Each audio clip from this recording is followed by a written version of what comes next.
track all this stuff as a healer. Like, I only track the stuff that could possibly snipe, like, my trank.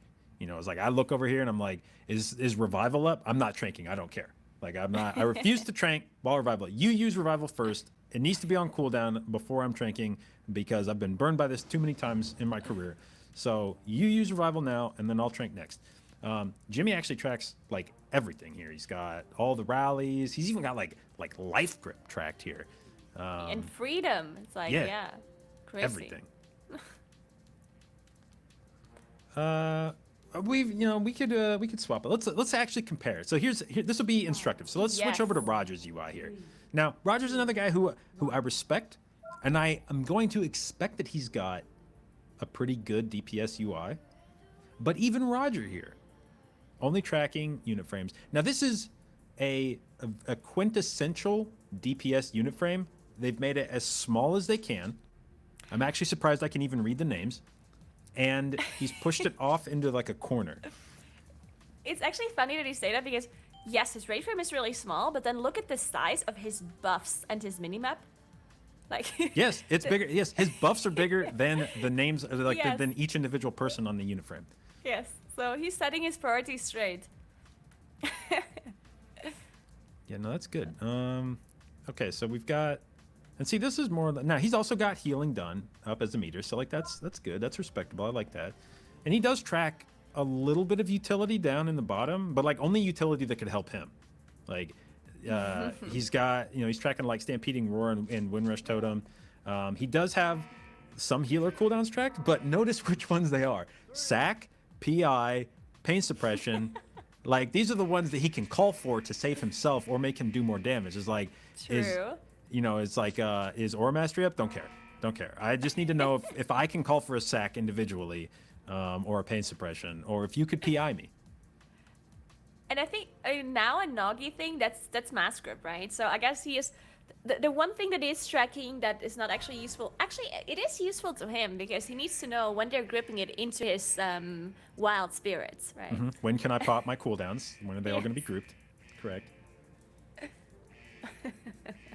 All right. All right. Well, being informed by production that I think this is going to be the last poll for us before we swap over to the casters. So, if there's anybody that is in one of the streams of a player who's saved up some channel points and you can highlight a message that you think they might read in the middle of a poll, if any of the players that you are in the individual streams of have any way that you can like text to speech on their stream, something that'll get their attention, I need you to let them know to kill it right now.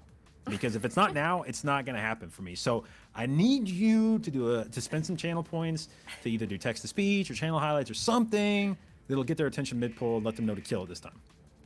Yeah, so I think we actually have this pool and one more pool. So we have 2 chances still to get this kill. And I'm glad you're telling the viewers to do that because for sure they would not want to kill the boss without a viewer telling them to. So yes. I'm glad you're oh, you need no, permission sometimes. Roger Brown just barely didn't manage to get there. They do have battle rest available though to get him back up. That is unlucky. That's the, look at that face. That's the look at my body face. That's the, I was definitely out of that. Hang on. Let me pull up. Let me go into my recording and show you how I was out of that.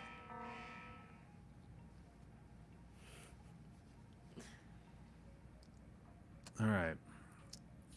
So we see the CC and the ads coming in again. So Repentance actually being used. We see Incaps Repentance. Demon Hunter Cage also is working on these ads as well. So quite a few hard to sees actually can be used. Even like the Felguard stun by Deep Shades, just making sure. Actually, that stun is an interrupt, I think, right? So if you interrupt something on range, the Felguard would just like charge at it and interrupt it that way. Which is more than what they used to have, right? They used to have no interrupt at all, which was something. Yeah, but, it used to be that the way demo locks dealt with mobs that were casting was you'd stare at them, yeah. and then you'd be like, "I dare you not to cast." Usually it did not work. Usually didn't work, but kept testing. Yes. Maybe this will be the time. Yeah. All right, so we got Soul Render just under 50%. and we do have no battle res is up, but one coming up here in 20 seconds. And this is even the kind of fight where even only having one battle res, I probably wouldn't feel confident. I want to probably have 2 battle reses tucked away for kind of that last chain break. And so even this, I'd be like, still not feeling super confident about it, but we'll see. Maybe we'll get some lucky. Maybe a big darkness will come out and just everyone will immune a tick of something. All right, now tank health is actually like, this is one of those fights as a healer that's kind of concerning because tank health's moving a lot, and when you're playing with a blood decay, you basically just have to learn to sort of ignore them. They just do their own thing, and their health bar is sort of under their control. So you just hope that they've got enough runic power to heal themselves back up. But definitely kind of scary when you play with a blood decay until you just learn to stop caring about them.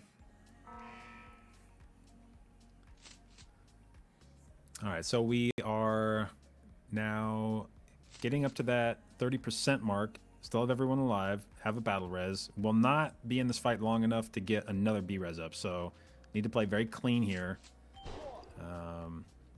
And I think we're gonna have one more chain break that's gonna be crucial to survive. Looking good. This chain break was actually really good. Sorry, I was a bit distracted because the Moonkins were discussing why the Echo Moonkins are playing Night Fae.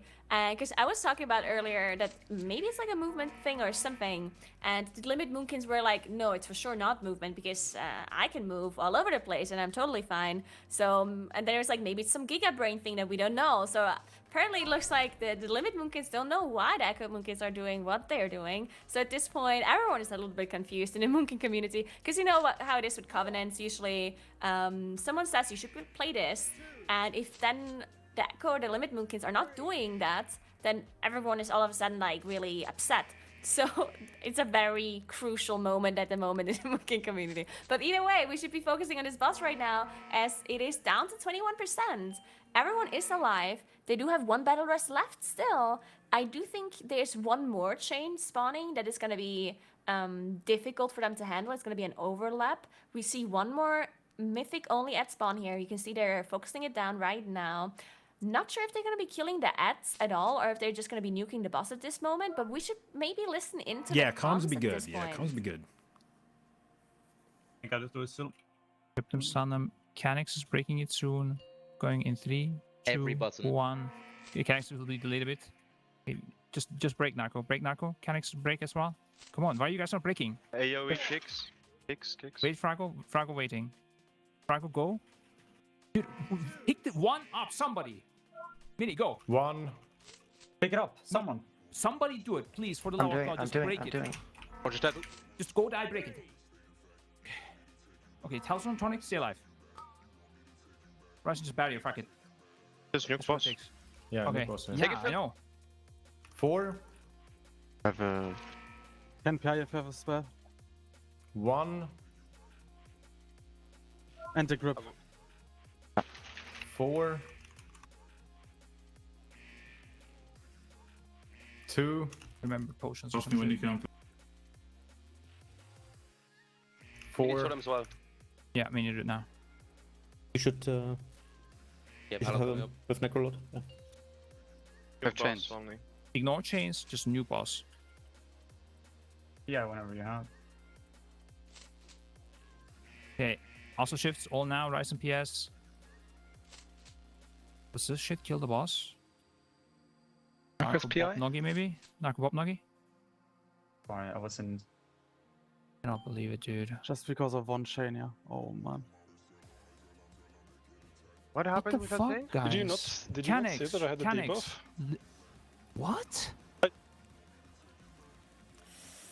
So, All right, well, before we get into the blame game, let's cut back out real quick before we hear Dad yelling at the kids. Yeah, that unfortunately is like, even when you get into these world first guilds, even when everyone knows what's at stake and like how important mechanics are, it's like, this is why it's so important to have, like why it's so valuable to have a raid leader is because a lot of times you just need somebody to say your name. Like if somebody's like, get a chain, you're like, well, he's clearly talking to one of the other 19 people in this raid. Like, he wouldn't mean me. If he meant me, he would say my name. So that's why, like, a lot of times this, like, the raid, like, outer raid leading can be so good is that you can very specifically call one person's name and be like, it is your job to do that thing. Do it right now. I'm not saying someone. That's, like, the most dangerous thing in raid leading is when you say, like, somebody do blah, blah, blah, because then nobody's going to do it. So or everyone is going to do it. Or everyone's going to try to do it.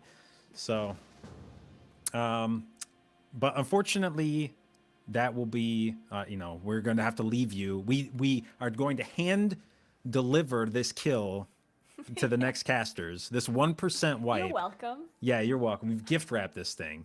And so with that, we will have to leave you and in the hands of some very capable casters coming up. So hopefully they can steal our points for the kill.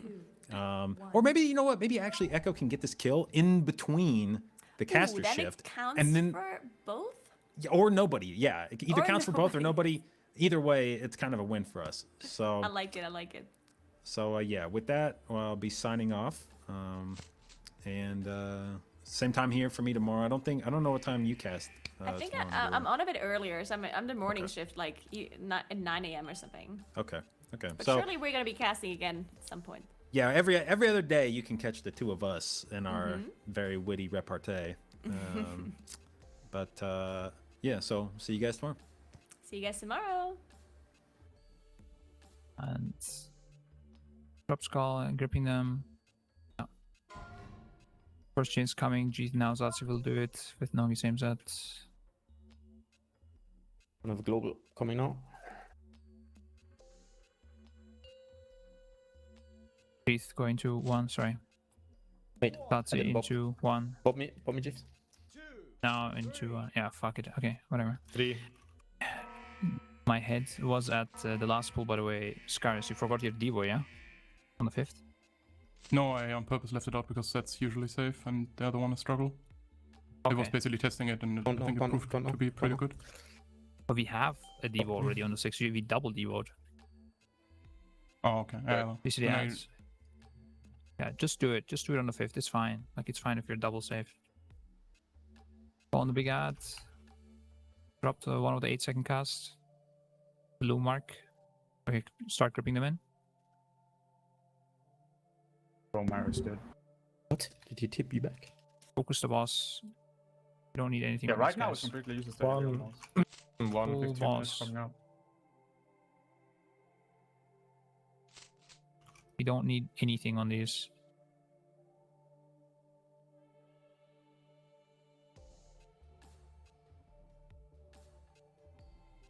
One Giga Moon. Off the pit. Okay, nice. Maxings. Yeah, this must be the Gigas. 1, Okay, 1 as well. He's Let's go, alive. man. 2, Did have any more? I'll finishing see. it. NPI. 4, PI and grip. 1, 3,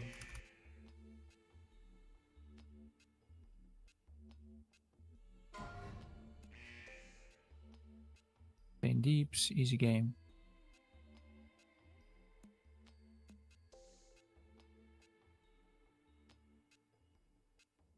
two, Get ready for ads.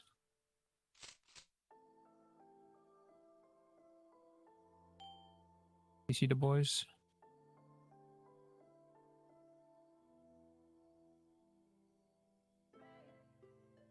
You buffing the ad, new brands, go. Main grip. Insane, holy fuck. Cones coming. Mini sprint. 4, Go, go, go. I mess grip. You mess grip. And next chain's coming soon. Gingy Scars Nogi will do it now, same set. Gingy going in 3, 2, 1, go. Scars in 2, 1, go. Nogi in 2, 1, go. He's a bit low, he's a bit late. Watch next. Press him. Call my MC instead of Nogi next, if you remember. Taunt. 7 seconds on this thing. 3. Yeah, okay.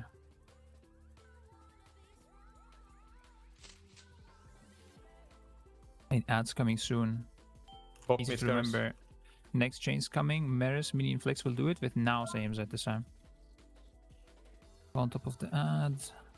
That's easy, we Go, just go, go. break. Chains, Maris is going in 3, 2, 1, go. Mini in 2, 1, go. Watch Flex.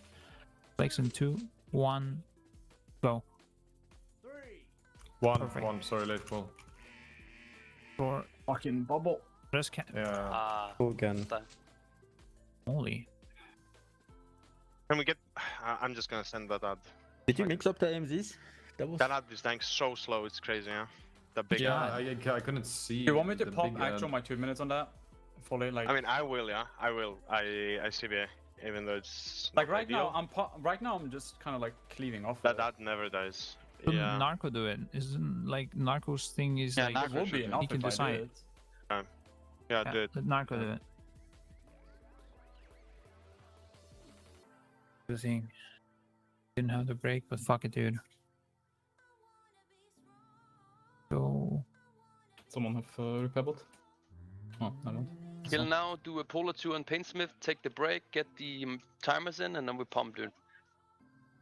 Yeah, let's go. Remember 1% wipe with like all yelling around. New help. Right, checking. Those, Great, 45. on the second chains, that was Robin AMZ, by the way, not mine. You called mine, I did it, but it's supposed to be I'm Robin. pretty sure I didn't call yours, but let me check. It doesn't matter. It's just It doesn't matter. Yeah, you guys will. Yeah, I just don't have anything to do right now. 30 seconds is just boring. When he's ready, we can pull him. Mini? Mini. Pulling. It's just fine, right, Rodwa, for cooldowns? Mm-hmm. Yeah.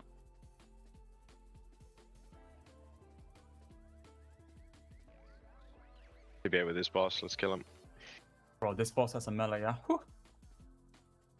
That he actually didn't turn into a one-shot, yeah? Crazy. Actually, pretty cool. Pretty cool fight.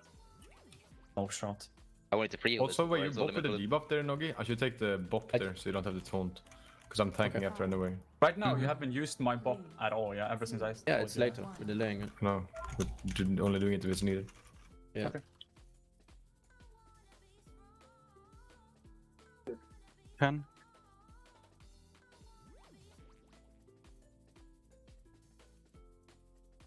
Four. Giving it in the Hunter cooldown.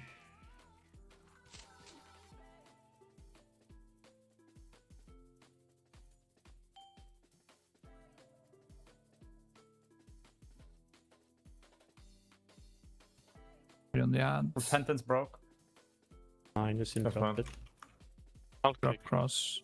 Okay. Beat Bob. All new brands.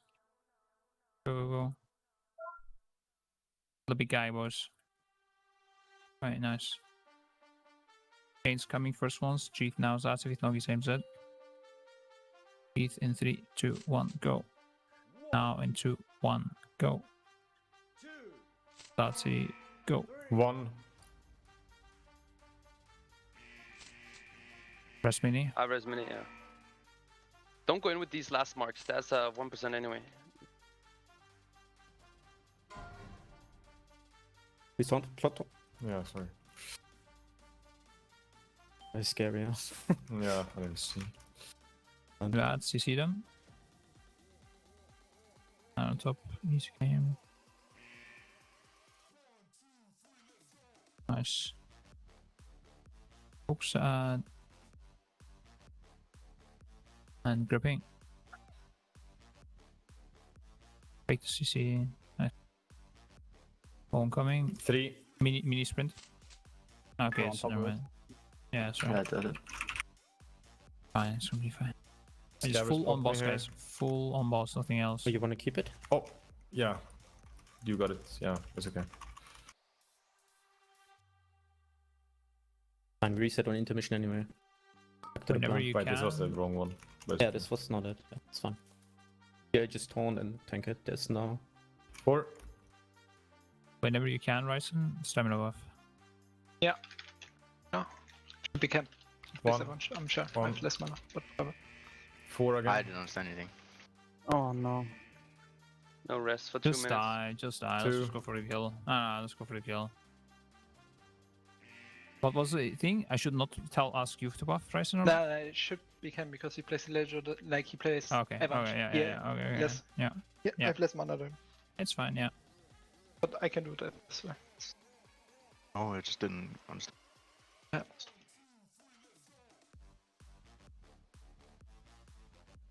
Alright, if you don't get a 1% pull, we're taking a 5-minute break. If you're killing, then ideally that would be better.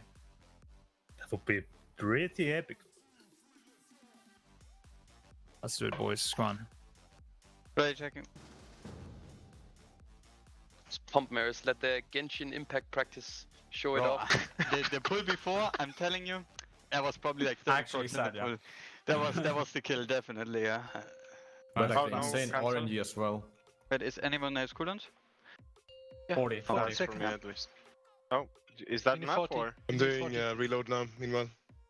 Just don't pull them. 40. Oh, I love that cooldowns don't reset. Can we get like some sneaky DPS on the pull or something? 30 thing, dude. I'm throwing a land shark at this point. Any dirty boy? I'm going to Everbloom Wilds. Oh, yeah. Infinite breath. It was not? Oh. Was it not? Bro, I did like triple the damage on first boss. We're pulling 12 seconds. It wasn't so hot, dude. Let's get a 100% damage increase from a quest chain and then you summon me. I'm down. Wait, leaking. 5, 4, 3, 2, 1. 1. Boom.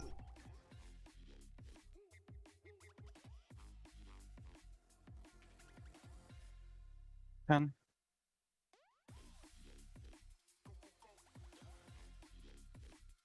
One. That's suspense.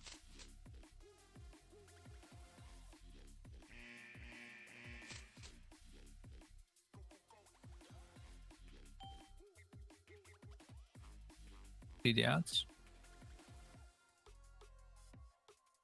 Okay.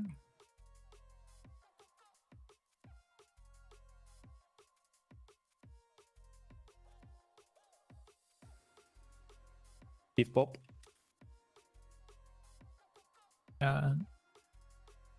First chance coming, cheat now, that's will do it. No, same set.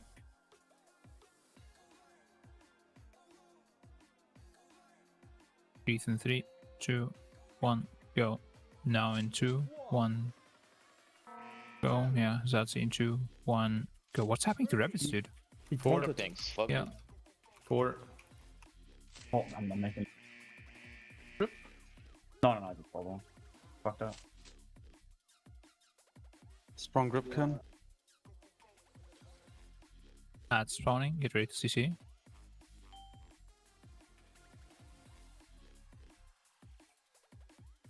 See the boys.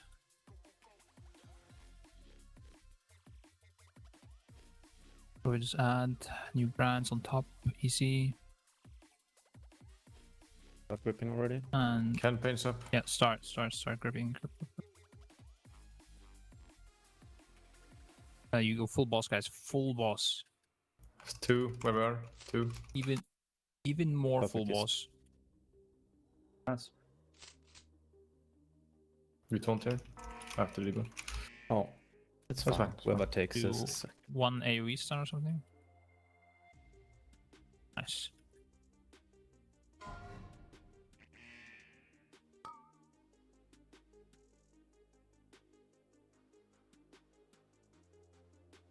One. I mean, boss can't give us more RNG, boys. We need to kill him 3. now. 10 You could PI. ask for 1 right 1. now. Okay, there we go. That's it. Four. Ask and you shall receive. What the fuck? Oh no. Can't 2. happen. Ah. Take it. Okay.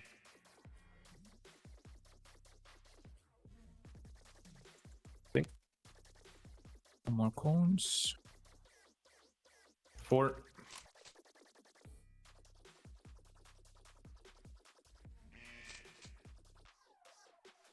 Ads coming at rate CC. Peter boys. Nice. Just take the Bob here then. Brands Tank, please, on. tank. Oh yeah. Yeah, I'm blowing this guy up. This Scar is like call alcohol. Right, Guys, start now. gripping. He's dead. Phone's coming. 2. Second chain's coming soon. Gingy Scars Actually, Lucky will do it. Don't. It's now, so aims at Gingy breaking in 3, 2, 1, go. Scars in 3, 2, Need to do 1, my go. channel. Noggy in 2, 1, go. What the fuck? Okay. Ooh. Get it, boys. Don't. Narco Bob. Don't think that Bob is good or not. 1. That's coming soon. Get ready to CC. This is the one I blow up. The third chains is I'm Mare's taunting, mini you go. flex. Noggy will aim set. Flex, maybe a block until the first two blow up or something. Yeah, I can. Altars, yeah. Okay. Go on top. Mare's breaking in 3, 2, 1, go. He's already dead. Mini in 2, 1, go. Flex in mini. Flex in 2. 1, go. Flex. Okay, nice. Rest, Roger. Pedri, nice. Need rest, Canix? Don't. Onwards, he has 2 minutes as well. Just... Oh no. Oh. You know how debuff, but Roger has 2 2. minutes. And very good RG. Just go full boss, go full boss. 4. 3. Next chains. 1, I think. 1 or 4. It's a bit late. This is 4, a bit 4, late. 4, 4, 4, 4, 4, 4, 4, 4. Don't And get then debated last by one the should be chains.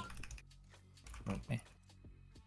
Next chains will be Roger Deep Shades Revis with no AMZ 3. coming soon.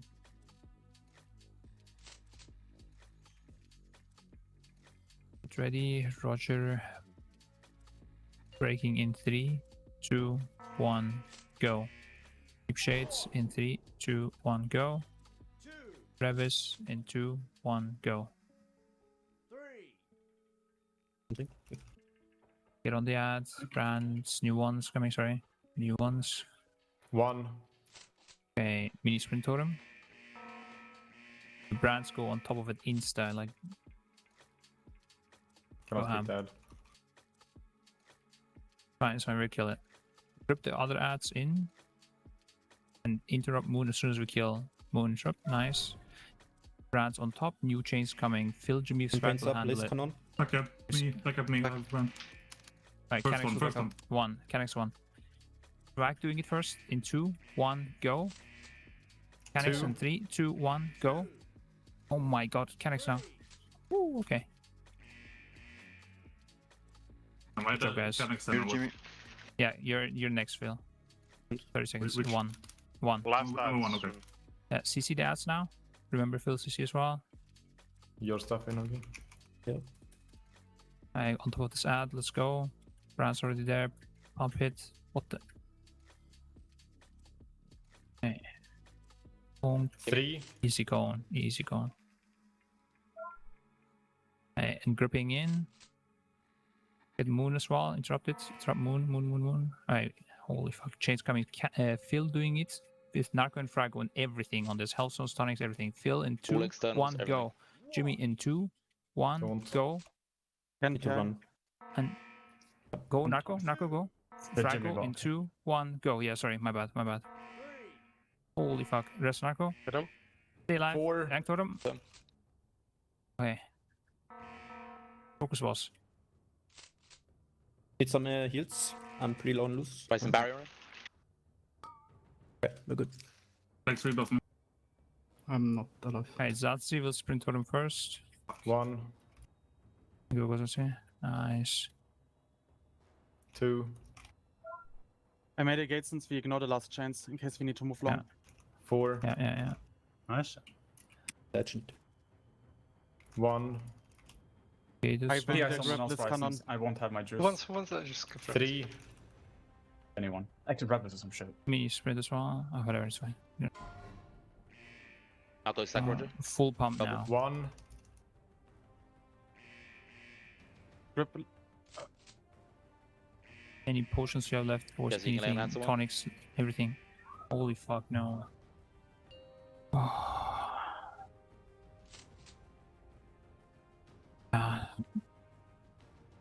Yeah, the 1% Okay, try holy though. True. Literally because I called Jimmy because Narcos, his name is above, man. Fuck me. Ladies and gentlemen, and everybody in between, my name is Kexman. This is the Race to World First in the Sanctum of Domination for Echo, and I am joined by Fat Boss Alex himself. We obviously some very, very close kills, some very, very close attempts. Sorry, not a kill yet. It's getting there. But we were sat there watching that, waiting to come back, and I think both of us were say both of us. I was going, this is it. This is the kill. Soul Render's going down. Echo is getting Soul Render, and it wasn't to be. Didn't. It just wasn't to be. They needed help because they're still a tiny bit off of the damage really that they need, and not off, but I think the boss kind of needs to be nicer to them if they kind of want to get it down. You notice there that the boss was kind of stuck between lanes 3 and 4, and really they want him kind of stuck between 2 and 3 when he does that dance, so that you can kind of keep trying to get that sort of melee damage in, and then they just kept getting thrown back to the first wave over and over again, first lane that is. So yeah, no, and of course they had someone dead as well. If you can kind of clear up those deaths, then I think that we'll be in a position where we'll be a lot more happy, because it's so close. They can easily kill it, and I can see why they don't really want to jump into splits just yet either. They don't want to go and do normal mode. They'd rather go and probably muck around on Painsmith a little bit, see what their strats are going to be. So yeah, it's super close, and hopefully they'll get a pull in again soon, and we can get our teeth into it.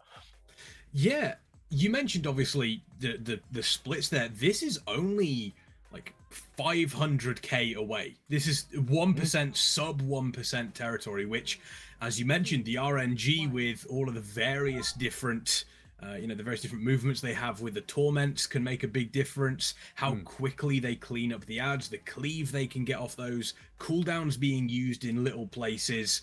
So normal splits for 500k, I honestly don't think it would be worth it. As you mentioned, getting to Painsmith, seeing what it is all about is really the big goal for them here.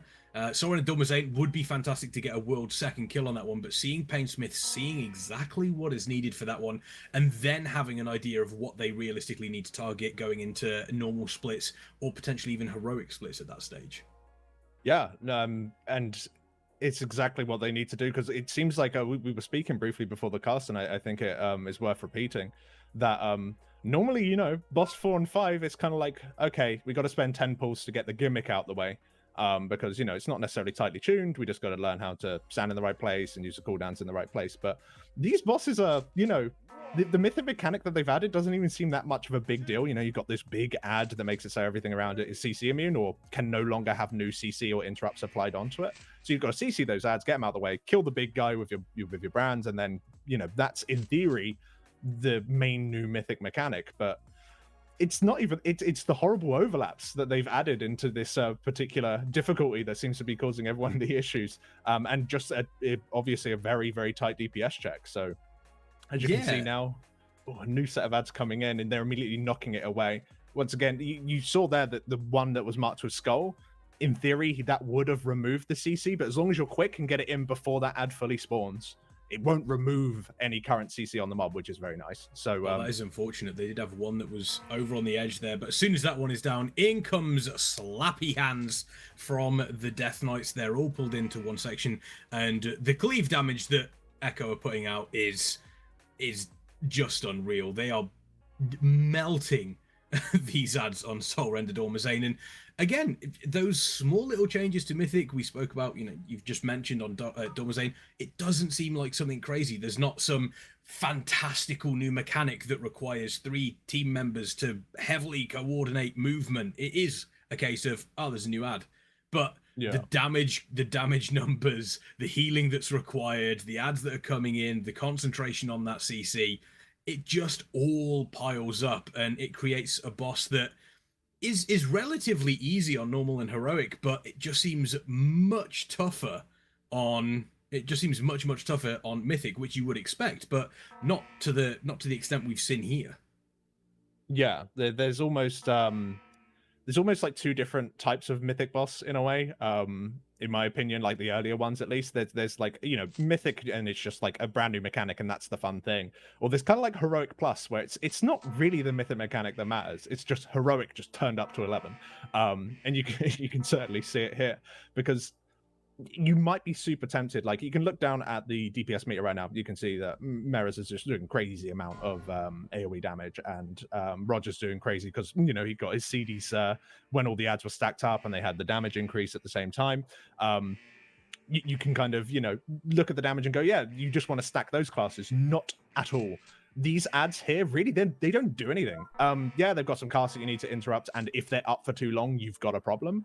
But in theory, you kind of want to kill them as efficiently as possible, just so you can get a ton of boss damage out. Like right now, say that, in order to do your cleave damage, you're losing out on single target, then really, you should really be thinking about maybe not touching the ads all too much. Maybe you should just allow the classes that can cleave kind of naturally without losing pretty much any single target damage at the same time. They should be responsible, as well as using those brands. Like those brands increasing the ads like 50% each, I do believe it stacks at least. Because they're definitely getting them both underneath. 50% increased damage taken from each of those brands, and a little bit of damage that the brands just do naturally to those ads. It's so useful. So you can just see how quickly they're getting everyone in. It isn't, oh, I'll finish a cast and waddle in. It's like, no, I will blink, or I will use anything that I can to get to the big ad, because we want to kill it as soon as possible. Or not as soon as possible, but as efficiently as possible. Yeah, and I've got to say, when you have a raid composition that includes 3 arms warriors, there's a monk in there, I don't think you're going to worry too much about cleave damage on groups of ads, especially when they have that extra damage. We do see a death there, but it looks as though the battle res has come out. There is one more available. It just ticked over, so we have a single battle res available as we head into this dangerous portion. This is sometimes the crossover that we've seen at this 40% that has caused issues, but they've been quite lucky. They've been able to push the boss to a position where they're clearing up these ads, and now it is just the torment. And this is where the RNG kicks in, because if you are unlucky with which way you're going, if you've got 1 and then 4 and then 1 and then 4, not only does it become riskier because the torment comes in quicker, you are losing uptime on the boss. This is free damage on the boss. There are no other abilities to deal with. You don't have to worry about the ads coming out of this phase on 32% with these chains. Now, these chains do a lot of damage. You mentioned that there's almost a call for you to, break one chain, break another chain almost directly afterwards, and then have that time to catch up, which it looks as though they are doing. But unfortunately, we're looking as though one player getting caught there in one of those unleashed tyrannies, which is the sort of like the swirlies that come from Garrosh. There does appear to be a battle res available for each one of them. I'm not sure whether the other battle res was used there. Yeah, there was only one available, but both of them got res, so that's why it looks like he's got a res. If he accepted it, it wouldn't do anything. Yeah, like when you are breaking the chains, and this was something that Limited had very they found to be very useful. It's almost like a rhythm, as you said. It's like a break, and then you need to pause to avoid the souls on the ground, because of course it's preventing you from standing in all the CDs, and then you break again. So it's like 2 quick, then a gap, and then 1. And you can see that these guys are also doing a very, very similar thing. It's not, I wouldn't necessarily say that they're doing it as much to dodge the soul mechanic, the white swirlies. It seems more that they just want a brief sort of respite in order to top people up. It doesn't seem to be coinciding with the actual times in which they are doing the breaks, but still, they've got 19 people alive. Boss is going down to 20% health, which is, they could do it. It has been tight, but once again, if they really focus on just making sure that these ads die efficiently, sure, you might want to nuke down this first guy. You can see even Roger, he's hard swapping to it. But once this first guy's dead, who cares? Like, those ads can be up until they reach 100 energy or the boss, and they'll never reach the boss. You've got like a 12 billion knockbacks. So it's just whenever they reach 100 energy. And even then, they can be alive a little bit after 100 energy, because as long as they don't get a cast off. Talking of not getting a cast off, that might have been chains breaking actually. Yeah, that is one of the super difficult crossovers with these abilities. You mentioned it there. You end up having a torment coming in as you're having to deal with one of the ads on top of having to deal with the chains at the same time. And whilst the chains are up, it isn't just a case of breaking them. The breaking of the chain does a huge amount of damage to the raid, but while that's happening, you're getting this pulsing AoE coming out of Garrosh himself, which just adds to the damage. And when you get to that phase, your healers are starting to get tapped on cooldowns. Mana is potentially looking a little bit dry, running on fumes, and you're having to really play out of your skin. And again, these small changes to Mythic are, they're really doing a good job at making these encounters that much more difficult, but also not to the point where it's, it just feels like a massive wall, which potentially could be coming up after this boss, but we'll talk about that when we get there, because I honestly be the Fiend. I really do. I love Pain. Painsmith is my favorite boss, just because of the room and just how funny all the deaths are. But as you said, we'll speak about that later. But yeah, I'm totally with you. I think that you can just see how heavy the incoming damage is, and this is after they've nerfed it. Like, they nerfed the chain damage, so the chain break damage by, I think it was 17%, and they reduced the incoming damage that Garrosh is just kind of just yelling, and it makes you sad. They've reduced that by 10%. And they also kind of smoothed out that damage intake. It used to be like a chunk every 5 seconds. Now it's more like a little chunks every 2 seconds. So that's to help healing. And you if you were watching Limit, how they were doing it, they had 6 healers. They wanted to 6 heal those boss to try and get through to the end, and they saw the enrage that way as well, albeit at 20% of the boss's health, and that's why they went and did splits. But with those changes already done to the boss, it has smoothed out that damage, allowing them to kind of 5 heal this fight pretty safely-ish. It honestly feels like the majority of the mistakes are coming, the majority of deaths that are happening here are more along the lines of mistakes with CDs, maybe someone just whoopsing and getting hit by something that they shouldn't have. And for me, if there's any sort of improvement that I would like to see these guys maybe try and put in, it would be maybe the cleanliness of how they're breaking the chains. Once again, that sort of rhythm that you want, the break 1, break 2, dodge the souls, get back in the barrier, break 3. I think that will help them out a lot. But then again, there are some times where it's just like, okay, we're going to go break the chains, and then there's a wave of red coming your way.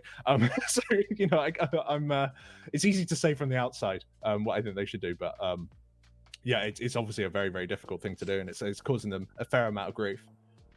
Yeah, it does seem as though, once again, dealing with this in a regular scenario, obviously there comes the Torment, in comes the obviously the swirlies from Garrosh. They're dealing with this really, really cleanly. It's when you start to see those crossovers, when you start to see the Torments with the swirlies, with the chain breaking, that obviously it's pushing them to, you can see, especially when we get towards the end of the fight, pretty much every single person in the raid is sub 15% health when that chain breaks. We do see a massive cast go up from one of the ads there. That does drop at least 2 people down, so that is just going to be an immediate wipe. Whether or not that was I'm not sure whether that was just a miscommunication or whether they were just a little bit slow on that one. It's it's unfortunate that something like that does happen. We're looking as though Fragments is potentially trying to solo the boss. If there's anybody that could do it, it would be him. But I believe doesn't look like it has happened though. And there is a break coming in. I think they're just taking a little bit of a step away, little bit of a breather, which sometimes does help. If you're on a boss for a particularly long time, if you're constantly butting your head against something, it does pay to just take a step away, have a breather, and just go, okay, let's just take a step back, reevaluate what we're doing here. And this also gives an opportunity for them to potentially look over logs, double check a couple of things. I think bringing Arms Warriors is a fantastic situation for them, because the amount of cleave damage they're able to bring out is second to none. There are very few classes that can beat an Arms Warrior in that sort of situation. Problem we have is Arms Warrior have exactly 0 self-healing. There's outside of Die by the Sword, there isn't really anything there that helps with your survivability. Obviously, Rallying Cry is really nice. Huge in Those 3 Rallying Cries would be fantastic, but do you potentially switch one of those Arms Warriors out for something that has a little bit more self-healing, potentially could do a little bit more off-healing, bring a different raid cooldown available? These are all the things that they're going to be looking at in a break such as this.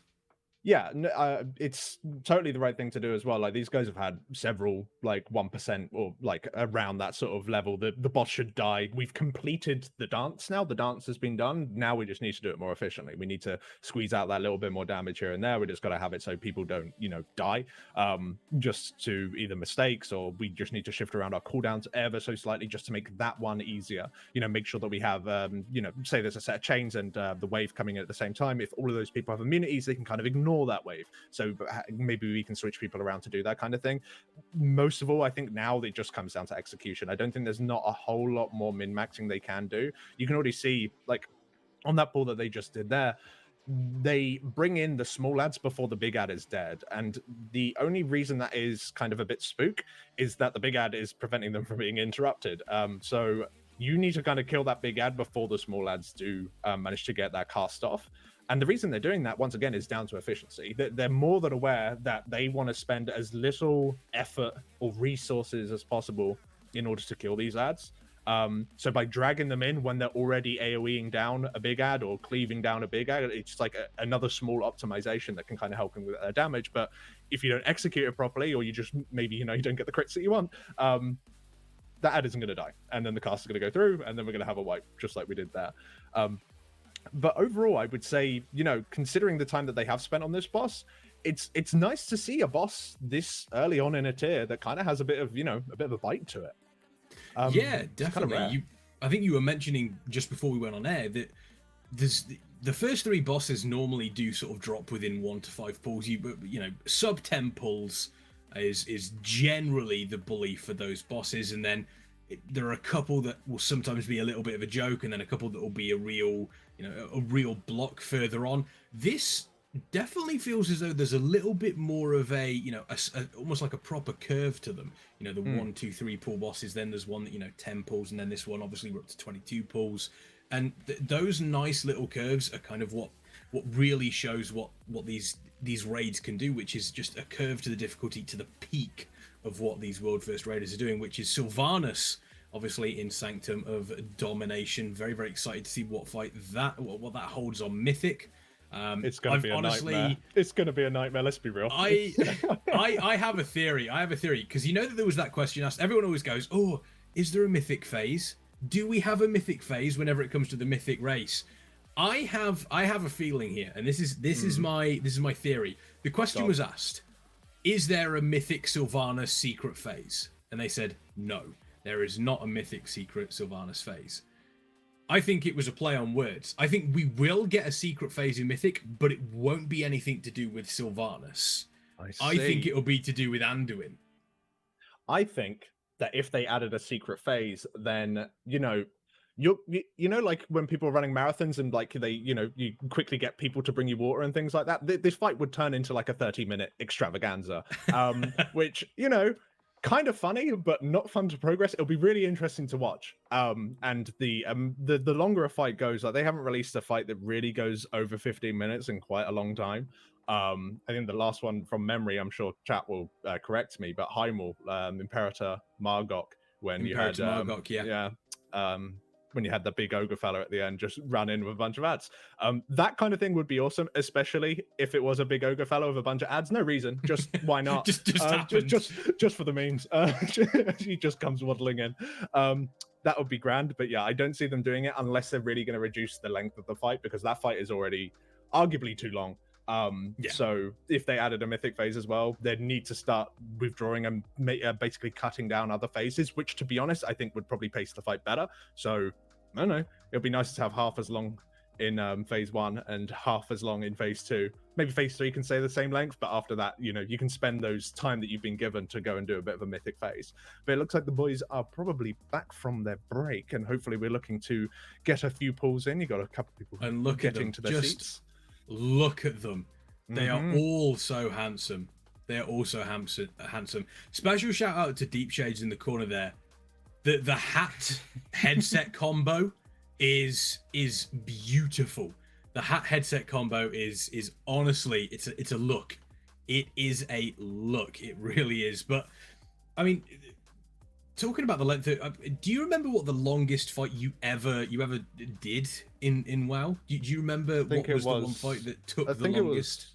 Like in terms of progress time, I think probably KJ.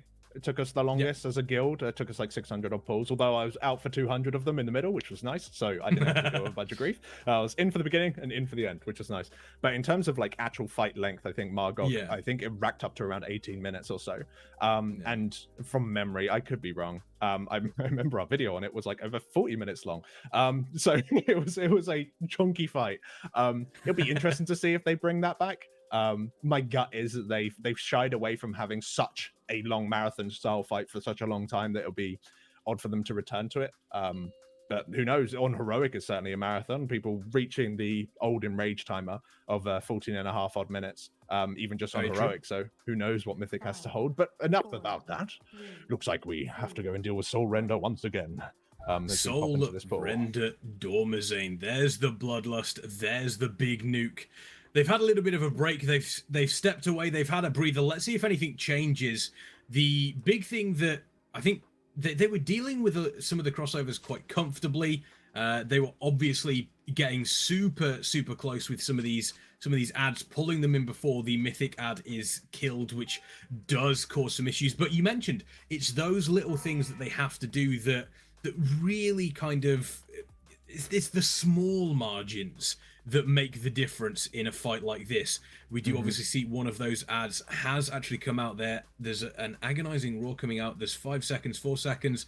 Are they going to be able to kill it? 2 seconds, and it was that was so close. How that didn't go off, I will never know. But again, it's just being able to kill these as efficiently as possible, and sometimes you've got to get that close for the efficiency to be proper.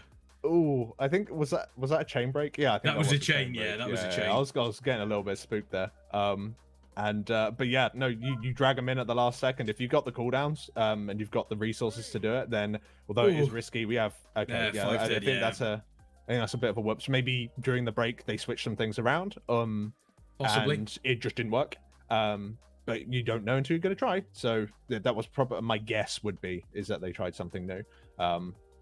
Or someone just did a whoops and just didn't press their CD when they were supposed to.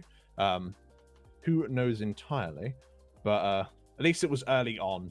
Like, I don't know about you, but when progressing, I'd rather fail in the first minute rather than have to spend like 6 minutes to get to the point of failure. Because otherwise, it takes so much longer in which to kind of work out that thing. But they all seem in good spirits. Like Ginji's having a laugh. Ginji's having a good laugh. Yeah. Which just goes to show, we talk about the skill level of all these players, and we speak about, they are at the top of the game when it comes to raiding. They are at the cutting edge. If you excuse the play on words there. But yes.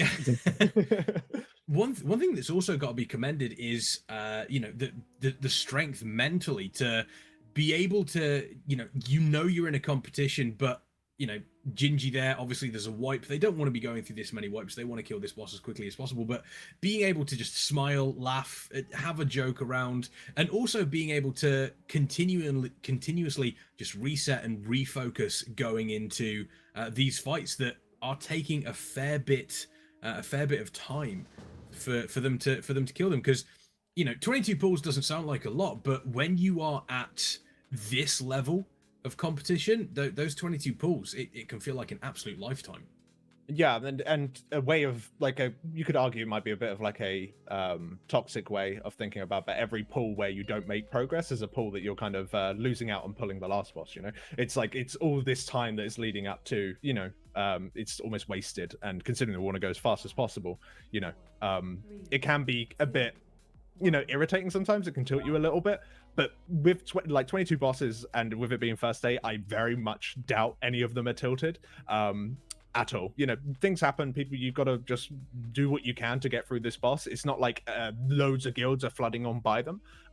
You know, if a lot of other guilds were kind of taking them over, then it'll be like, okay, we've probably made a little bit of a mistake here, you know, because, you know, Echo's supposed to be the best guild in the EU, certainly, and going for world. So, yeah, I would say that as long as they just keep that sort of, keep the morale up and just don't, you know, start getting irritated with one another, then it's like super important for you to be able to clear this current content, because otherwise, yeah, you're going to hate every second of it. You'll start playing badly, making mistakes. It's going to be the end of the world. You can see them here, though, actually dragging these ads to just the outside of the circle. So it looks like they didn't decide to drag them on top of the big ad, where he's got that CC immunity around him. They seem to just drag him right to the edge instead, which seemed like a nice little optimization, actually. That doesn't seem too bad. It takes some of the risk away from it. Yeah, definitely. And those little changes, you know, you mentioned that previous poll there.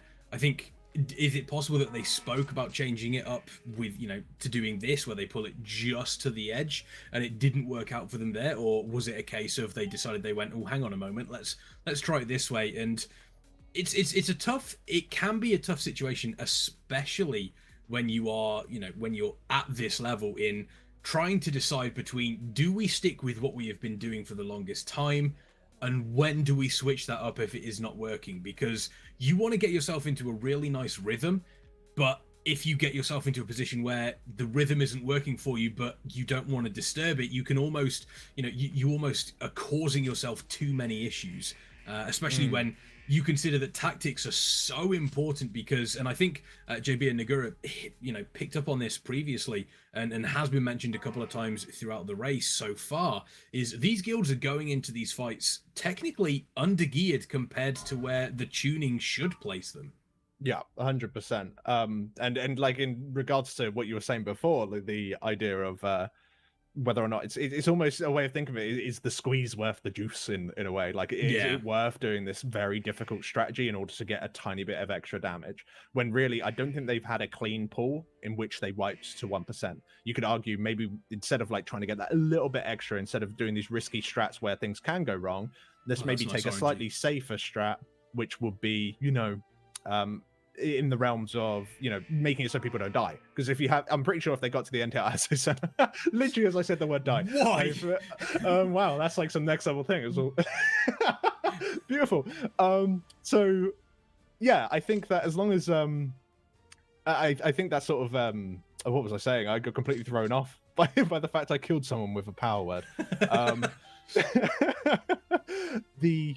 Yeah, I think if they just try to get to the end with no deaths, then these small sort of optimization strats might not even be necessary, is what I'm trying to get at. But what is 100% necessary is getting these brands under that ad as soon as you can. The fact that it takes 100% more damage is, you cannot ignore that. It's so big. Never stop to cast. Always just run in. Maybe if you're a healer, you can stop to cast if you're going to save somebody, but you need to get in. I do like that little change that they have made, where it is bringing the ads to the edge of that circle rather than smack bang on top of it. It does mean that they can spend, you know, it gives them a little bit more control over the ads, where most people would be thinking about just blowing up all of the ads as quickly as possible. This seems to be a little bit more control. Let's target when we want to be blowing up these ads, which you alluded to is getting a little bit more control and dealing with them more appropriately, so that you can maximize your uptime on the boss. Most times that we've seen sort of going down into the second or third torment before the end, they're around about 33%. So let's see how low we get here. We're looking 43%, so obviously still a long way to go. But I think that is going to be the telling moment, is when we start seeing that boss around about the 29% that they've been able to maximize their damage on Soul Render. That will give them a little bit more of a chance in the final phase, that soft enrage, or it's actually quite a hard enrage, to be honest with you, to ensure the kill is nice and quick afterwards. Yeah, you saw right there that they managed to get those. Like that's one of the overlaps that can be a bit of a pain. It's not too bad, but those chains have to be dealt with almost immediately. You saw people almost pre-positioning to pick up the chain so they can take the Warlock Gateway to the back to break them, because you have cones afterwards. And if those cones happen to be in a bad position, then you're kind of, you know, you're going to be taking a gateway into the goo, and if you don't have an immunity, then you're pretty out of luck there. But as you said, we're getting a dance in right now, and you can see once again people mainly focusing on hitting the boss. You can see a lot of spells going into the boss. Who cares about the ads? Like, as long as they're interrupted and don't get 100 energy, then you're fine. You can just leave them forever. They don't really do anything. So it's good. No, they're managing to dance quite well. The RNG that they got there in order to keep melee uptime seemed pretty nice, actually. It wasn't too bad. But that mainly comes down to you're kind of helping yourself by placing the boss in the middle. Because as soon as the boss was like, okay, let's dance, he will walk directly towards the forge or whatever Garrosh is kind of held up in. Is it a forge? Is it? I don't know. What is that? It seems like, you know... Open torture rack. Yeah, it's a little odd, whatever it is. But he'll walk directly towards it and then stop. So if you've got him like in the far corner of the room, then you're really limiting on how many times you can actually hit him. This is a particularly annoying overlap as well. Like you've got the big ad that you want to kill, but then he gets covered in the red goo, which is annoying. But it's not too bad. You do want to make sure he dies before he gets to the middle, because otherwise his aura just kind of expands and goes to everyone like immediately, which is super bad, obviously. But they still managed to get him down.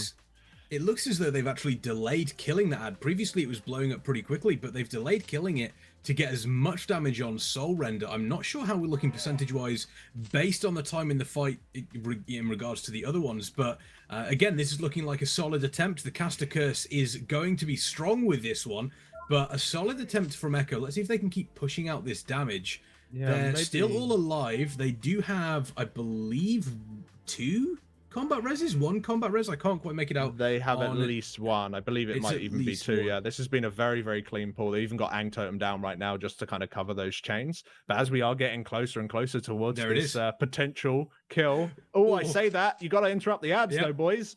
We will head over towards the comms. Bro, what just happened? Intervention outside. Yeah, man. cast went. I hit the other mob, man. They were exactly stacked when my nameplate's bugged. I got needed for the boss. Holy fuck, we had to save it. Why did Robin die? Because I just I thought it was fine, and it just clattered from like 60 to 0. I'm gonna swap DPS and Roger in the node, yeah? Also, I'm confused. That was definitely a little bit of a Caster Curse. We said it was looking curse.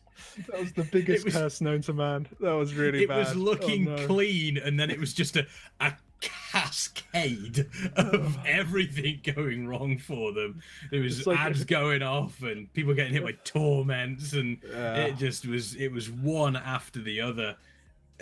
But that is the moment where we're actually seeing a lot of these deaths coming through. There's, up until around that 30% mark, it's relatively clean, everyone's pretty calm.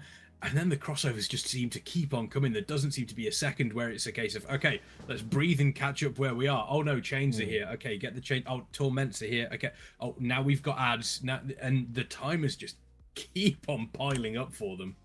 Yeah, like it's just, it honestly feels like this is a fight that you'll probably pull several times in order to actually get it down. But once it's done and the overlaps, this boss doesn't really change all too much. There was a small inconsistency that was brought up by some of the boys in Echo, which seemed to be that sometimes ads were spawning in slightly odd times, right at the end of the fight. They got a wave when they didn't normally have one. They seemed confused by that during the last cast. So yeah, there might seem to be small things like that, but generally speaking, this boss is quite, well scripted in a way. It's got its dance, and it's gonna, apart from the small RNG elements of who has the brands or where you need to go for these lines, it seems relatively, quite set. So I think that once they've got this down, you'll just see that people on reclays and things like that are going to get through this quite easily. But it honestly seemed that last wipe was down to a kick mistake.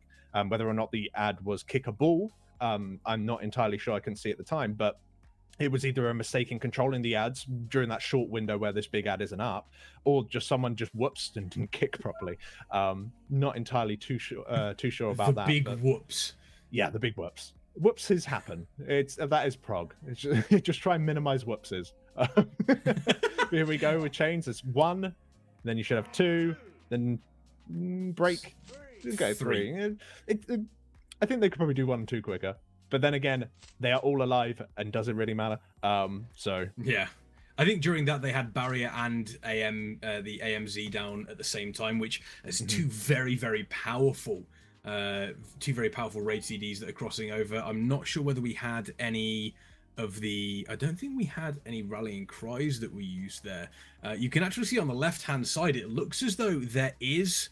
It looks as though we do actually have a cooldown list there. So that was... Looking at it, it looks as though we also had a Spirit Link potentially on that one.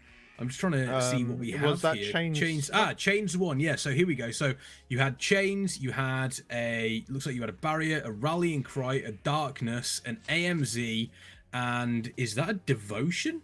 Yeah, Aura Mastery. Yeah. Sorry, Aura Mastery, not Devotion, Aura Mastery. So, yeah, having all of those at the same time is going to negate that damage pretty hard. Yeah, and it's needed because of the rate in which they are breaking them, and whether or not there may very well be a slow strat. I don't think it's necessarily something that is...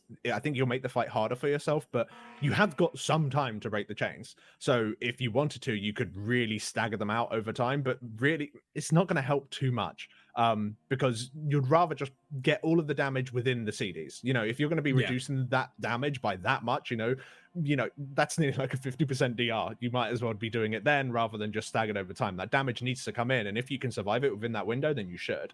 And most of the time, if you are holding on to these chains, as an example, if you had these chains during the stance, that's almost, unless you are like the most mobile class, you're not going to be able to break them during this without standing in the red goo, which will probably kill you. So there is almost an element of not panic, but I'm struggling to find the word, urgency when it comes to breaking the chains. You've got to get this stuff done, and we need to do it quickly because the boss is just going to be nasty to us. From memory, though, I think there is actually one set where you do actually like to delay. I think there might be like one cone, and then you can have chill time afterwards. So like the chain spawn, you've got a cone, you wait for the cone to end, and then you go and do the chains because it's just a little bit safer. But even then, you want to do it quickly just because of the CDs. Yeah, it's one of those really difficult situations, as you mentioned, where there's an urgency to get it done, but at the same time, you don't want to be too urgent because then you end up killing everybody. It's that difficult. It's those very fine margins that the race to world first is decided on. And again, we're seeing here come the chains here. So it looks as though cooldowns for this one, we're going to be seeing another.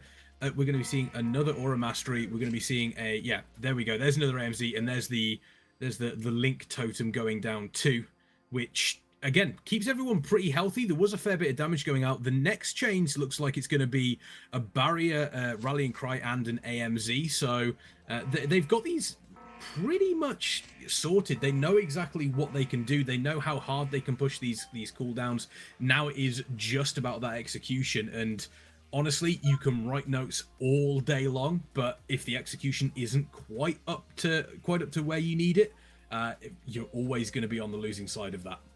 Yeah, no, 100%. You can only prep so much in terms of that kind of thing. People just need to play out the fight and find the problems. We talking of a problem, we do have one death with a healer here, but it looks like fortunately, I think that's Flex the one down there. Just the incoming damage was slightly too high.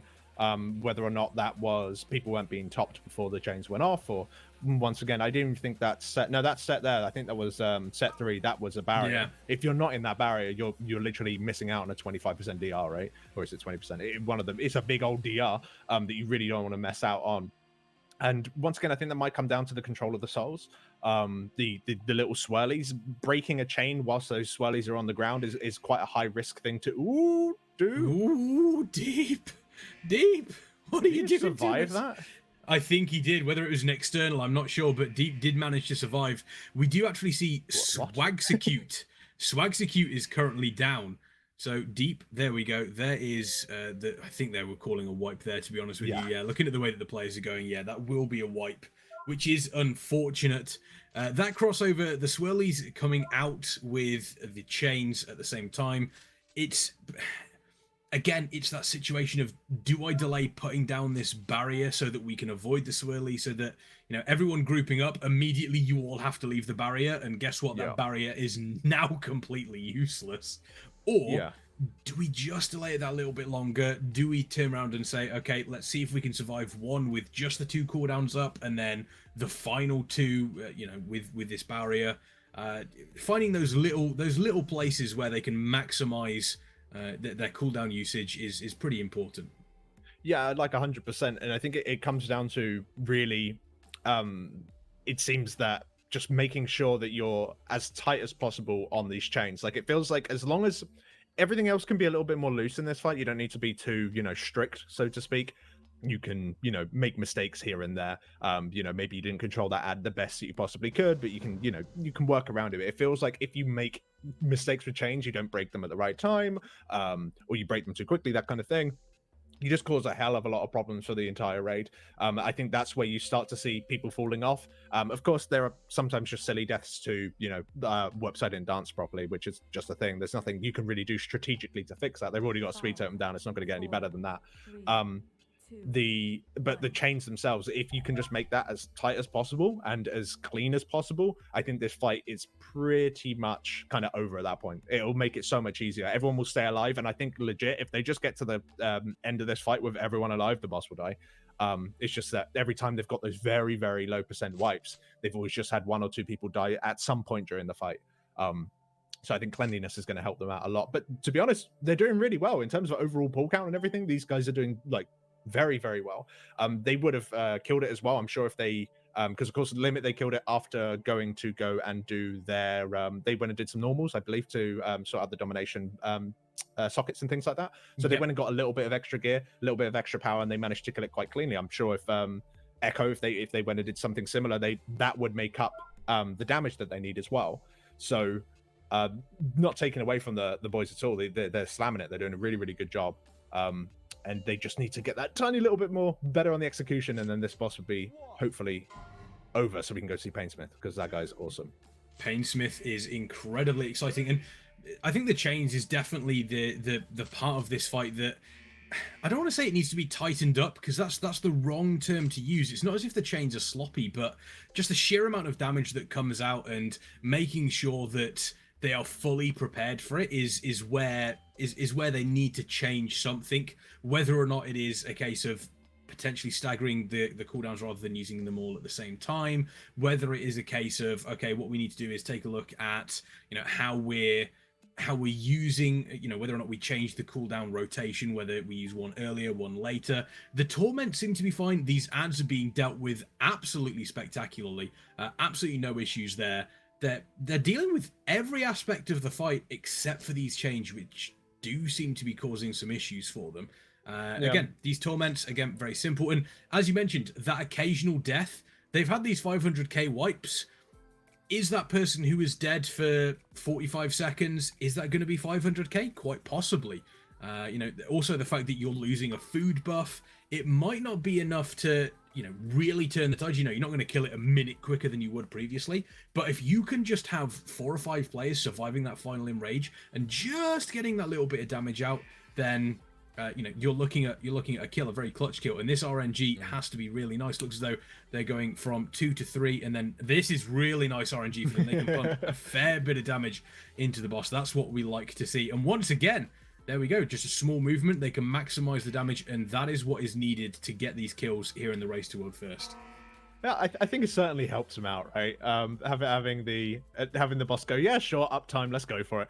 You just get to sit there and just slam into him instead of having to run around. Like, even just for healers, just having to not healers, well, for healers as well, but any sort of casters that don't like moving around, certainly helps out. But yeah, I think kind of going back to the idea of the chains and the CDs, I think the CDs that they have are perfectly fine. It's just that some of them are awkward, right? Because they're just on a small patch of ground, and with all the goo everywhere. That's what's really causing the problems. I think that without that mechanic that had those swirlies, the soul mechanic, if that wasn't in the fight, I think this boss would have probably died like 15 pulls ago, no joke. It just prevents you from being able to stack properly during the chains.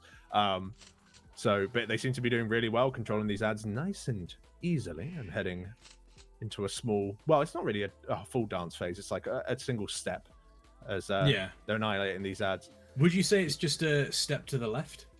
Oh, sometimes a step to the right. Hands on the hips. No, we're not going there. Okay. This Demon Hunter pod from Fragments here as well. It's always enjoyable watching Fragments just to see how long you can go before you start feeling the motion sickness. Because he is, he's fully involved. This is like the best like melee pod in my opinion, just because of how crazy the camera moving around. It just goes to show that he's super aware of his surroundings, so he's like having a little check around. But my lord, he moves his camera about a bit, doesn't he? Oh yeah, this is Demon Hunters this all over the reminds place. this reminds me of like those old school WoW PvP videos that you would see where you would have like some sort of trance techno music playing over the top of it, the camera moving at 73 miles an hour as they're destroying people 2-on-1 in the old Alterac Valley. This is a really nasty crossover. Here comes the chains. Looks as though they were actually able to get the barrier as well as the rallying cry. They do have one death. I believe it's Deep Shades that's gone down, but they do have the battle res. I think they actually have 2 available. I can't see a tracker on Fragrance's. I can't see a tracker here, unfortunately, but I think they do have an extra one available. All of these ads are going to go down. This is going into the dance. This will be one of the final dance phases. I think they've got one more after this one. Let's see what the RNG is going to be like here. Let's see if we can go take a listen into player comms and see how they feel about this pull. 1,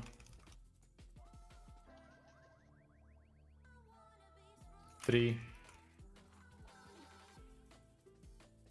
Mana right now. This is the one Wait, where Deep what is Shades. this? What the fuck is don't? this? I did. Deep Shades will. That's okay. Okay, Deep Shades is going already. Deep Shades Roger Revis with no AMZ. Deep Shades in 3, 2, 1 sec. 1. Probably. Right, Roger in 3, 2, 1. Roger, go. And Revis in 2, 4. 1. Go, sir. Run. Nice. Fucking Roar. rally there. Okay, I don't know what just happened, but let's hope it's good. CCing the ads. And then new Take a brands bop will go here. on top of the Overlord. Yeah. New brands incoming. Now, They go, won pop now. now. Pop now. Go. Nice. That's on the Okay. next chains. You want to make a If Chains, Yeah. Phil, Jimmy, and Swag will do it. 3. A mini sprint order as well.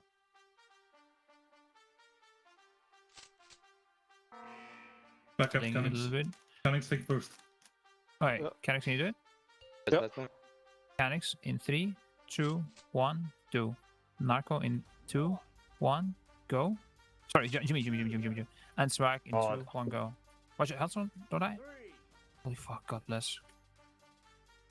Same voice. Might need your sack What's the guard call? next to my 4. bubble there. 4. I'll call. Okay, next ad is CC, and Roger will 2-minute them at the end as well. Take 3 buff me. Are you Can I get taking a- this pop as well? Yeah, Can you I'll buff? take this. Can I get a sack maybe on this one? Jeez. I do not come. I can get right. Alright, Pick Moon. Phil, you're doing Yeah, I will. one. I'll tell you what. Pick Moon, guys, please. This on one. the left side. Last chains. It will be Phil, I can't do it, Narco, 'cause and I'm back Frago. up. Is someone back? Delay a bit. Okay, wait. Who's doing backup? Kick in, Frago. kick No, wait. outside, kick outside, 3. kick outside. Kick outside. Oh, you have to do it. Phil, go now. every button. Narco, do it.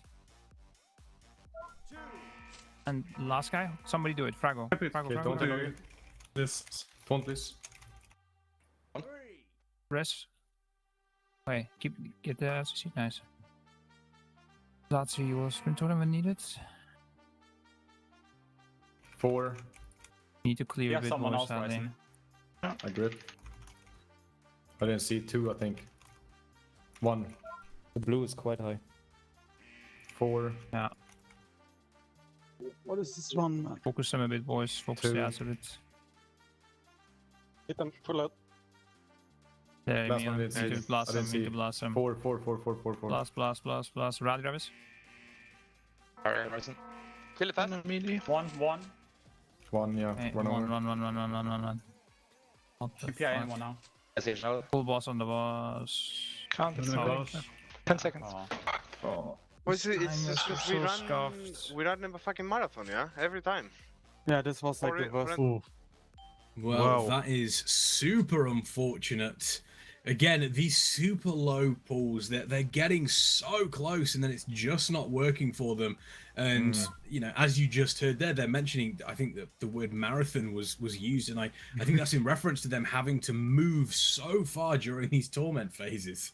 Yeah, it's absolutely nuts. Like I can feel the irritation. Like I know that progressing this as a caster must be so irritating, just because of the amount of movement that you need to do on this fight. It's not even necessarily the amount of movement; it's just how condensed it is. You've got to do like a lot within a short period. Otherwise, you can generally chill out a fair amount. But yeah, it's a little all over the place, and unfortunately, there once again, it was just a cleanliness problem, so to speak.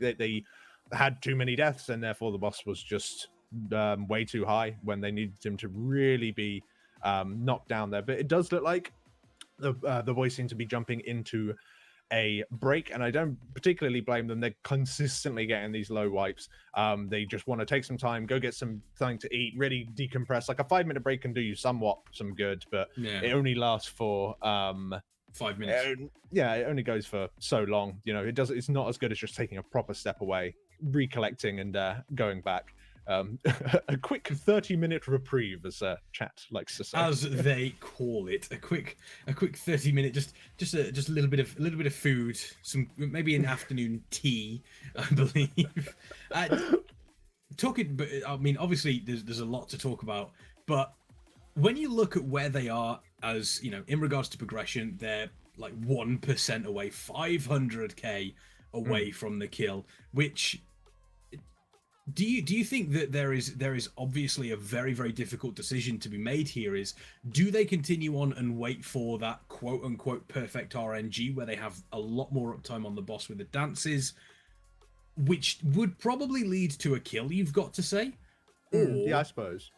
Do they decide to go and take some normal splits to get a little bit of extra gear, save the heroic split for potentially Painsmith, potentially something like Guardian of the first ones, which we expect to be a little bit of a check as well. Where do you feel as though it's going to fall with something like that? Because that is a difficult decision to make for any of these raiders. It's super difficult to call when you're doing splits, because you can only do them once. Really, you can do these guys stagger them out across in several different strange ways. So yeah, there is when you are doing these, when to call to do a split, even you have to consider that once you made that decision, you've got to kind of be confident that you've made the right one. Because say, okay, yeah, we could really do with getting this boomkin as an example, this set of gear, and then when you actually get to the boss that is way more difficult, and maybe boomkin, well, it's unlikely, but say boomkin's trash on it or something, then you're like, well, that was resources that we shouldn't have put there.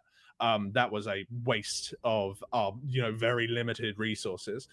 So you've got to be very, very careful. I always hated having to call when to do splits personally, because I could never really, there's always so many things to weigh up, and I don't really think it's a science more than it is an art. You've got to just kind of go with it and hope for the best. So but generally speaking, you want to delay it for as long as possible.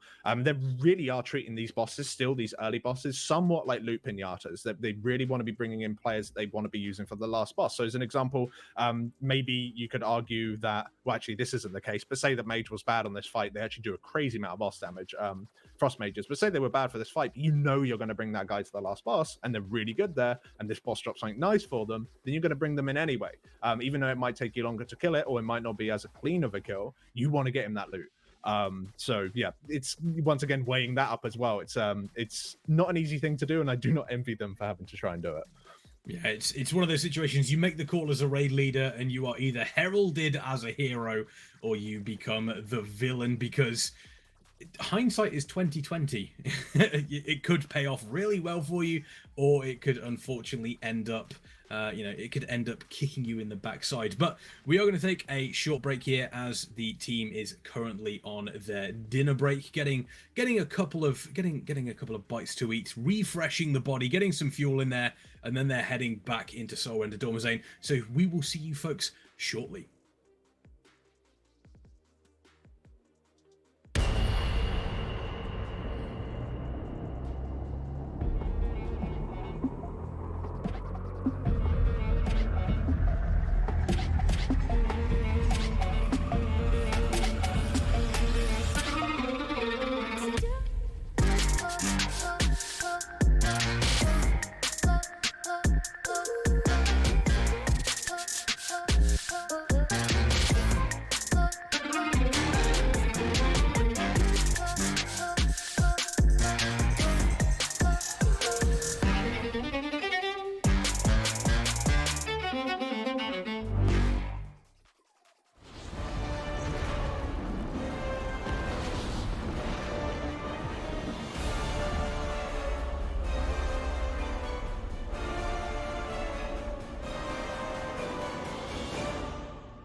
We're Marcelian and Flame from Marcelian Online, and we've been using the CurseForge client for like 6-7 months now since its launch with no problems. Get new cool add-ons, we update all of our existing ones with one button. I mean, it is the add-ons manager of our choice. And it's also the choice of the Echo players who use CurseForge app for their add-on needs. And it's really cool that Curse gives 70% of their revenue to the add-on developers. So you know what you have to do? You gotta check out curseforge.com/echo to get the CurseForge app and see the add-ons that all the players use and get them for yourself.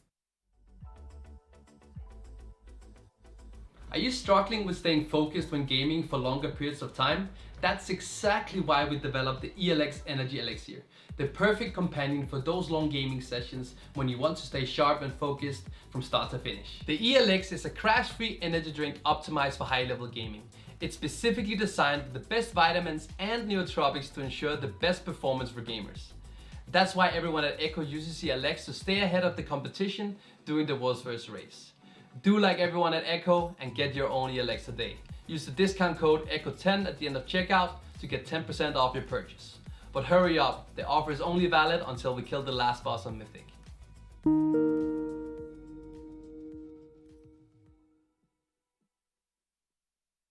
Hey guys, I'm Tags from Complexity Limit. And I'm Roger Brown from Echo. And we're here to announce that we're teaming up with Rise Against the Disorder. Links to our joint donation campaign will be on both the Echo and Limit streams, and 100% of those donations will go straight to Rise Against the Disorder.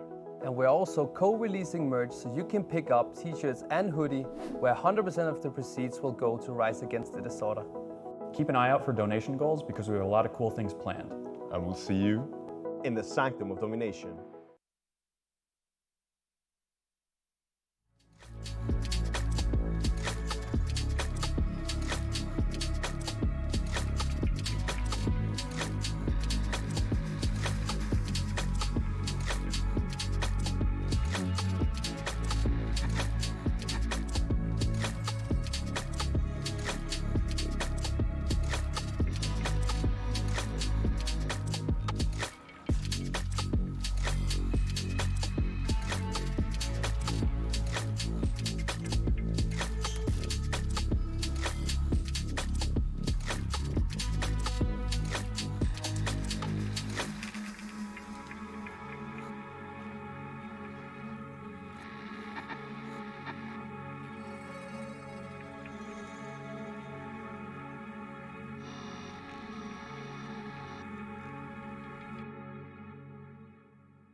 No, I'm straight like I'm touchdown.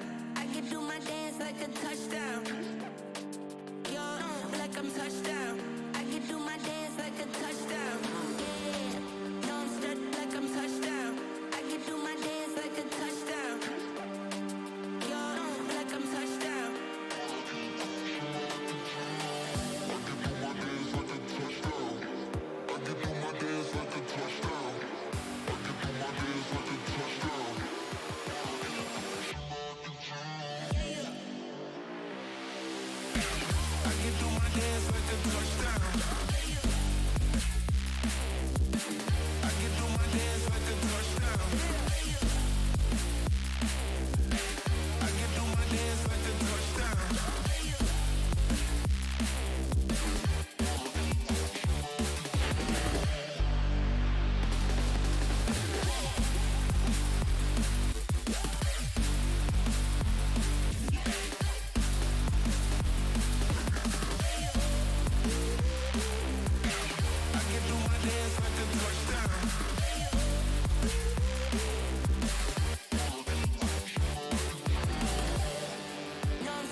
Hello, everyone, and welcome back to the Echo Race to World First. As you can see, all the boys are just having a little bit of a break, getting their dinner in. My name is Alex, and I am joined, of course, here by the Kexman.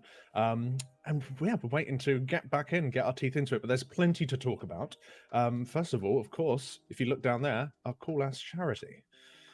Yes, charity is, obviously exclamation point rad in the chat to learn more about that one. We're currently at $1,110. A massive, massive thank you to every single person that has donated. This is obviously in partner with Limit. There is exclusive merch that you can get hold of that will obviously help out this charity that is, is close to pretty much, every single person here at Echo, close to our hearts. So once again, exclamation point rad will explain everything that you need to know about that one. For those of you that have already donated, thank you. For those of you that may donate in the future, once again, thank you to you as well. Obviously, taking a look there, they've had a little bit of a break. There's been a little bit of food. They've just taken some time away, get the brain to just calm down a little bit. Let's go back into this fresh. I think that's always a good idea, especially at this time. This is the sort of time when they'd have had their lunch, they might be getting slightly hungry. Obviously they might be changing up a few things. We did see some little vault shenanigans, obviously from Zalia, taking a look at what was available. I believe a 252 IQD was on the table there, and I believe he's taken it. Yes, the 252 IQD is now on his character. So that is now available. That's a big trinket. No, that is really good. I wonder if he was holding back on collecting anything from the vault. A reason that comes to mind, I don't know if this is the reason, but potentially if he managed to pick something else up in the raid, it would have like maybe nullified the, sure, like you could say that the IQD right now would be, maybe a 10% increase or something, although you can't really do that for healers, but say it is a 10%, but if you got a different trinket, it might only be a 2% increase, so it'd be better to wait and then actually just make your choice later. So I can kind of get, that would be my guess, but there's probably a different reason, who knows. But yeah, it seems like everyone's just getting back to their PCs and getting ready to go. I imagine we'll be starting to see some pulls within maybe the next 10 minutes or so. I think they put a half-hour break up. So yeah, I think we're getting closer to that time. Oh, yeah. 30 seconds? 30 seconds until the break ends. So, Scribe, finish your food. Get sat down. What are you doing? You're in the wrong zone. Don't be... There's the summon, take it. There's the summon, take it. Quick, don't be late. You'll be loot locked. Don't take it. Quickly. And 10 seconds. Oh, God. He's still... No, you've pressed the wrong thing. I mean, 5. Oh, no. That's it. Loot locked. Break time is over. Not in the zone. Loot locked. That is the guild. Yeah. Count banned. Unlucky. Unlucky. Interesting that the IQD was picked up there, because there was also an option of a 252, not a 252, a 239 weapon as well. Obviously, the 252 IQD is very powerful. It's a big old trinket. Looks as though we are quickly switching over. Perfecto currently in some Mythic Plus with a lot of rogues. Yeah, that is a lot of rogues in that Mythic Plus. So it seems I was kind of a little bit sad though. A lot of people were like kind of really hyping up rogues going into this tier, and it looked like they'll be really, really good. And not saying that they won't be later, but it seems like quite a few guilds have almost shied away from maybe. I'm not gonna lie, I was looking for the all yellow group. I wanted there to be 5 rogues in there. just all yellow. Crazy. Yeah, all yellow. But no, it seems that at least for these early bosses, maybe they don't get any loot. So maybe they're not particularly good at these early bosses, and they'll be really good later on. And so that could certainly be it. But at least they're that's the thing, is that when you're in a guild like Echo or any guild that's really pushing for that prog, is that while your guild is progging, you're not just sitting there on the bench being sad. You're sitting in an M+ instead being sad. So you're getting things done. You're pushing forward to try and make yourself as strong as possible, so that when you are called in, if you are called in, you're all ready to go. So it looks as though we're getting some buffs in the raid, so pulls are not going to be far behind. Yes. So I wonder if we've seen anybody else open up their vault, because we obviously saw Zalia there getting that getting that really, really nice IQD. I wonder if anybody else has done the same thing. Maybe so. It'll be interesting to find out actually whether or not they did manage to get some big upgrades or not. But I think that really. Honestly, I know that we've had a 500k pull, and you would say, yeah, okay, extra damage would obviously make this better. And it would, but really, the extra damage, it doesn't really matter how much damage you're doing if you're not getting to the point of the fight cleanly. So, but it looks like they are going to make that pull very, very soon, as we're going to be jumping back into Soul Render, which is causing us quite a lot of problems, mainly with those chains. He's rending souls. He's living up to his name. He's rending souls. There was a savory deviant delight popped there by Zalia. Right, it's the biggest damage increase of them all, right? So well, yeah, exactly. It's the best food buff. It's mandatory in every single raid. But obviously, what we Soul Render, this first initial phase is very, very clean, very tight from Echo. I just want to know in chat, everybody that is listening, tell us, who do you think has the better hair whilst we're watching this initial pool here? Mirrors or Zalia? Who has the better hair, Mirrors or Zalia? Obviously, very, very important. They've got to know exactly which one of them rules the roost when it comes to the hairdo. Looks as though we don't actually have any changes in tactics. They're again gripping them in quite close, but not necessarily bringing them directly into that circle. There's the burn, and this opening, this opening phase, there's always going to be a ton of damage. Everybody's cooldowns are up. Everybody is getting their procs going. Trinkets are procking, and these ads are just melting alongside the boss. Yeah, it's interesting, because I heard that maybe Lorgok was not, because he was initially in, and I think that they switched him out, and I thought that might have been for a computer problem. I wonder whether or not that is fixed or not. Well, I'm not entirely sure. But say that it is fixed, they might already consider, look, our lowest pulls, it might just be better just sticking with this, and just to keep pushing through. So Yeah, I imagine there might have been a very, very small change maybe in terms of CD assignments. They might have just said, okay, instead of using AM here, we're going to use it here instead. But like overall, they're going to have very similar amounts of DRs and extra health and absorptions that they need for each of these chains, because that is the big spook thing in this fight. If there's anything spook, it is chains. Like the new mythic mechanic with this big ad, it's more of an annoyance. It's kind of like, oh right, okay, I guess we'll deal with it. It's not particularly difficult. That ad could quite comfortably be there on heroic, and as long as it was tuned properly, you know, it wouldn't make the fight that much harder. It's just the overlaps that you get on this and the amount of incoming damage all at once. Those things combined just make this fight nightmarish. Very, very difficult, especially for a 5th boss. You know, these are supposed to still be the Loot Pinata bosses. These are the bosses that you go in with any scuffed comp that you want, and you just come in here to get the gear, and you get it done like 10, 15 pulls or so. But, you know, there are a lot of guilds that are struggling on this boss that have put a lot of time into it. So it's good to see that these guys are getting closer and closer. They pretty much cleaned everything up in terms of like grand strategy. Now it just comes down to execution. I think they know what they want to do. They just have to execute upon it. Yeah, and this is sometimes one of the best you know, sort of like time frames for you to really go hard on a boss. As we've mentioned, you've taken a break, you've stepped away from the PC, you've reset yourself slightly, and you've said, okay, you know, let's ignore what's kind of happened previously, any of the mistakes, any of the confusion that's happened. Now we focus up, now we go. Everybody's got, you know, everybody's bellies are full. They are, you know, they're feeling happy. They were talking. You could see that there was, you know, a little bit of laughter during, you know, as we were seeing them taking that short break. There was no real, there was no sign of any frustration, which I think is incredibly important during a race to world first. Is that, you know, if there is any frustration, you kind of deal with that in a positive manner. You talk that through rather than just kind of, as soon as you go onto a break, you start throwing chairs, you start screaming. You know, that's never really going to happen with these guilds.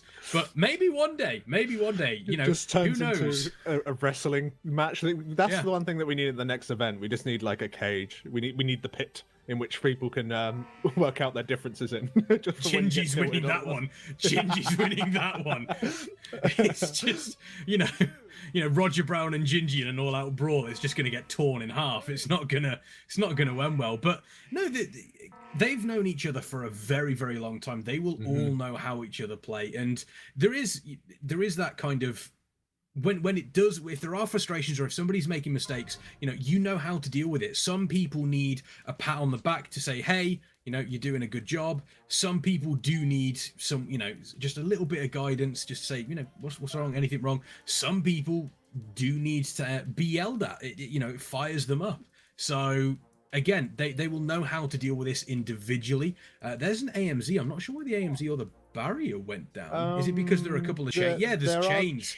There's chains going on, but ideally you'd obviously want those CDs stacked. It didn't look like this one was a particularly nasty overlap, because really those CDs not being on top of each other, you know, isn't ideal. But it seemed like they still managed to survive it, which is just fine. And really, they're starting to get the boss lower and lower, and they're going to start seeing what I would consider to be the spicy parts.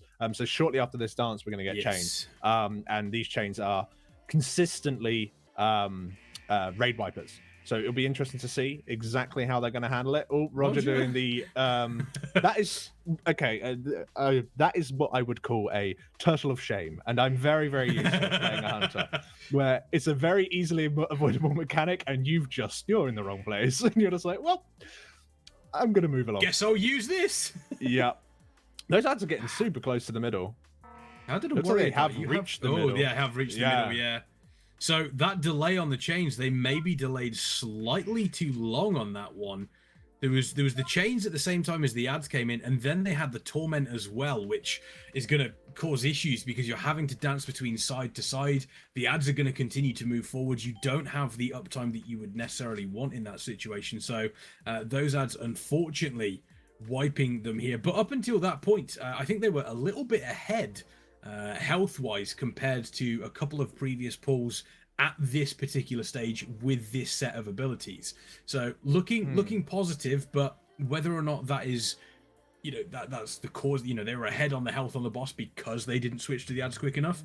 We will have to wait and see. Apparently, there were some people that were checking their vaults just to see what items are available, but there weren't many people that took any options. I believe Zalia was one of the only ones. Fair so enough. that is something that they're gonna, that they're saving. You have to be in a position where you see the great vault, you see the loot that is available in there, and you say, do I want to risk taking this now? Because if you take say for example, you take a 252 Mythic Plus item from the vault, and then all of a sudden that item gets replaced on the first or second boss, you've kind of wasted your great vault. So the usage of that is relatively important when it comes to the world first race, and making sure that you are maximizing your item level, which is, as we've mentioned before, relatively low in comparison to where the tuning lies for item level in the Mythic raid at this stage.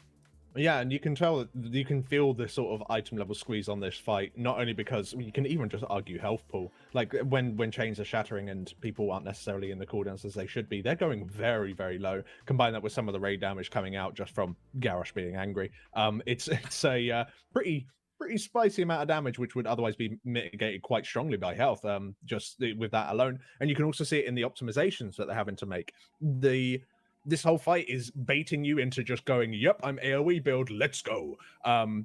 You really don't want to do that. You maybe want like 1 or 2 people to do that, but you really don't want the majority of people to do that at all, because the boss just has such a tight enrage timer that you need to be slamming the boss. These ads are they're bait. You just need to do them very efficiently, which is something that you see them doing. They're constantly getting the brands underneath it. If everyone was AoEing those ads, they will be dead so quickly. But in theory, they're not doing anything. As long as they die before they manage to either reach 100 energy, reach the middle, or get a cast off because you failed to kick, they don't actually have any negative effect on the raid whatsoever. And some people actually benefit single target just from being able to cleave onto ads, and you can funnel in that sort of way.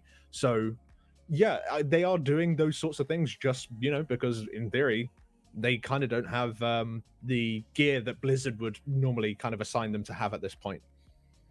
Yeah, I've got to say, looking at the damage meters during that initial pull with the Bloodlust, Kanex there managing to get up to 20k single target burst on Soul Render Dormazane, which is, you sometimes don't even see that with AoE pulls. Sometimes with some of these classes, Gingy not far behind. Gingy actually overtaking Kanex now, but now these ads are in. The Arms Warriors are going to start creeping up. That Blade Storm, that Sweeping Strike, it is going to be an absolute bloodfest in that group. The ads dropping down quick. They're not going to reach the middle. There's the grips to make sure that does not happen. There's only about 10k left on them, and then it's back onto the boss.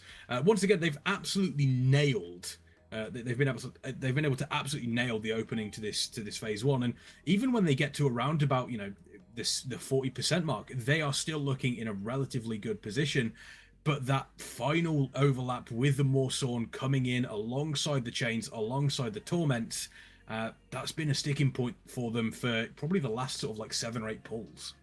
Yeah, and you can just, I'm so glad. Like, I just like seeing these things. Like when you have to make these optimizations, you can see, like, and of course these players are just really, really good. You can just see them moving exactly as, like, if you were raid leading this, they're moving exactly how you want them. The way that they're using these brands to get directly underneath all of these ads just as soon as possible. Like, I can't really see many situations where you finishing your cast is more important than getting underneath these ads, because you increase the damage they take by 50%, let alone do like a little bit of ticking damage to them. So just getting underneath as soon as is so. I say that, and now I think yeah. I think it's Kanex. Like, nah, I ain't going in.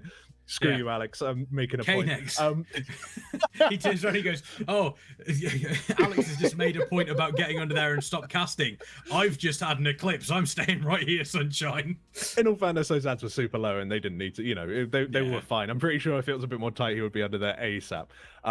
But yeah, no, the boys looking really, really good so far in this pool. But the longer it goes on, the crueler the boss decides to make these chain overlaps. And you will notice with these chain overlaps, for those who are new to kind of seeing this fight, is that the way that they're broken is that they're done in very rapid succession. Mainly, you've got all the time in the world, really, to do them.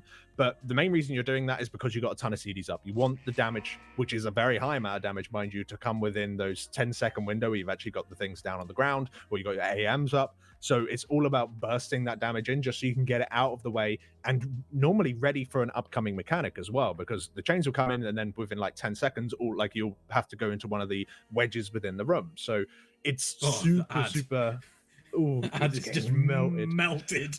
Yeah, it's super important to do the chains in a really swift way, but you've also got to do it in a controlled way because you've got all the swirlies coming down. If you stand in those swirlies, you are pretty much wiped out. You see the swirlies on the ground there right now. That happens during the chains. So you'll see here that 2 generally go off at once. So you have break first, then a small gap, break second, then a small gap, and then a last break of chains right there. It is somewhat different. Like if you're in for the nitty gritty that I'm about to go into, that is actually slightly different to how Limit do it. Limit normally do break very quickly, then they have a gap to dodge the souls on the ground, and then they go back into the CDs for the last break. So you can see like a difference in how the guilds prefer to actually handle that mechanic, even on a fight that is arguably as dictated as like the strategy being so dictated to you. You know, there's even small differences on a fight like this, which is, you know, heavily dictated to you. Yeah, and there are a couple of people that are probably watching going, well, the chains didn't do that much damage, but when you consider sort of the cooldowns that are being used there, there's a Monk's Revival, you've got a Spirit Link going out as well, so again, you can see there from the chains, that damage, so many people dropping super low. They do have 1 death. Zalia is just staying alive. I think Zalia dropped, unfortunately, but then immediately there's the reincarnate, but then we're also seeing, looks as though we do have another combat res going out on the mage, so we're back up to a full complement. But those deaths there, they mean a lot in this sort of environment, because you need to have as much uptime damage wise as you can. If you die, you're losing your food buff, you're potentially losing the augment rune. This is a really nasty overlap, going from 4 to 1. Looks as though everyone has been able to survive it, and then back over from 1 to 4. That is what you hate to see as a caster, because you just have no time on the boss. Looking at as though we're coming out of this transition around about the 31-30% mark. Looks as though, yeah, 32 just into 31%.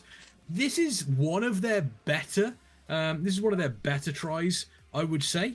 Whether or not it's going to actually lead to a kill, we'll have to wait and see. But let's see if we can get the player comms and see how they feel about these chains. 2, 1, go. Travis and 2, 1, go. Taunt. Yep, got it now. That's incoming. You see them? And Brand's new ones on top. Nice, easy, good one. Pulls, interrupt the ads. Very good grip. Oh yeah, on top of the ads now. New Brands coming, and chains 5. Phil, Jimmy, and Swag with Now's AMZ. PI whenever you have time.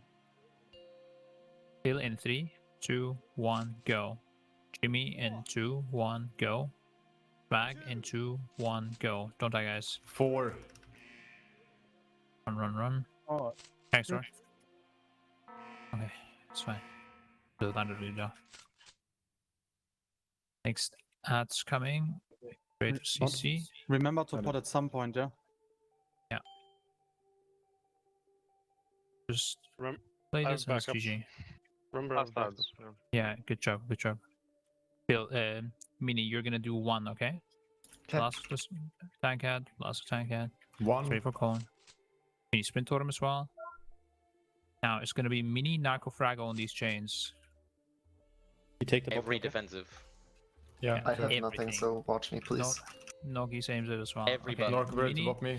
Mini in 3, paints up. 2, 1, go. Narco in 2, Paint, 1, block me, Narco. go. Fraggle in 2, 1, go. Just done. Yep. Okay, Hands on top. Keith, Bop, Nogi. 4. I have 2 stacks. Taunt Where is bot, Nogi, if you 4? can. I have nothing. 4. Did. 4. Revis, you ready to rally, sir? He'll be out. Stun. Yeah, nice root. Alright, Yeah. boss is a bit on the side, but it's fine. 1. That's your sprint totem. Run. Here. Gate to the other 2. side again up. I'm okay. 4. 1. Gate available. 3. Ginger roar. It's Nice, up. you already did. Nice, sorry. Full I pump vocal now. on some tanking, dude. Get fucking forced out. Talk about it! Get the force down, Bitch. bro. Good job, boys. Get tanked. Oh Come my on, God, three weapons. Dude, your nerd screams are too early. Oh, what? That is huge. Soul Render Dormazane dropping for Echo. They take world second.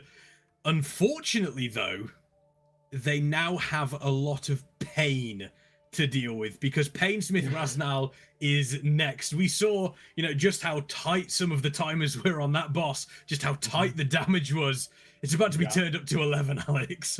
Yeah, Painsmith is going to be absolutely crazy, but big ups to killing that boss. You could see there that it's really is no joke whatsoever getting Dormazane down. So really, really well done by the team. And yeah, Painsmith, man, this is the boss. Like from looking through all the bosses, this is my boss. This is the boss I love the most. It is cruel, unusual, and it's got an awesome theme. It's so good. I really, really hope. And what I imagine that the team will be doing now is that they'll be popping in to go and have a little poke about, see what they're see what they can get from it, see what sort of strats they might do. They might do a couple hours of pulls on it, maybe an hour or so of pulls, or maybe even less, who knows, before then jumping off and making their decisions as to how they want to handle it. Because in theory, if the boss turns out, to not need extra gear, which I don't think is going to be the case. I think it's going to be a bit of a Gore Fiend style thing from Hellfire Citadel, where it's kind of the block for the rest of the instance. But say it isn't, then no need to do splits. You will just kill the boss. Once again, treating it like a loot pinata. Everything is a loot pinata until you need to go do heroics. So is that the actual limitation? Loot pinata, but until we need to do splits, it's just there for loot. Yeah, generally speaking, you can kind of see these earlier bosses as just like a form of split, except you're just doing it with one raid team. These bosses are here just to get loot for the later ones. And that's why you see potentially, like as an example, maybe 3 warriors isn't the best for that fight, although the warriors did really well. But let's just say warriors were kind of dog at that fight. You would still want to bring them for the fight that we just did because an axe drops there, like a kick-ass axe, which they really, really want. So you will see that guilds are doing that kind of thing, but my gut instinct is that this next boss is not going to be a loot pinata. I think it's going to be... I think I'm just projecting what I want it to be. I just want it to be spicy. I want it to be hard. I want it to be a crazy dance that you need to try and work your way through. So, yeah, absolutely awesome. Can't wait for Painsmith. How about you? What are your thoughts on Painsmith anyway? What do you think is going to cause the biggest problems? Biggest problems for Painsmith is going to be... Honestly, I feel as though it's the traps. I think the traps on Painsmith are the biggest issue. Yes, you've got the spiked balls that you have to deal with. There's the intermission phase, which we will get into. You obviously have, the tank mechanic that requires you to be very, very, very, very clever in how you place it and how you deal with it. Exclamation point Soul Render, by the way, in chat for a giveaway. So make sure you are using that exclamation point Soul Render. But yeah, for me, the traps are probably the biggest difference. I went, I was doing heroic Painsmith, and the traps were just an absolute nightmare trying to deal with those ones. Went into normal, and honestly, the difference, but once you do heroic and you go back to normal Painsmith, it is just, it feels completely different because you don't have to deal with those traps. Let's see if anybody here gets debated by the spikes. We'll have to wait and see. So that's there we go. Now, one thing to mention about the spikes that on heroic difficulty and lower, generally, I guess we can start talking about some of the differences for this guy. Yeah. On one small thing, but I guess it's actually a very big thing, is that on heroic difficulty and lower, it's generally survivable-ish. If you're topped and maybe you have like quite a lot of armor, then you can normally make your way through it. On Mythic, however, instead of it being like 20 odd K, it's like 110K. So unless you've got like an immunity or you've got the craziest amount of DRs known to man, you are not surviving one of those spikes. And on top of that, I guess the biggest change is that we can talk about the chains. So the chains that are marked around people, the things that knock people back and you're just generally a nuisance. Not only do you have 3 of those now, normally up from the 2 that you would normally have, but when the tank buster comes in, so whether that's the axe thrown at the tank, well, whatever weapon is thrown at the tank, each of those players will also kind of vomit out spikes in each of their sort of cardinal directions, like forward, back, left, and right. They shoot them out in that grid as well. So not only do you need to worry about, the tank will just get thrown in the corner, but all of these other people are also going to take up a ton of space. And you've got to remember that if you have traps down, you're going to have very little space to even put those traps, because there's the majority of the room is going to be taken up by the tank hit. That tank buster is just going to take up so much of the encounter space. And of course, the spiked balls as well. Recently, they still act the same way as far as we're aware, but recently they have managed to add these into the intermission that we're going to have to be dealing with, which is going to be nightmarish. From what I've seen from Wowhead, it looks like you don't actually have to kill them. They kind of go from side to side. They're just irritating. They're as irritating as they possibly can be. Yeah, there are spaces in the spike balls. They are there just as a little bit of a problem. But I think the best change on the intermission phase, which happens at 70% and 40% of the boss's health, is for those of you that don't know, he changes weapons, and during this phase you are effectively just moving from side to side, dodging spikes. There are embers that come down. Those are the ones that you really need to be careful of, because it can be very easy to get caught out, get clipped by an ember. It does a ton of damage. You don't make it in time, you get clipped by one of the spiked walls, you're stunned, you're then having to chase to catch back up. It can be quite difficult. On Mythic, this ends up slightly different. So here's the forge weapon. This is the tank. Yeah, here we go. Forge weapon. So you see the spike walls coming out. They're moving from side to side. There's the gaps, avoiding the embers that are getting thrown out at the same time. You can see those red swirlies. That does a lot of damage. This phase on Mythic changes in three very, very specific ways. First way, as is mentioned, you will have the spiked balls that will go from one side of the arena to the other side. Yeah. There are gaps that you can basically use, but it just adds a little bit more pressure.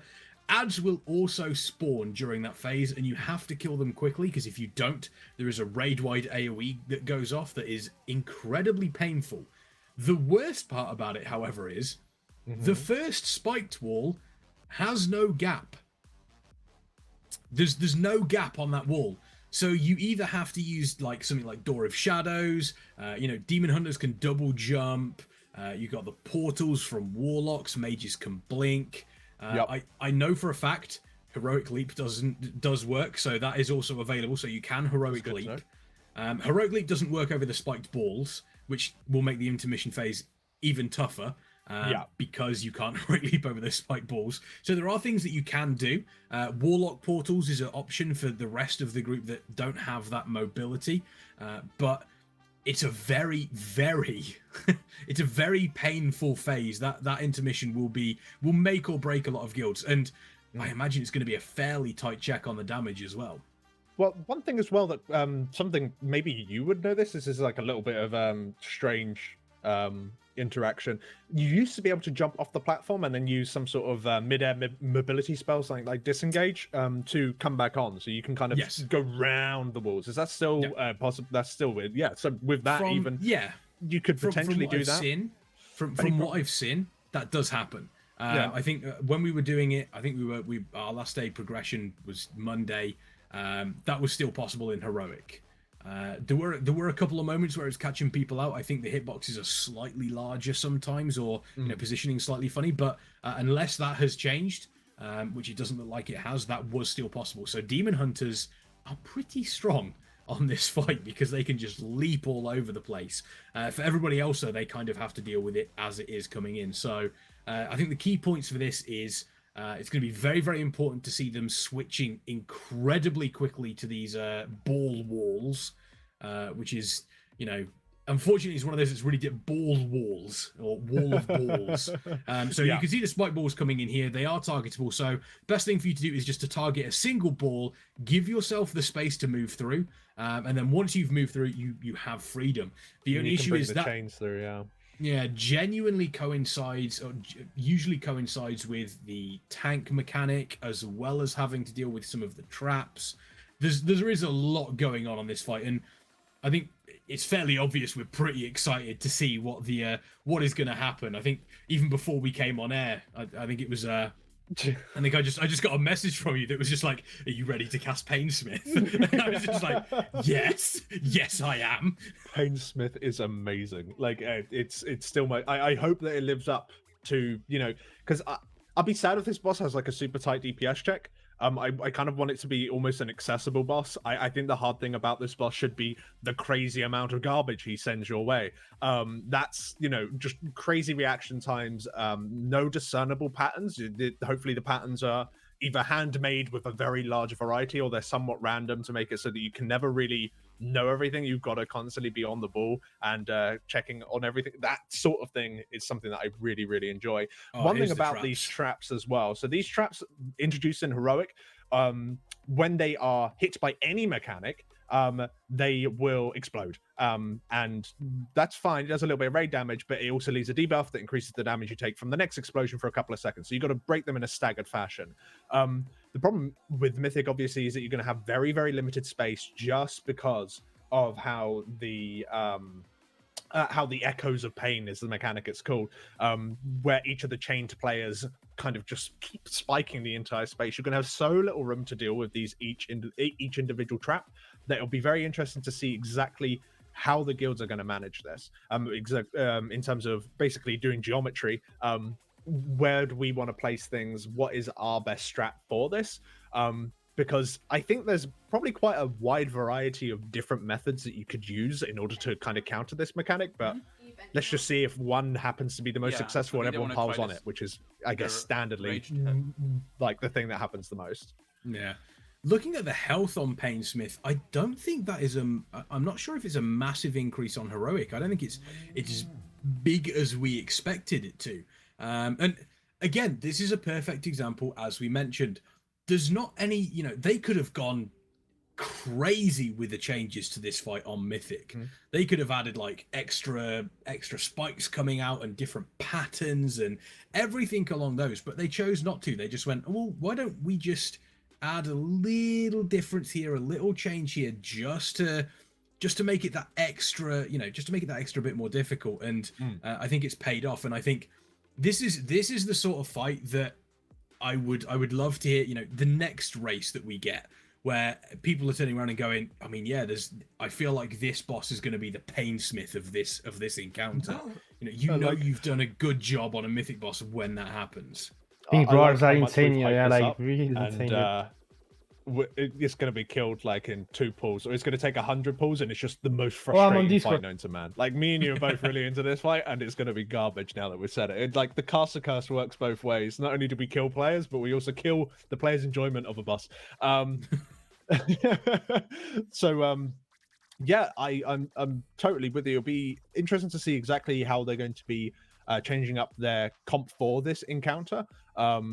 Largely, I imagine that they'll just be kind of going in with a rough idea, just a general blank slate, just comp 1.0, and then kind of just seeing what's going on here, because there isn't a ton of ads to deal with, at least during the normal standard phases. This is quite a single target related fight, with some burst damage needed for those spike balls. But with the introduction of the ads that you'll be getting during the intermission phases, it'll be interesting to see exactly how much of a problem they are, because it might even influence, okay, maybe we have to save CDs here. Okay, a Frost Mage would be crazy here because they can always have Frost Orb up or something along those lines. You might start building your comp around the things that you actually discover.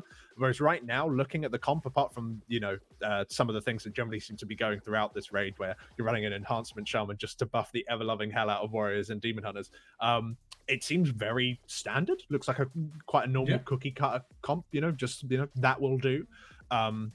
So it'll be cool to find out. Another thing that I'm very interested in finding out is whether or not melee DPS can get the chains on them. I think that if you can get melee DPS with the chains on them, it will very quickly diminish how nice they are. I can confirm that can happen. I believe, on Heroic at the very least.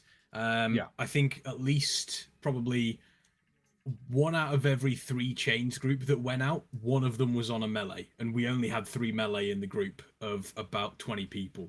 So it can go onto melee, and if it does, it's you just hands off keyboard. You just, okay, I can't do anything at this stage. I've just got to stand out in the middle of nowhere. It's very, very rough. I think we've spoken about the sort of the difficulty of this, and one of the big things is the crossover of some of the abilities, and we'll take a quick look at one of the tank mechanics here, which is Reverberating Hammer, and this is what you will be dealing with in phase 2. Reverberating Hammer is effectively a tank mechanic. The tank will disappear, there's the mechanic, and then all of these spikes will slowly but surely start to fade out. You see them going into the corner. There's the spikes effectively just slowly pulsing over the entire raid. and you have to step. And once again, thank you to Mythic Trap for these as well, making sure that we have a very clear and concise look. So whilst those spikes are going across the entire raid, sometimes you will also have the spiked ball wall coming towards you at the same time. So you're dodging the spikes, DPSing that one, and then once you're through that, you will then also have to place traps down. There's a lot going on. It feels very similar to Siegecrafter Black Fuse in Siege of Orgrimmar to a certain extent, because there is so much going on. However, that does. Fight. That fight is so good. I spent that entire fight on the belt. I was a hunter. Yep. I don't even know what happened downstairs. I jumped up on the belt. You're entirely right, and the way that you're going to have this wave of things going across, and of course these can break traps. But as soon as that impact happens, of course on Mythic we'll see hopefully very soon when these guys finalize their comp and start making a move. You're going to have all of those other people pulsing at the same time. Each of the chained players pulsing all at the same time. It's going to be absolutely insane. And if that happens to go on a melee person, just quickly going back to that is so cruel. If there are ranged players that can kind of do it, you could maybe argue if one goes on a melee, then they can have like a side of the boss in which they can damage him, and then they'll just have to quickly go to their assigned geometry spot in order to handle the mechanic, and it won't necessarily be too bad, but it feels like it's much more easy for range to handle that, because as soon as the melee get the chains on them, you're totally locked out. You feel, basically everyone else in melee just turns their back on you. They hate you because you're just going to be there knocking them around and causing them a hard time. So yeah, it's super rough. I really hope that they fix that for Mythic. It's just so I think unfair. so. I just saw someone in chat saying that apparently it doesn't happen in Mythic. I don't know how true that is, because I think our understanding and viewpoint on the Mythic fight is probably slightly, it's probably not as good as some of the other bosses. We know what abilities come in, but we will wait and see. I would imagine it's one of those fights where they would make it so it doesn't appear on melee. But then again, as a melee player, we're used to it by now, just having to deal with every mechanic ever, not just being able to sit there DPSing, ice block, remove debuff, continue DPSing. It's one of those that does happen. The composition, I don't know whether we have had any major changes looking at it. We've had some tank changes. DK tanks were literally used on the last boss, not only because AMZ is, it's not nothing. It's not as crazy as it once was, but it's not nothing. But grips, just big old slappy hands, and DPS DKs, once again, they're not useless, but they're the days of Castle Nathria are behind us, and as is their high priority as a spot in the raid. Just because of some of the changes that they had done to them, mainly once again AMZ not being as crazy as it once was. But yeah, changing the tanks does certainly make sense. With the mobility needed on this fight, it's going to be very useful to have a monk as an example. DK, you're going to be a bit more waddling about, and even Paladin, although they're not the most mobile class, they've got nice burst of mobility with their horse. I don't even know what that ability is even called. It's just horse for me. Just horse up, go somewhere. Horse. Just horse. Yeah, just horse. I always call it Kodo. Anytime I always see it, it's always on a Tauren Paladin. Oh, right, so I just call it Kodo. But I think there's no real big surprise. It looks as though they have dropped one of the warriors. So we've lost an arms warrior. There's 2 extra druids. I think they're all balanced as well. So there's 2 extra druids. I don't know if Lorgok is back in. I think I saw his name show up. And they've switched to a monk paladin tanking duo. So again, there's a fair bit of room for them to move about on this platform. So Lorgok is back in. So there we go. We've got the four balanced druids, 2 arms warriors. Is that a Ret as well? Have they got a Ret? Yeah, no, I think they've got Narcles in here. Yeah, one thing I know that Boomkin's crazy good. Don't get me wrong. 4 of them feels like normally when you stack 4 of something, unless they're like unbelievably busted, mind you, normally they're brought in to do something. Like a 4 stack is quite a high stack. Now they could be stacking them for loot. Like, no joke, there might be something crazy Possibly. good. I'm going to quickly look up whether or not there is actually anything crazy good for Boomkins here. Possibly. Could also potentially be the roars during the intermission phases. Yeah. That could be really useful as well. Really useful. So Druid, have a little bit of Boomkin. For balance on this fight, There's a trinket and there's a ring, but I don't know if Stellar Inspiration as a conduit would be a reason to bring them in. But there isn't like a weapon as an example. I'm not entirely sure how crazy good that trinket is. I'm going to go look that up as well. But yeah, I imagine, yeah, so that's what I was very much thinking. I'm not sure if this boss really can be used necessarily as a loot pinata just yet. Who knows? But chances are, yeah, it's more for their utility, either because they really like the convoke. But I think you're right in saying that it's going to be raw that's going to be carrying. Although saying that, Shaman could be very, very useful for the spike phases, because generally speaking, you don't find yourself progressing forward and backwards very much. You find yourself running side to side, very similar to the boss that we just did, Soul Render, and that's a really perfect opportunity for Windrush Totem. Windrush Totem is better than Raw in that situation because it lasts for longer. You can have that totem down and it can give you speed for 20 odd seconds rather than a Raw just lasting like 5 or 6 or so. So yeah, it'll be interesting to see exactly why they made that choice. They have also dropped the enhancement Shaman. Rest in pepperonis. I'm actually really sad because I love it when they pick these strange sort of... All the arms warriors are just... Yeah, they're sad. No more Wind Fury Totem. So yeah, we'll have to see. And I think we've also got... Yeah, because Meris has come back to tank now, and we got a new Windwalker in. I wonder why they did that way. I'm not sure. I'm not sure whether or not Meris had the... Yeah, just wait on Monk. I can't actually see. My eyesight's too bad. I believe it is. Maybe Meris possibly had the better tank loot. That is something that needs to be considered if they were lucky enough to grab those. I mean, I'm sure we'll probably get some form of explanation at some point. But looking like a very, very strong team. We're looking at a 5 heal fight here. Normally in a 20-man mythic, 4 heal is generally one of the one of the more common sites that you see, but I think most of the fights we've seen have been 5 healed, especially from sort of like Remnant onwards. Yeah, no, there's been a lot of heavy hitting bosses. We've actually got a pull in. First pull for Painsmith. Are you excited? I'm super excited, and as a viewer, we of course have just been going over a bunch of stuff for this boss. If you want one thing to focus on, it'll be very obvious, but check this out. So when the chains come in, so you see there's the chain folk, unlock, off you go. The chain folk, look what happened when the tank buster comes in 2, 1, boom! That's so cool. And then that guy got hit by the spike ball that landed on his head. So they'll probably need to change exactly where those people are placed, but look how cool that mechanic looks. That is awesome. And of course they will break their way, make a small little gap in the spike ball wall. But here it comes again. I don't think there are any chains this time, though. It's just standard tank. And now we've got some traps. So these are our first set of traps that we will see. Where are they going to place these traps exactly? Okay, it seems a little scattershot. I'm not going to lie. It doesn't seem like... Chains. Here we go again. Oh, it's because these can be removed without like any mechanics going over the top. Okay, so here we go. Here's the big pulse. Oh, that is just horrible. That's the worst part as well is the ball wall that comes in is random as well. So it's not as if you can turn around and say we're going to set up on X side of the map. You have no idea where it's coming in. You have to just be ready to react to it super quickly. There we go. There is the look at that. It goes. This is different as well because I think on heroic when you're in the corner it goes over 2 of the sort of like the column and row that you see there.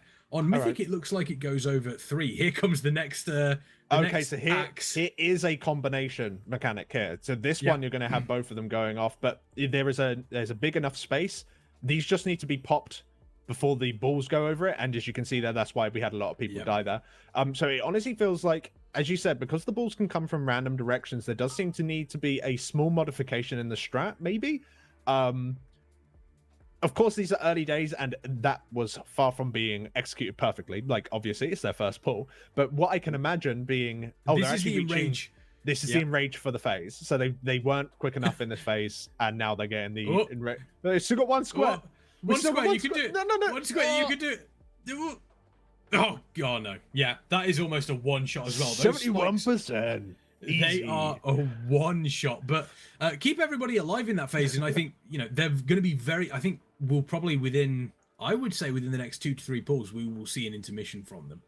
That didn't look to be, that didn't look to be a massive struggle for them. I think those traps, it's just getting used now to seeing what's happening here, and you can talk all day about what to expect from a boss. You can take a look at tactics and you can say, oh, this does this, until you're actually in that arena and you see the mechanic for yourself and you get a feel for how it works. It can take you an attempt or two to go, oh, okay, yeah, this is how it's dealt with, and that's probably exactly what's happening here. Yeah, no, 100%. And like the thing is that most of all of the bosses before up to this point, Echo have been able to gather all the information from Limit, every single last little thing that they wanted. Not everything that they wanted, but they could see all the kill and they could see the prog, so they knew how this fight worked. How every single fight worked. This is like the first sort of fresh boss. Sure, I think Limit's been on this for maybe an hour or two beforehand, but this is the fight where they, they're actually like progressing simultaneously. Of course, Limit do have done some of their splits. I don't think they've done everything. They've done some of the non-mythic content that they want to do this week. Oh, Phil, you're close. Boom. Roger. That would work. I think that would work, because I was very much about to say that as they're making their own strat here, one thing that they got to realize is that I don't think that they can ever place the chain explosions on the very end row or column, because just in case you get spike balls land there, if the spike balls do land there, then that person's just dead, so major unluck. So they've all got to shift in diagonally by one, because you also don't want to hit each other. So once again, you're shrinking the play space, you're shrinking the space in which you have to have the ability to drop the trap safely. I love this fight. This fight's so cool. There's so many different things going on, and the big question now is, we've seen, Echo have effectively caught up. There's a small gap between themselves and Limit. Echo have effectively caught up with Limit now. Painsmith Raznal has been decided as being one of the first big walls of this tier of Sanctum of Domination. My question to yourself, and my question to chat as well, is: do you think we are going to see this boss dead by the end of the day? Ooh, I'm kind of leaning on the side of chat here. For EU, mind you, I think because US are fresh, and they have got a long day ahead of themselves. They've got a good, at least like another 6 to 10 hours or so, somewhere in that range. They've got a long old time. They can spend a lot of time on this guy. So maybe, I think for EU, we have still got some time, but you're looking maybe around like 5 hours or so, and they may very well consider to go do splits. I think if any time we decide to go to splits, this boss isn't going to die today. I think that even if you can make the damage check, it's just way too the fight is way too finicky. You can't out damage this fight. You need to learn it, and if it also has a high damage requirement, it's not going to help you. It just means that you're going to eventually manage to cut through it that way. So that would be my guess. Part of me kind of hopes not as well, because I love this guy. I'd rather this guy be the Gore Fiend, and then the guardian of the first one is the Iskau afterwards, which was the bird boss, if anyone forgot, from HFC, which did nothing. You literally went in there and got a free kill. So that's what I'm hoping. Tight. Narcoles immediately getting spiked. It is just a one shot. Where was Narcoles then to get hit by that? I think Narcoles was just a little bit off. Bit off. There we go. There's the disengage. Fancy. All right, Roger nearly taking Phil out though with that disengage. Oh, did he? Did you knock him around? He knocked him back a little bit, so that could have been really unfortunate if he'd have knocked him off the platform. Oh, those two. You can handle it. Oh, okay. Well, that was unclear as to who was soaking there. That was a communication problem. So it seems that for this phase, then, the boss is kind enough to do an intro for you. Some bosses do intros where they do the mechanics and don't overlap them cruelly at the beginning. So the boss is teaching you, okay, chains will be spreading out the tank debuff, so watch out for that. Oh, and there are some walls. I guess that's a small overlap, but don't worry, that's going to get way worse later. Then it's like, these are what traps do. Make sure you blow them up properly. I'm sure the guys now learned that if they hadn't done already. And then then you start seeing the overlaps. Then we're like, okay, so what happens when we have traps and we have chains? Where you have the tank buster go off and the and all of the chain people explode at the same time. Where are you going to put your traps? It seems to be easing you into it, which is kind of nice. But I think the best way of knowing how these guys are really handling how they're kind of walking their way through this boss is to kind of get a little bit of a listen in on their thoughts going into a bit of a pool here. So I think we'll switch over to that right now, I think. Ken, on the tank hit that is coming shortly after where we just wiped, you can hit him there as well, okay? Yeah. Oh, you are playing BM, okay. Not fully optimized, but Yeah, you just do that. You can drop the mines a bit closer to melee, and like this way Roger can also be in the cooldowns. 3, 2, 1. And just stack really good on top of the boss. Stack on top of the boss. Chains are going out. Watch it. Place the mines always like towards the middle of the room. oh, now. That's Why? I need a sound. I need a sound Bro, for this. Is There's no this sound. nameplate bar like intentional? Like what is this even? Like it's not even correct. What is that? It depends on where you're looking, I think. So, or? These traps are Spirit Link, Revis Rally, and Jesse's Diva. Wait a second. These traps, okay. What are these things? What is these numbers? What is this? It's Bigwig's events, probably wrong. It's fine. Let Roger handle it. Okay. Chains will go to green again. Watch it. Mine on the way. Good. Hey, don't be on the borders of the square. like boys. Hi, Lorgo! You do on Tango. You first wait and Yeah, Tango. okay, That's why we I move get one it, I get in. it, yeah, I get it, I get it. First strike blast. Just bloodless here. Oh, you did already. Going moon. You can rest one. of them. Okay. Did him this count? But honestly, maybe not needed. We Maybe have I'll some just use traps, mine. but like what? Must be fun Push with the that boss, gear, Xavo. Push the Yeah, boss. that means that we push don't the get boss. anything for a long time. Must be fun with that gear. Okay, Alright, boys. very good. Good Maybe luck. they go away. Yeah, focus. Roger, mark yourself 4, 3, and stack. 2, 1. Gingy will run. 4, 3, 2, Both on 1. right. Yep. 4, Good Lord, through. you chain this roar. 2, 1. Or 4, 3, 2, okay. 1.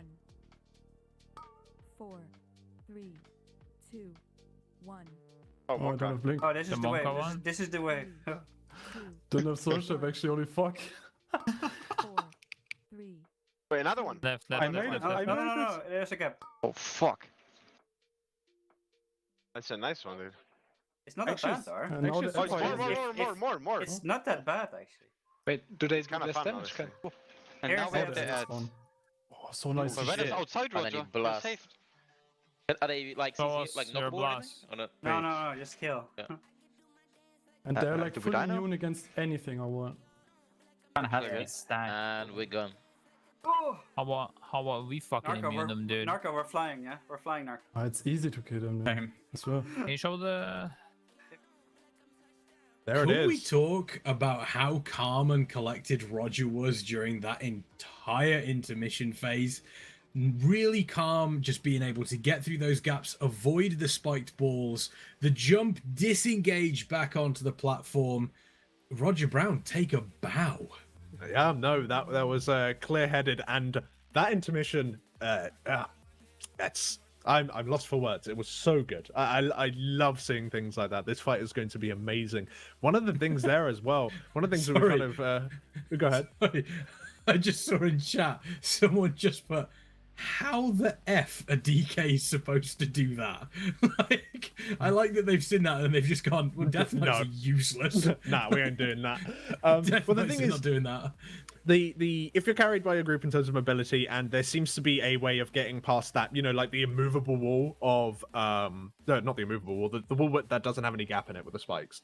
Yeah. When there is no gap, you can use, as you can see, the set up a wall or gateway there. That seems to be a way of getting around it, and there only seems to be one per intermission phase. At least there was only one in that one, so you just know, okay, I have to use one of those in order to get past. So yeah, you're going to need some help if you haven't got your own mobility, which is kind of interesting. It's insane though, like because as soon as you're done with that phase as well, even if you have like 1 or 2 people dead, you've got all of those ads, man. And those ads, they don't look like they can be moved. It doesn't look like they can be interrupted. I think someone, I didn't recognize the voice, but someone was just like, you know, can we not do anything to these? Are they immune to everything? You just got to kill them within 12 seconds. Unluck. So hopefully they all spawn together. It seems that you can bait the spawn locations because the fiery circles are underneath players. So as long as everyone's together, then you can try and spawn them all on top of each other. But then you're going to burst them super quickly. So not only do you need crazy single target to make sure that you get past the boss's individual phase in rages, because the boss will only be in a phase for so long until he's like, let's start bringing the wall in. So you can only be in that for so long, but you've also got to make sure you have crazy high bursts coming out of the intermission, which is super cool. Yeah, I'd be interested to see in the next intermission that they get to whether or not the spiked wall that doesn't have the gap, whether that is a fixed point. So say the third wall is always going to be the one that doesn't have the gap, or is it going to be randomized? Is it going to be a case of it could be the first, could be the last, could be the second, but we're going into another pull here. And you can see that you mentioned this just before we went into this fight, is just the sheer amount of space that is taken up by some of these abilities, where you just have nowhere to move. That, it shrinks the encounter space so small. Yeah, it really, really does. And then on top of that, when you start getting over, sorry, he likes cutting it close, doesn't he? I think with momentum as well. The point of view from Fragment's this tier is, assuming he's going to be using momentum throughout everything, it's always going to be like hypnotic, like how well he manages to do with everything. But you can see there the mobility of a tank is so nice. The tank can stay there for a nice long period of time. Once the balls are gone, then he can go out. Here we have another wave. Fortunately, this wave of traps is kind of free. Just get rid of the mines. One by one, nothing really going on. Yeah, you got some chain people, I suppose, but it's no big deal. It's the next one that's coming up, which is cruel and unusual, really. It's the next set of traps, I do believe, overlap with the new interaction with the chain and the tank buster. So then you've got very limited space in which to even place them, and you've got to be breaking them, and you've got this bloody wall of of spiked balls coming across as well. Somebody saying, do you die if you take balls to the face? I believe it is just a complete one shot. But again, getting through this first phase, I think they did have one death. I think it was just to execute there. So let's see if this one here, there's a very obvious gap. There's a gap on the second one that comes in with the balls as well. This one has a gap. They've got to avoid the balls, move across. A couple of people getting caught out there. Unfortunately, getting through these intermission phases without any deaths is going to be absolutely key in killing this boss. This is, I believe, the 5th or 4th wall. This is the one that doesn't have any gap. Very easy there. Just double jump. Who needs any other class when you're a demon hunter? And then in comes these embers. I believe this is the last set of embers coming up here, so they're going to stack up as tightly as possible, which unfortunately doesn't happen. No, this is the last stack. Yeah. So the last one coming in here. That definitely was on player locations. Yeah, that makes sense. And there's no way they'll kill these ads in time with this many people. I'll be interested if they even manage to kill one. But yeah, so I think they do need to make a roster change with so the problem is that right now they've only got one demon hunter instead of 20. So we can see if we can make a change for that. They can leech, it's fine. How long is it going to be until we see that, by the way?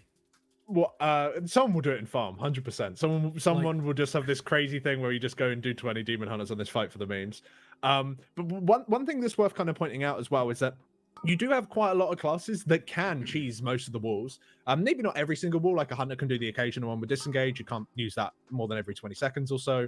You can blink over it. All of those sorts of things. Demon hunters can do it consistently, mind you, but you also notice that generally speaking, everyone's stuck together. And honestly, I think that this phase would be easier if there was one person multi-boxing 20 accounts with broadcast on. Just literally moving everyone in a single row, because that way all of the fire spawns together, and that way also all of the healing is on top of each other as well. Because you are taking ticking damage throughout this phase, so the closer you are all together, it makes your life easier for your healers. and it'll make it so you're not spawning goo in places that prevent people from moving from the mechanics correctly. So really, as I said, one controller for everyone would actually be best in ways, just because you would be able to make the movement perfect. It's kind of interesting in that sort of regard, because it kind of also encourages people to kind of go off and do their own thing with their cheesy class mechanics. But really, you only need to save that for the one wall. Once that one wall where you can't walk on the platform to do it is done, then really you need to get back to the group, start moving around together, help your healers out with their healing, and make sure you're not spawning goo on top of each other. Yeah, it's excuse me. It is, again, a fight that is, and you touched upon it, you know, when we first got to Painsmith, is you don't want it to just be a DPS check. You don't want it to just be a DPS race. You want it to be a case of, can you do mechanics properly? Because if you can, you'll be okay. But these mechanics are really going to test you on your movement. They're going to test you. And obviously, part of that comes into, can you do your rotation? Can you still do, you know, really, really solid damage whilst dealing with everything that is happening? And this is just, you know, the first phase is easy for these folks. You know, there's not really much going on. It's that intermission phase, learning kind of the cycles on that one, learning exactly how to deal with it. It's you know, it's when you get to phase 2. I think it, you know, it was on the second pull where, you know, you mentioned it kind of slowly but surely introduces you to every single mechanic. It's like, okay, here's the tank buster, here's the spikes, here's the chains, here's the balls, here's the traps. And then it just goes, phase 2, you're on your own.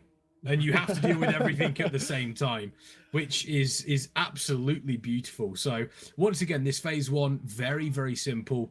They know exactly what to do here, just making sure they've got enough space. In comes the tank buster, and boom, half the raid is spikes. Looks as though we did lose somebody there. They need to get a little bit tighter in.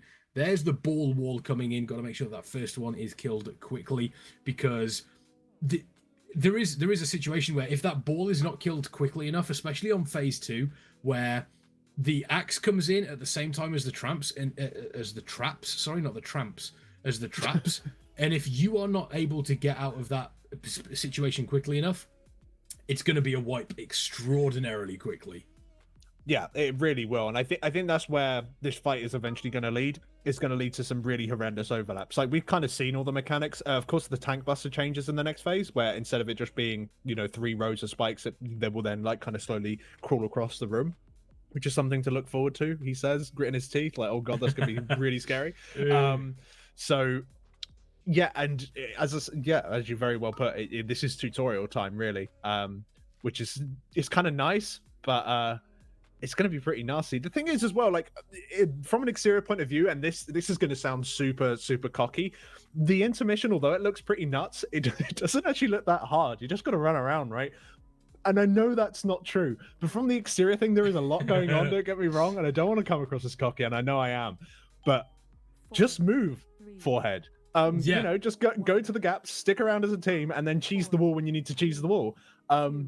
Apparently not, because these players obviously know that they know how to move. It's not so it's kind of difficult to kind of see the major difficulty in this phase, apart from it just being a crazy amount of movement where you just gotta go around like crazy. I can imagine healers dying quite a lot here because you've also got to heal, but for DPS there's nothing to even hit.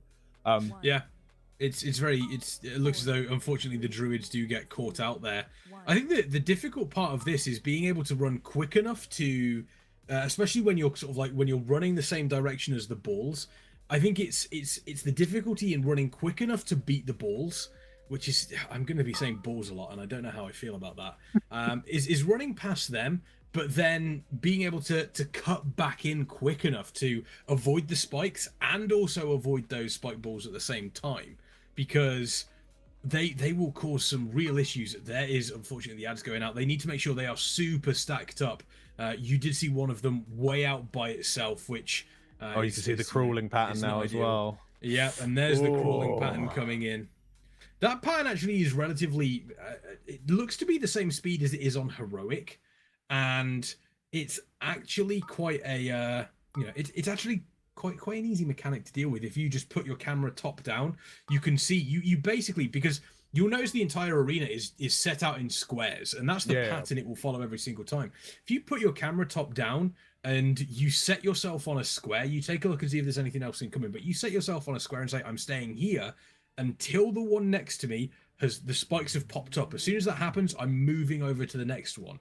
Yeah. And you know, it's not particularly difficult by itself. It's when it's coupled with, you have to do damage to the wall that's coming in. You have to make sure that the traps are being covered. You have to make sure that you're doing X, Y, and Z. Avoids, you know, and there is, it's kind of just, it piles on top of each other. Individually, this is, you know, each of these abilities is easily avoidable. It's when you put them all together that it becomes a little bit of a problem. Yeah, I was being a little bit silly when I said just move forehead. Obviously, like that phase in itself has just got a lot of moving parts. Literally a lot of moving parts. Most of them coming towards you to try and kill you. So, like, I think that will come down to practice. Like, I'm not entirely sure whether or not you can think of a grand strategy for that phase. Who knows? There might be some cheesy thing that you can do, and maybe you're just like, screw it, immunity classes, you immune the last 2 waves or something like that, and you just sit in the middle. Yeah. But the that phase, I think, is literally pull it 10 times and then you'll get it, or you pull it X times and then that phase is now done, and it will get towards the end where you might have occasional people die into it and everyone will laugh at them, but generally speaking, it will kind of be solved. It feels like something that will be solved relatively quickly because it's just very much a practice thing. The fight tells you what you need to do. Dodge all this crap. There isn't anything really else that you are supposed to be doing at that point. There's no damage to be done. You don't have to optimize anything. It's literally just move. And super quick on that ball. It was beautiful. And one thing as well is that I'm the more that I see this that phase as well, the more I think druids are the better call over a shaman. Just because you can't stay in a single lane, like on heroic and things like that, it feels that you can generally stay pretty much in a lane and just move left to right. It does feel that you need to do quite a lot of running backwards and forwards, and if you don't have those roars, you might not be within the speed totem, and then it will, it's not going to be any use to. So I can totally see why they're definitely a little bit more on for the druids rather than perhaps stacking shamans. It does seem to make more sense now that I've seen it in action. But they're doing really well so far, keeping everything under control. It's looking good. Yeah, it is. It's looking actually relatively comfortable. Again, this is just, you're learning all the various different aspects. You're turning around and you're saying, this is how you're going to be dealing with them. I'm super impressed at how tightly the raid team is getting stacked when those first traps come out. We do actually see them pushing Painsmith quicker than they have done on previous attempts. So let's find out how this intermission goes for them. They're stacking up super tight, moving all as one. There's the roar. The balls are coming in from the right-hand side. Keep an eye out for those. They'll be looking for the proper gap. This one's actually super friendly for them, getting a little bit close there, but there's another cheese roar. one. Oh, no, This is the cheese one. Oh, that is beautiful. That is beautiful. Now here's, this is the cheese one. This is the one that they're going to have to really figure out how to do. There's a couple of little immunities. Roger Brown did get clipped there, but they're going to have to stack back up, because coming up shortly is this final set of embers, the Stygian embers, and these are the one that spawns the adds. They've been quite lucky with the RNG of that that set of spikes. So this final one here, there we go. It looks like they've got them all grouped up. Unfortunately, there was a couple of people clipped by that spike wall coming through, but let's see if they can get these adds down. They have a really tight timer on this, 12 seconds. They can't be stunned or interrupted. Are they going to be able to do it? It doesn't look like it. There is the adds going off. DPS check. Yeah, losing 4 players there, though, is huge. Roger Brown, they were losing Narcoles on that Ret Paladin. That's massive damage gone. Just wait on Windwalker as well. That is literally like one of the reasons you bring Windwalker to this, is for that one bit of damage there, like the amount of burst there where you'll get off. So unfortunately, you're entirely right. They did lose like a good chunk of the people that should be bursting, because a lot of those ads, I think I saw one at like 30 when they died. That 4 people don't normally make up 30%, but I think those 4 classes probably do. They'll be able to push it, especially if they got CDs available for it. So yeah, no, you can already see how much cleaner that intermission is, and their grand strategy is stick together, run around, lol. That's it. There is nothing more that you can do, and then cheese it when you need to cheese it. I did notice that there wasn't a Warlock Gateway. At least I didn't see it. I don't know whether or not they forgot to put it down. But there wasn't a Warlock Gateway available, and it did. That might have screwed some people up. It looks like they are being placed down now, from what I can tell. Yep. which will certainly help. I think there was just a bit of a whoops. You know what it's like as a warlock when you have to play Sank at the beginning of the fight. You always forget. And on a fight which has this sort of tight DPS check, you don't really want to be spending a lot of time during the fight putting down a gateway. Yeah, the gateway is I think that they would be able to put it down in a proper place. I always feel, especially on something like this, I would feel super sketch about a warlock gateway because you don't, during that time frame where you're going through, you don't have control over your character. And I think the spike wall that doesn't have the gap in does sometimes coincide with, you know, the balls that are rolling across the arena, or, you know, if you're on the other side of the arena, just because of RNG of where the placement of the gap is to get back over to the other side for the gateway, you're not going to do that, as we see another pull coming in from the folks here at Echo. The Bloodlust at the start, I think traditionally you will see quite a few guilds on normal and heroic that will Bloodlust the final phase. This could potentially be a tactic of them bloodlusting just so they can get practice on this intermission, because that realistically is probably the most important part of this encounter. There doesn't seem to be many changes to the regular phases, with the exception obviously of those chains causing the spikes to go out, which, you know, phase 2, it's going to be rough. It's definitely going to be rough, seeing how that is affected, but we've got to get to that, and for that to happen, the intermission phase has to be super clean. Yeah, like I think it's totally the right thing to do, because right now they're lusting for prog only. Like the only thing that really matters to them is seeing the things they haven't seen. Like phase 1 is somewhat, in theory, solved. They're not really having deaths in phase 1, assuming that everything goes correct. So like occasionally we're having someone who forgot to stand in the right place, that kind of thing. But otherwise it's kind of a solved phase. So we want to make sure we get through that as soon as possible so we can keep practicing our phase 2 movement, so that we can our intermission, well, I guess it is actually phase 2, but I see more of an intermission movement, make sure that that's down nice and tightly. And once that's done, then we can start to see what the next phase 1 really has in store, because I honestly think that the boss is playing nice. He's being chill. He's being a nice guy right now. But even then, that spikes incoming. I believe spikes incoming. That cast he was just doing there was the beginning of his enrage. So even with lust, they're still getting quite close to it. But here comes the movement. Everyone running around as a big old team, dodging the swirlies, making sure to stay together, not only just for healing, but also to try and spawn those swirlies in controllable places. Chaining the roars over and over again. Unfortunately, we do have one death, but I think that probably is going to be one of many as we try and cheese our way over the side of this. A nice little disengage, easy peasy, super smooth. I know if I was doing that, I'd be right in the fire. So really well done. But right here, you can see they're all quite split up. They need to dodge this last one whilst being right on top of each other. Try to get all of these. Oh, sorry, one more. Excuse me. Yep. Keep seeing it incorrectly. This is the last one. Try and get them all on top of each other. Good enough, I would say. That is super sketch. It's super sketch, I think, because when you get into that situation, you're actually that close. The balls end up on that side of the arena, and you can still technically get hit by them, even though they're not rolling. So you have to avoid those, because if you stand too close to them, I think you still get killed by them, which is really unfortunate. And again, it's slightly RNG based.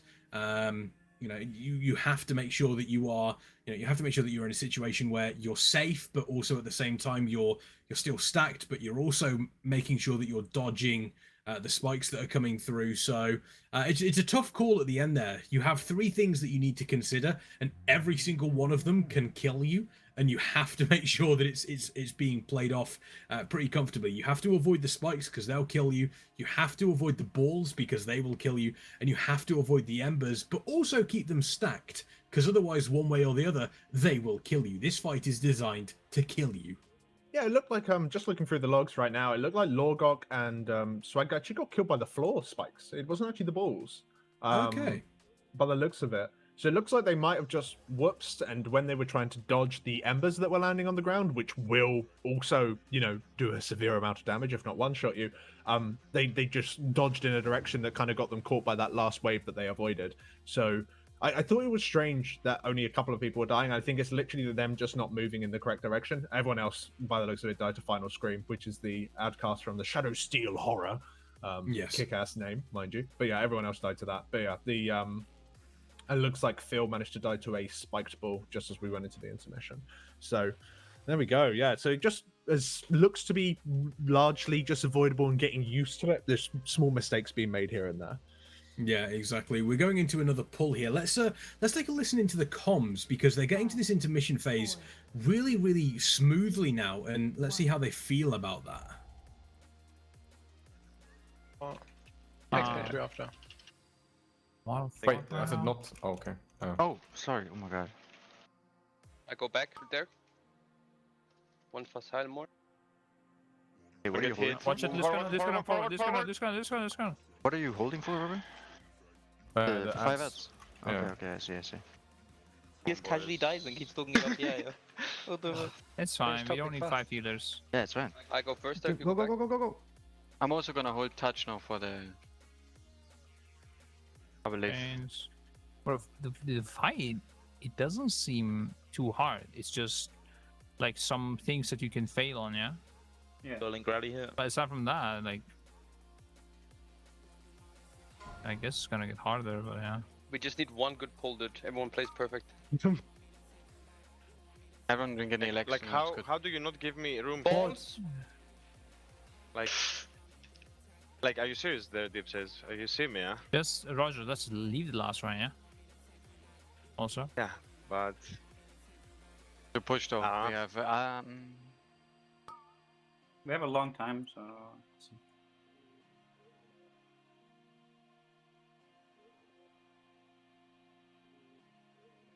Pop some deeps, healers. Why don't we actually have... We don't have trap timer right now in our big leagues though. There should be one here. Yeah, The speller I deeds are different, so they need to be fixed. Maybe they are fixed already. I don't know. Oh, we got the traps whiz. These bar. Don't these ignore everything. I don't know, put some shit. They do You balls? take one Oh, mine. no. Pop everything. 4. Right. Oh, why did I bubble? Sorry. We're okay. Ginger Roy? I'm gonna die here, by the way. Left. 4. That's fine. I sent an invite. 1. Practice it. 4. 3. I am crap. 1. Flex roaring. There was one thing on the left. So. Yeah, this is the TP. This is the TP one. I'm tripping, dude. 3. 2. It's always TP into middle, or is it me? 4. Yep, no it is. 2. 1. It's always the same wave, yeah? Yes. Yeah, the TP wave is the same, yeah. And then it's always middle right after. Yeah. Actually. Well, There we are. unfortunately, a wipe at this point. The intermission not quite as clean as they wanted to. They weren't able to. They had 2 deaths. They weren't able to push it quickly enough to avoid a little bit of a crossover with the traps that also came out on top of a ball wall, spiked ball wall. And you said something very, very interesting during that while we were listening to the comms, Alex, about the healer setup from Echo. Yeah, no, I was just, I'm sure there's a reason, and maybe they're just doing it for safety's sake right now, but I'm not entirely sure as to the point of all of the healing, all of the healers even. There seems to be a situation where 4 healing seems quite viable. Now, I don't know if that changes later on in the fight, mind you, or if I'm talking out my ass and each healer is, like, actually, you know, individually contributing maybe a cooldown of some sort. But right now, yeah, it seems, oh, they have actually dropped to 4 healers as of that pull. There we go then. There we go. The only thing I could think of... I was right, even though the answer was directly in front of me. There we go. So yeah, dropping to 4 pulls, 4 healers certainly seems to make sense. The only thing I could think of is you don't forget when you get into the intermission phase, you do have a stacking debuff that is put on you that lasts for the rest of the fight, and that also stacks in the second intermission phase. True. So by the time the third, you know, the third, well, the 1, 2, I suppose intermission, the third phase rolls round, you're going to be taking a lot of rot damage coming in from Painsmith. So that could be the reason why they were looking at 5 healing, but you then sacrifice the damage, and it's one of those that, you know, you just have to, again, just figure out, play the margin, see what's going to work for yourself. And that's exactly what this is. You know, these are exploratory pulls for Echo. They're taking a look at what the boss is doing, how they're reacting to certain things, and what they can do to potentially improve. And it is a work in progress. Pretty much every single boss during the Mythic Race to World at this stage is a work in progress. Yeah, it totally is. And because the thing is that they still have yet to pull the trigger on splits, as an example. which can completely change the landscape as to how many healers you want to bring. It can completely change comp. It could maybe change the players that you are bringing in. Say that one player who got very unlucky and is sat right now because unluck got no gear. They might get like all the gear in the world, and then they are suddenly the best damage dealer or output healer or anything that you want that you actually do want to suddenly bring in on this fight. But you're entirely right in terms of this fight needs exploration, and I think even if Limit was to, because Limit yesterday did try out some of the strats at the end of their but once they killed Soul Render, I think they spent a little bit of time off stream just having a little bit of a poke around at the boss, which I can completely get. I think that was in theory even the right thing to do, just because they wanted to try strat. There was no way that they wanted to kill anything. They just wanted to see, does this mechanic even move here, and does this do this?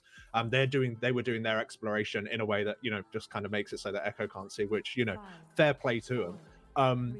The exploration of this and just trying to work out your own ebb and flow, exactly how you want to be dealing with certain mechanics, trying out different ideas that I'm sure they've been theorizing for, you know, ever since they saw this boss on the PTR.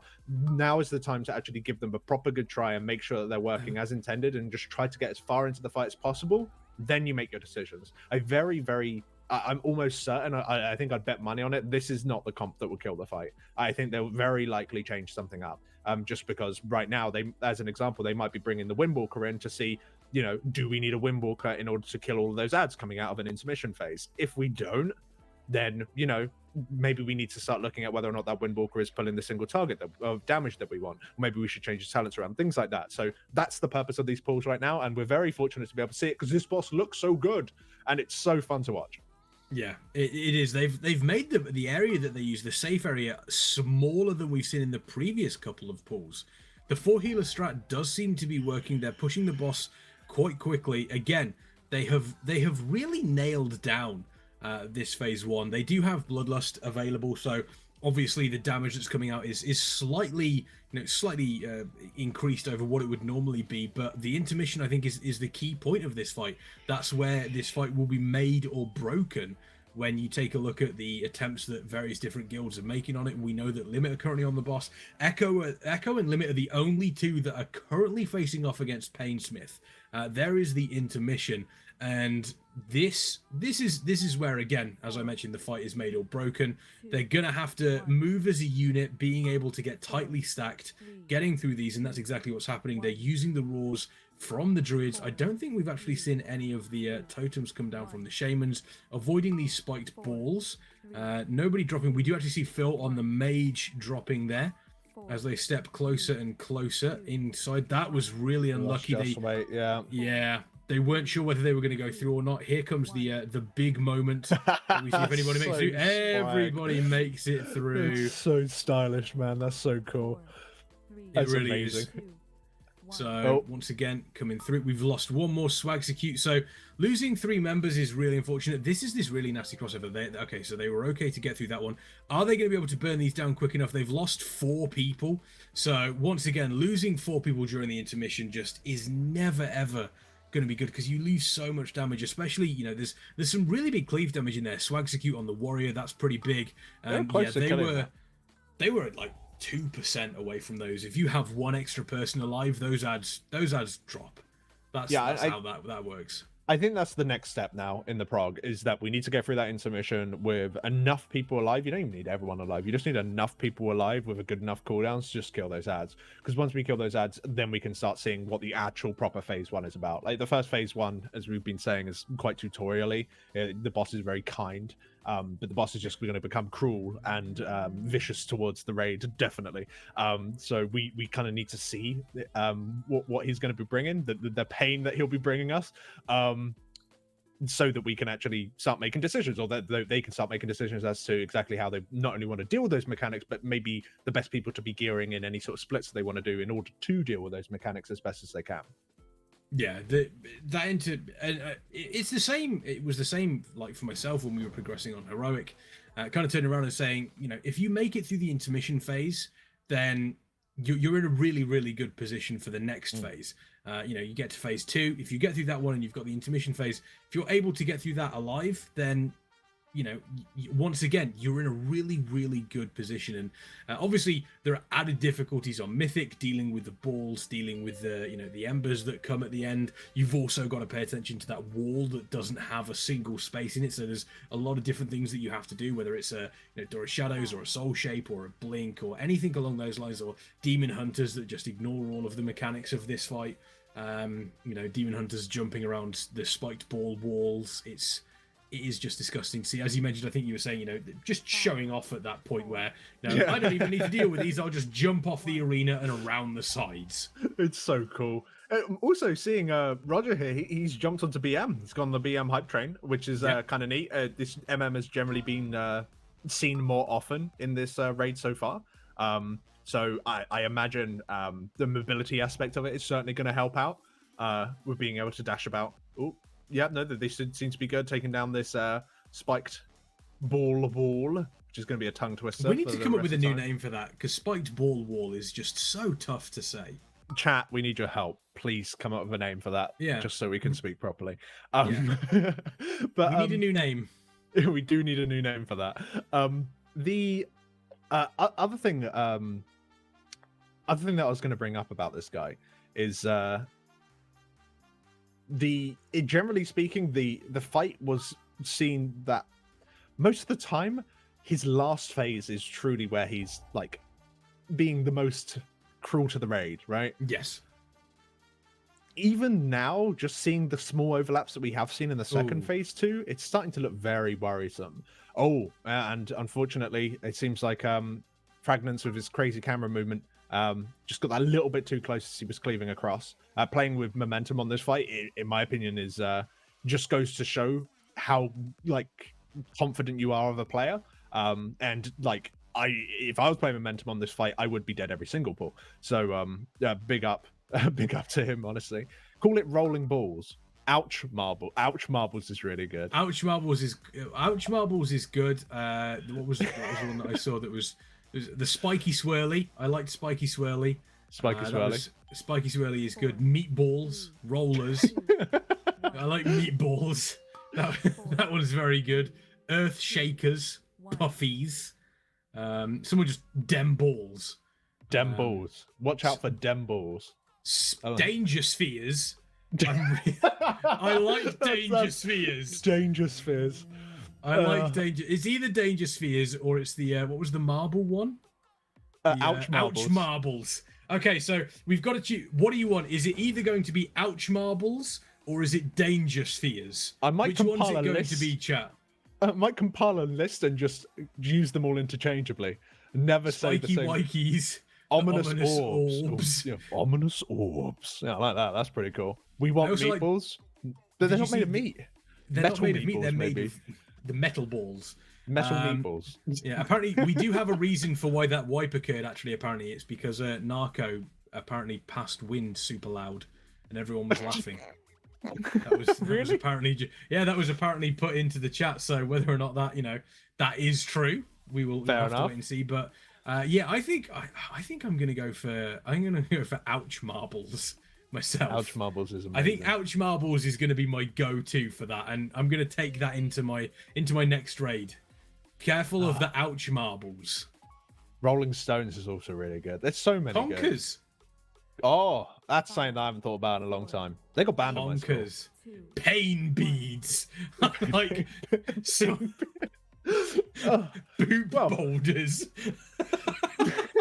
These are amazing, chat. These are amazing.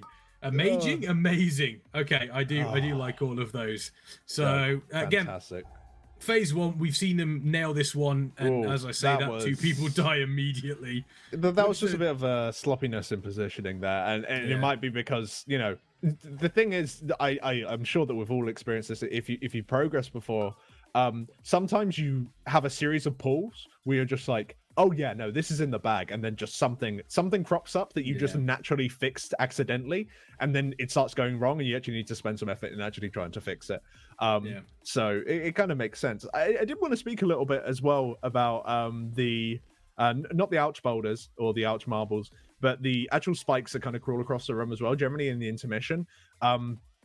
I don't know if you've ever had this when progging a boss before. Sometimes there's just a mechanic that you're just like, you generally see yourself as quite a well-rounded player, but it's just that mechanic. It's just something where you just melt entirely. I can totally see that might legitimately come up and eat people. Is in, for whatever reason, it doesn't matter how good you are, sometimes you just reach something that you just can't handle. I remember all the way back in Nighthold with that plant boss with the little suns on the ground, and the suns kind of came in a weird sort of fashion. For whatever reason, I just couldn't do that mechanic. I felt confident in everything else. That one thing just kind of threw me up. And it'll be interesting to see, because these guys, in all fairness, they're way better than I am. I wonder if that will happen to any of these guys, where it's just one or two people that just, for whatever reason, just can't handle the intermission. It's just something that it just doesn't gel with them. Oh yeah, it happens to every single player, and it's frustrating as well, because when you're in that situation, you know what you need to do to avoid it. You know that you need to do this, and you'll just avoid the mechanic. But for whatever reason, you cannot seem to get it right. I can't think of anything off the top of my head where it was something that I was always caught out with. I don't think there was a like, you know, it was a singular mechanic. It might have been like a whole boss fight where I was like, I just don't have any clue what is going on here. You know, it is one of those situations. But yeah, we're taking the team are taking a quick break, taking 5 minutes. I'd like to. I was giggling to myself there because one of the names that I saw just gave me a little bit of a chuckle. It was Pappy's Hangers. I don't know why that name just gave me a real giggle to myself when I saw it. I was just like, oh my god, not too sure about that one. But yeah, I'd love to get a you know, hate eggs. These names just keep coming in. Someone needs to be writing all of these down, because these are perfect for this sort of fight. And you know, I think hatred is a pretty good name for this fight, because this boss will do everything it possibly can to kill your raid off. And I'm sure later on there's going to be multiple bosses that will do that. You know, Fate Scribe, Rune Carver, Fate Scribe and Guardian. So Kel'Thuzad ain't going to be happy, and Sylvanas will be doing her damnedest to make sure that the raid doesn't manage to finish the fight there. But talking about this fight as well, actually, it's just a thing that you kind of you triggered within me. There's sometimes bosses in raids that just by the very nature of their design is a guild fight boss, as in everyone in the guild just gets all antsy and starts to get aggravated with one another because of the fight maybe has small individual mistakes that have cataclysmic sort of consequences to them. Do you think this boss could be one of those where no, I wouldn't say it's necessarily as much of a thing that will maybe occur within the guilds that are going for world first. They know each other too well to necessarily get their backs up and start getting all snarky about it or anything like that. But do you think that this boss could be a contender for a guild killer just because of how much there's quite a lot of individual responsibility sort of thing going on? Yeah, I think so. I think when you take a look at the boss, and we said it's not realistically, it's not a hard damage race, we think. You know, we obviously haven't seen once you get to phase 4, but at the same time, there's a lot going on, so you have to maximize your damage, and you don't really want to be going into the second phase or the third phase with 1 or 2 people down, because then you're behind. And you know, it's not only the damage that you have to deal with, you also have to deal with you know, it means that the ability to targeting people that you don't want a healer being targeted with the chains or anything along those sort of lines, or God forbid, you know, something to do with the traps where you have a really horrible overlap.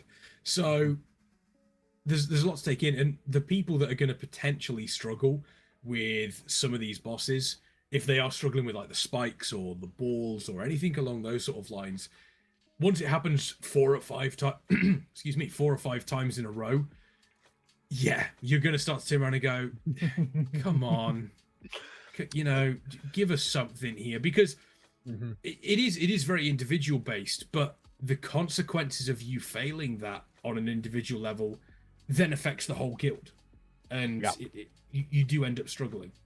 I think that the only thing that they could do to make this fight truly evil in terms of trying to make the guild collapse from the inside is to give it strange spell orders and spell queues, make it so the fight never is the same. So you have to deal with the overlaps in completely different ways every single time. Like, although it looks chaotic right now and the fight is, you know, and we've been memeing about it just because I think we're both very excited. This fight is just cool as hell.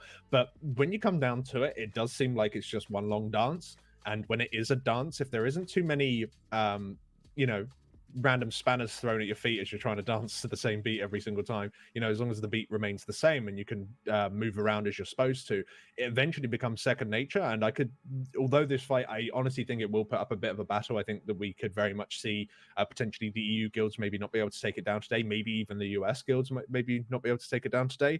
I think once again, it's once you learn the movement that you need to do, if it is properly set with timers and everything, I think that this fight will be able to become quite manageable. It's when the overlaps start to become inconsistent, something like Stone Legion General is an example, where every single time you pull that boss, you don't know what you're getting. You might as well be rolling a dice as to the overlaps you'll be getting, or exactly when you push the boss and all that kind of stuff. As you can tell, I'm still triggered by it. Having that sort of steadiness in an encounter can alleviate some of the frustrations, because you know it every single time. If someone keeps making a mistake at the same point, at least it's happening at the same point every time, and you can just go to them, okay, look, at 3 minutes when this set of traps come in here, I'll draw you a picture, or go and stand there on the room, look where the marker is, that's where you're going to be putting it. So as long as this boss is consistent in that sort of fashion, then I'm hoping that it won't be a guild killer, because I think that the fight is just kind of too cool. It shouldn't have that sort of negative connotation. Yeah, and the other side of that as well is you're talking about the dance that's constantly going on. There's almost constant movement. In phase one, it's actually, you do get a couple of moments of just, you know, nothing's happening. There's no tank buster going on. There's no traps coming out. You can kind of rest. As the fight progresses, you get into phase two, and then eventually phase three. You end up in a position where that amount of time that you have to relax just gets smaller and smaller and smaller, because you have a lot more overlaps. It looks as though we do have a slight change to how they're spread out here. It looks as though they're slightly off center. They've got marks on the corner of the room to indicate where people with chains are going to go, as the as the danger marbles are dealt with relatively comfortably. It looks as though we still do have that. Do we still have the 4 healer setup, or have they gone? Yeah. So they're still on the. No, they've gone back to. Oh 5. No, we're 5 healing now. We've got a holy priest in, which is, you know, the holy priests are really good in like super large raid sizes. Like they're the king of heroic normally, because they're like amazing in 30-man groups. Normally in 20-man, disc normally pulls ahead, just because normally being able to put shields out and things like that are more like damage mitigated is normally better than damage then healed up afterwards. And so a bit peculiar. They've obviously got a very specific reason as to why they would want another. Well, because Holy Priest is pretty much an output healer, right? So there's obviously a reason they want it. I'm not entirely sure what that is. So it's interesting to see these sort of different picks come through. Yeah, and I'm surprised they went to 5 healing. Yeah, well, they've managed to actually get through into the intermission relatively quickly there. So they might have tidied it up slightly. Doesn't appear to be any changes in regards to any of the DPS. It is just that healer change. In come the balls here. Oh, that is super awful for them, especially in the position that they were in there. But they were able to deal with it relatively quickly. Obviously, don't forget this is an RNG based sort of intermission, where if the balls spawn in the wrong place when you're looking at the gaps that are available, you are just not going to be able to avoid them. We've got 4 dead already, and we've spoken about how important it is to get this intermission cleanly, because you need the DPS to deal with the adds that do end up appearing at the end. You make sure that you are nice and tightly stacked, because the adds unfortunately have a 12-second cast that cannot be stopped in any way, shape or form. If that 12-second cast goes off, you are going to wipe. So here we go. Looks as though they're trying to blow them up as quickly as humanly possible. That's actually looking relatively good. I think they're going to be able to get through this one. So we're actually taking our first look at phase 2 here. So the major difference that you will see is the tank smash. Now, previously before, that overlap, that is super unfair. They weren't able to get away in time, but the tank smash will do obviously the same ability but it will then explode outwards from the tank. As you can see, it's spreading across the raid arena here, dealing with the danger marbles. They're still doing damage to Painsmith. This will be a new best attempt from Echo on Painsmith. Unfortunately, the damage from that hammer smash is huge. Once again, dealing with these spikes that are cascading across the entire arena floor, and unfortunately, they do trigger the traps. So that is this attempt down, but that is Painsmith at, I believe, 63%, which is a new best attempt from Echo. So they've done something to deal with these ads, because previously we were seeing them struggling with with the ads when they had only 1 or 2 people dead. They had 4 people dead there, and they were able to blow those up pretty comfortably. Yeah, no, they did very well there, and I'm just gonna have a quick look at the log for that, because I have a sneaking suspicion I saw someone very quickly crawling up the list in terms of damage. Okay, so in terms of the damage done to the Shadow Steel Horrors, you have Narcoles doing 16% of the damage. Followed by Just Wait at 12%. That's fine. Revers as well, actually, on Warrior, managing to pull off just shy of 12%, 11.5%. So, I was actually thinking, Monk and Ret Paladin, lol, that is their job sort of thing. But it seems like the Warriors are also able to pull off some really, really big damage when they're bunging their Blade Storm into it. The Ancient Aftershock doing a ton of damage afterwards as well.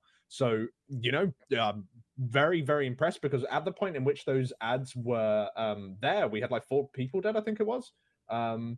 Yeah, 4 people dead. Up to that point. So, one of them was a healer, mind you, but it's good to see that they do have that burst damage available in order to get through that. And talking about the intermission as well, you kind of saw how clean it was, and then suddenly everything went wrong. And I think I can pretty much pinpoint that point, that exact moment down is when they didn't all go through the gap together, and the fire came down. It suddenly turned a single group into 2 groups, because they couldn't push through because someone went through. Well, they not necessarily they went through early. They just made a different decision. They decided that they were going to go through, and everyone else moved a different route. And because of that, the fire was completely in the wrong position, and it made it so they couldn't go through. Separated everyone out. Everyone had to move in really weird directions in order to try and manage that mechanic, and then we started seeing people die.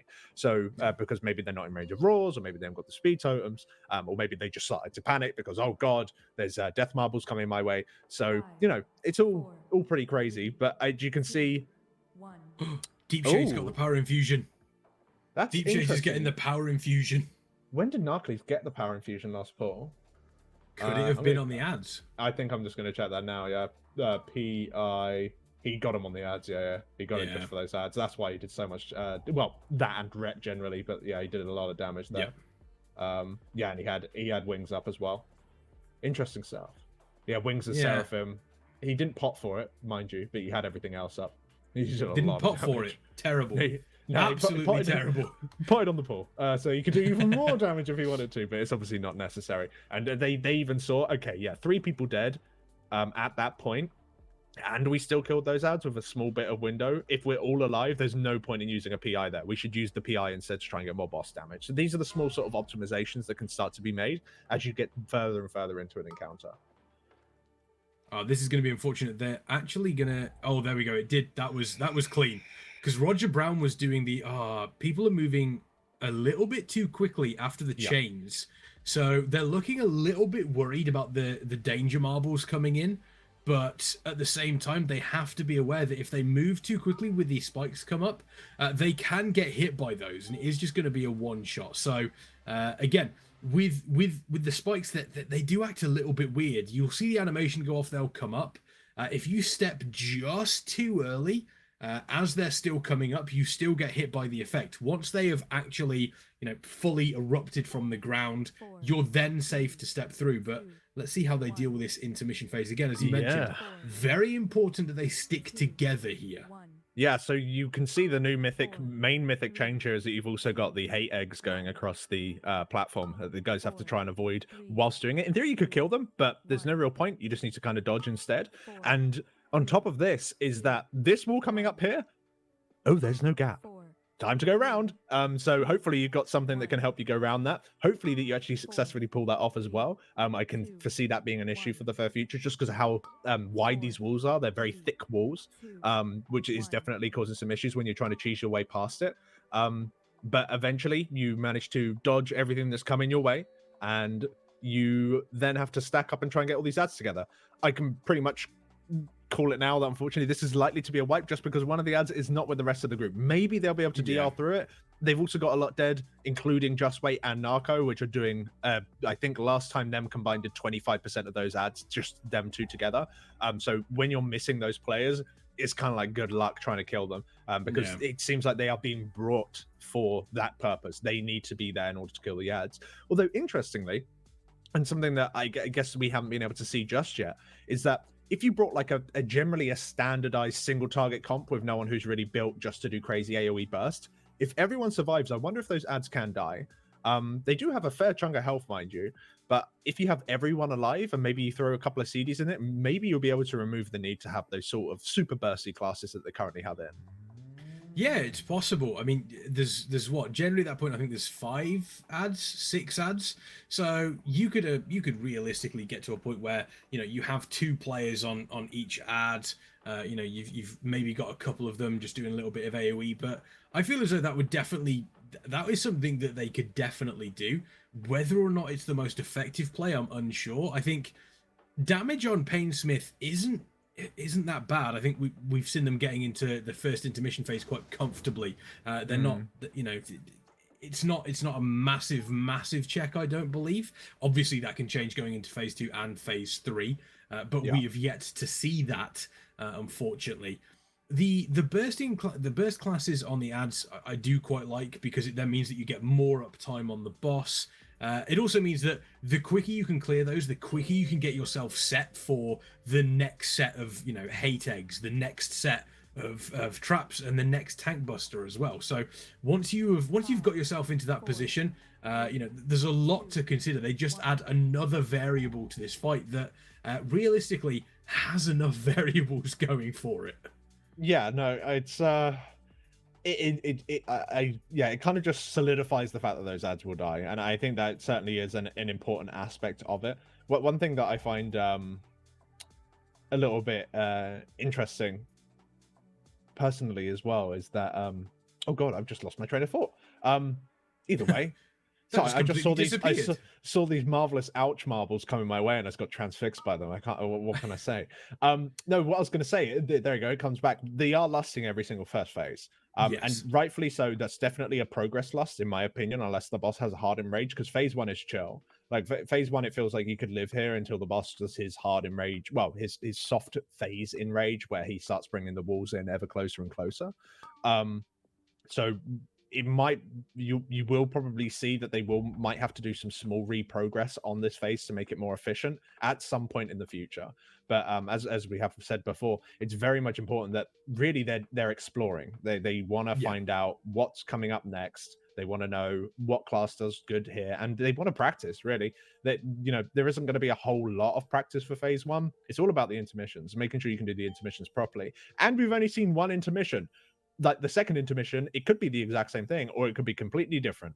Currently we do not know, so it's going to be very exciting to see that, and that's the kind of information you need in order to start making the correct decisions in terms of like comp and all that kind of thing. Yeah, and also pay attention. We've mentioned how dangerous these walls are. We've mentioned how dangerous, obviously the walls can be. But at the same time, keep an eye out on the actual boss tank hit, because that is chunking the entire raid. You can generally see the entire raid drops down to around about to the 70% mark with a cooldown. Unfortunately, Deep Shades was caught out by the spikes, but looks as though everybody has been able to get through the initial dangerous spike wall that doesn't have a space available. And oh no, where's Gingy going? Oh, you can see the head hung in shame. Oh bless. You hate to see it. You hate to see it. So in comes the Edge. They're really nice, tightly stacked. Are we going to see these blown up? Yes, we will. Keep an eye on the damage meters. Are we going to see Narcoles climbing up there? Are we going to be seeing Just Wait climbing up? And I think that's exactly what's happening. That is a relatively quick cleanup of those ads as we move into phase 2. So we're probably going to get a little bit more information. There's obviously the axe going over. But again, pay attention. Once this hits, you will then start to see all of them slowly come in as everybody just drops in again. That tank hit cannot be ignored. The amount of damage that goes out on the raid on that is pretty spectacular. I'd love to, I don't know whether it says in the logs how much people were taking from that particular tank hit at the end there, but it's got to be close to somewhere in the region of like 20k.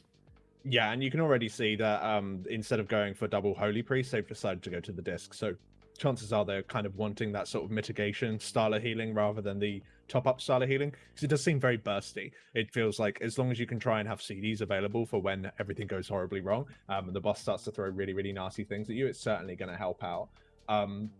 It honestly feels like in this second phase 1, I suppose, the timing seemed to be pretty cruel. Beforehand, you were able to you can see where it is, like right now, the diamond, circle, and star. You can actually, if you continue that diagonal further towards the edge where that bloodstain is on the ground, you can actually stand there during, you can actually stand there in phase 1 in order to, as a person with the chains, to do your AoE, because you will have enough time before the orbs land and start to move towards you. In phase 2, it seems like you need to come in one more row. And when you come in one more row, you're forcing your entire raid to move towards the tank one more row, which is also making it so you're taking one more row's worth of damage from that fall off, which is really causing some issues. I can kind of see why they're maybe looking into putting some pretty heavy DR spells on the entire raid at that point. Fortunately, the chain players, maybe they won't need the DR all too much, because just by the positioning, the geometry that they've got set up, they are further away from that blue marker where the tank is going to be exploding. So it shouldn't be as bad. But yeah, this does seem pretty painful, pretty nasty. Yeah, it's one of those fights that everyone was talking about leading up to. I know that we were incredibly excited, and again, it's the first real challenge. I mean, obviously not to take anything away from the bosses that appeared previously. You've got to mention that, some of the bosses, you've got to say Remnant of Ner'zhul is a fantastic fight. Soul Render, also a really, really fun fight. But this one definitely does seem to be, the one that people will remember, obviously, until we get to some of the future bosses. I know that we were speaking, obviously, during the intermission, where Fate Scribe also looks as though there's going to be some interesting aspects to that fight that could also lead us to talk about that one, which I would love to see. Honestly, I'd love to see at least 2 or 3 of these bosses be, oh wow, that was a really, really good boss encounter. Well done, Blizzard. And I think Sanctum of Domination is in a position for us to see that. Yeah, no, I think this boss is starting to shape up into being just that. Like, I think that if they continue along these sort of ideas, if we find out that they have decided, obviously they're not building it as we're watching, but if the ideas continue along where not really new mechanics are added, but new interesting overlaps that you need to solve with space, and there isn't the annoyances that a lot of players don't enjoy, such as like a heavy spell queue boss based on when you decide to push him, like basically SLG. If they can avoid those sort of pitfalls as well, then I think a lot of players will find them interesting. You can see here that we are about to head into the intermission. But it feels like the damage was maybe slightly off. Normally they don't get that wave of mechanics. They have been generally skipping it, but that could be very well one of the things that we have generally been skipping, and because of Lust, it's a part of the tutorial phase that suddenly has a bit more of a bite that we've otherwise not really been experiencing, just because even then they did Lust there. I'm not entirely sure what caused so much grief. Going back to a previous point as to how much damage that phase 2 tank buster's doing to the entire raid when it explodes. My highest hit here that I've got in the logs is that Zat-Z even on Shaman took 38k damage from it. Yeah. So, and that's not including anything else. No one died actually to that hit. The minimum damage to that was 17k, and I think that was just because of the fall off damage. So yeah, 17k is still a lot. 17k is still a lot of damage, especially when you consider phase 2. You're obviously taking the rot damage from the first intermission phase. There's a couple of different things that potentially, if you're in the chains as well, because the other side of the chains, we've spoken about it kind of replicates the tank hit almost. That the chains themselves also do damage, and it is not a pleasant bit of damage either. It is quite considerable. You're going to have to do some hefty spot healing on those players. So the healing requirements are quite big, and I think the 5 healers is probably going to be the play, unless we do see some form of splits. Now, bearing in mind, Echo have yet to do their normal splits. Yep. Limit have done their normal splits. Both of them still have the heroic splits available, but normal splits are still there for Echo. So maybe they'll get some attempts on this boss. Potentially they'll do it tomorrow morning and then come back into Painsmith. I imagine they'll be keeping one eye on what Limit are doing as well, just seeing what's happening, seeing where they are percentage-wise. Do we need to change anything up? Which, again, just adds to the excitement of the race, because realistically at this point, the two guilds are neck and neck. Yeah, no, they certainly are. And just to clarify on the limit splits things as well, they definitely did some normal mode, but just because of the time that they spent in there, I don't think they fully harvested everything they can from there yet. So even still, I think they've got a little bit more that they can do. I think they went in, maybe did specific bosses or something. They have done some normal mode, but I don't think they've done everything. But yeah, the guilds are very, very close to each other, with Limit having that little bit of gear advantage and time advantage on this boss as well. They've spent a little bit more time with it, but you can just see Echo really, really pushing to start getting up and closer without doing any of their splits whatsoever just yet. I think it's a brave decision. It would certainly be running through my mind right now whether or not a split should be done. But as you can see, phase 1 is relatively chill. You're going to be seeing the same old things that you've been seeing in heroic mode, with the big old slams coming in. It's just mainly that when those tank buses go off, of course, the chain people, it's not necessarily, we've been basically saying that it replicates the hit. It doesn't in theory do that. It just does a one wide a line of spikes on the ground, but in all directions. So, all cardinal directions, basically. So it is pretty scary, especially when it starts overlapping with some other nasty abilities. As you can see here, not sure if it just accidentally clipped people or not, but having deaths at this point seems something, obviously, that they're going to be trying to avoid, but it seems like that seems to just be a fundamental whoops. That I don't think there's a strategy thing behind that. That's either someone testing something, maybe Roger Brown was trying to test something out, or we just accidentally stood in the wrong position. These things sort of happen though, but hopefully they will be able to get into the next intermission, ideally before spawning any of the hopefully the tank buster doesn't go off, or the traps, or the spiked balls. Why did I speak? As you can see, taking it in the middle of the road, just blowing up. They don't even want to bother dealing with it, and I don't blame them, because after that they've then got the intermission, which is highly modified on Mythic, to be one of my probably favorite intermissions that I've seen from an outsider before. So very, very cool. Yeah, you mentioned people getting clipped by that. We did see 3 deaths on that first or that second chains coming out, which second chains lining up with a tank hit, and I do believe it was just some people were stood just slightly off their square, which, again, it's one of those, it's margins that they're really dealing with here, these tiny margins between being in the right place and being in the wrong place. And what I will say is sometimes with the hitboxes, it can, if you're close to an edge, it can be difficult to judge quite where you are. They do have a lot of safe space that they can kind of play with during that phase. There's no crossover with bombs. It is, kind of one after the other one. So again, bit of a tutorial phase. You can play it a bit safer.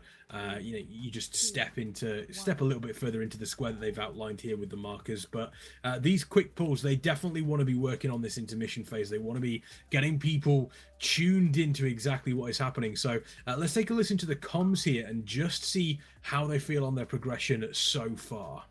It knocks one guy in this fucking fiesta.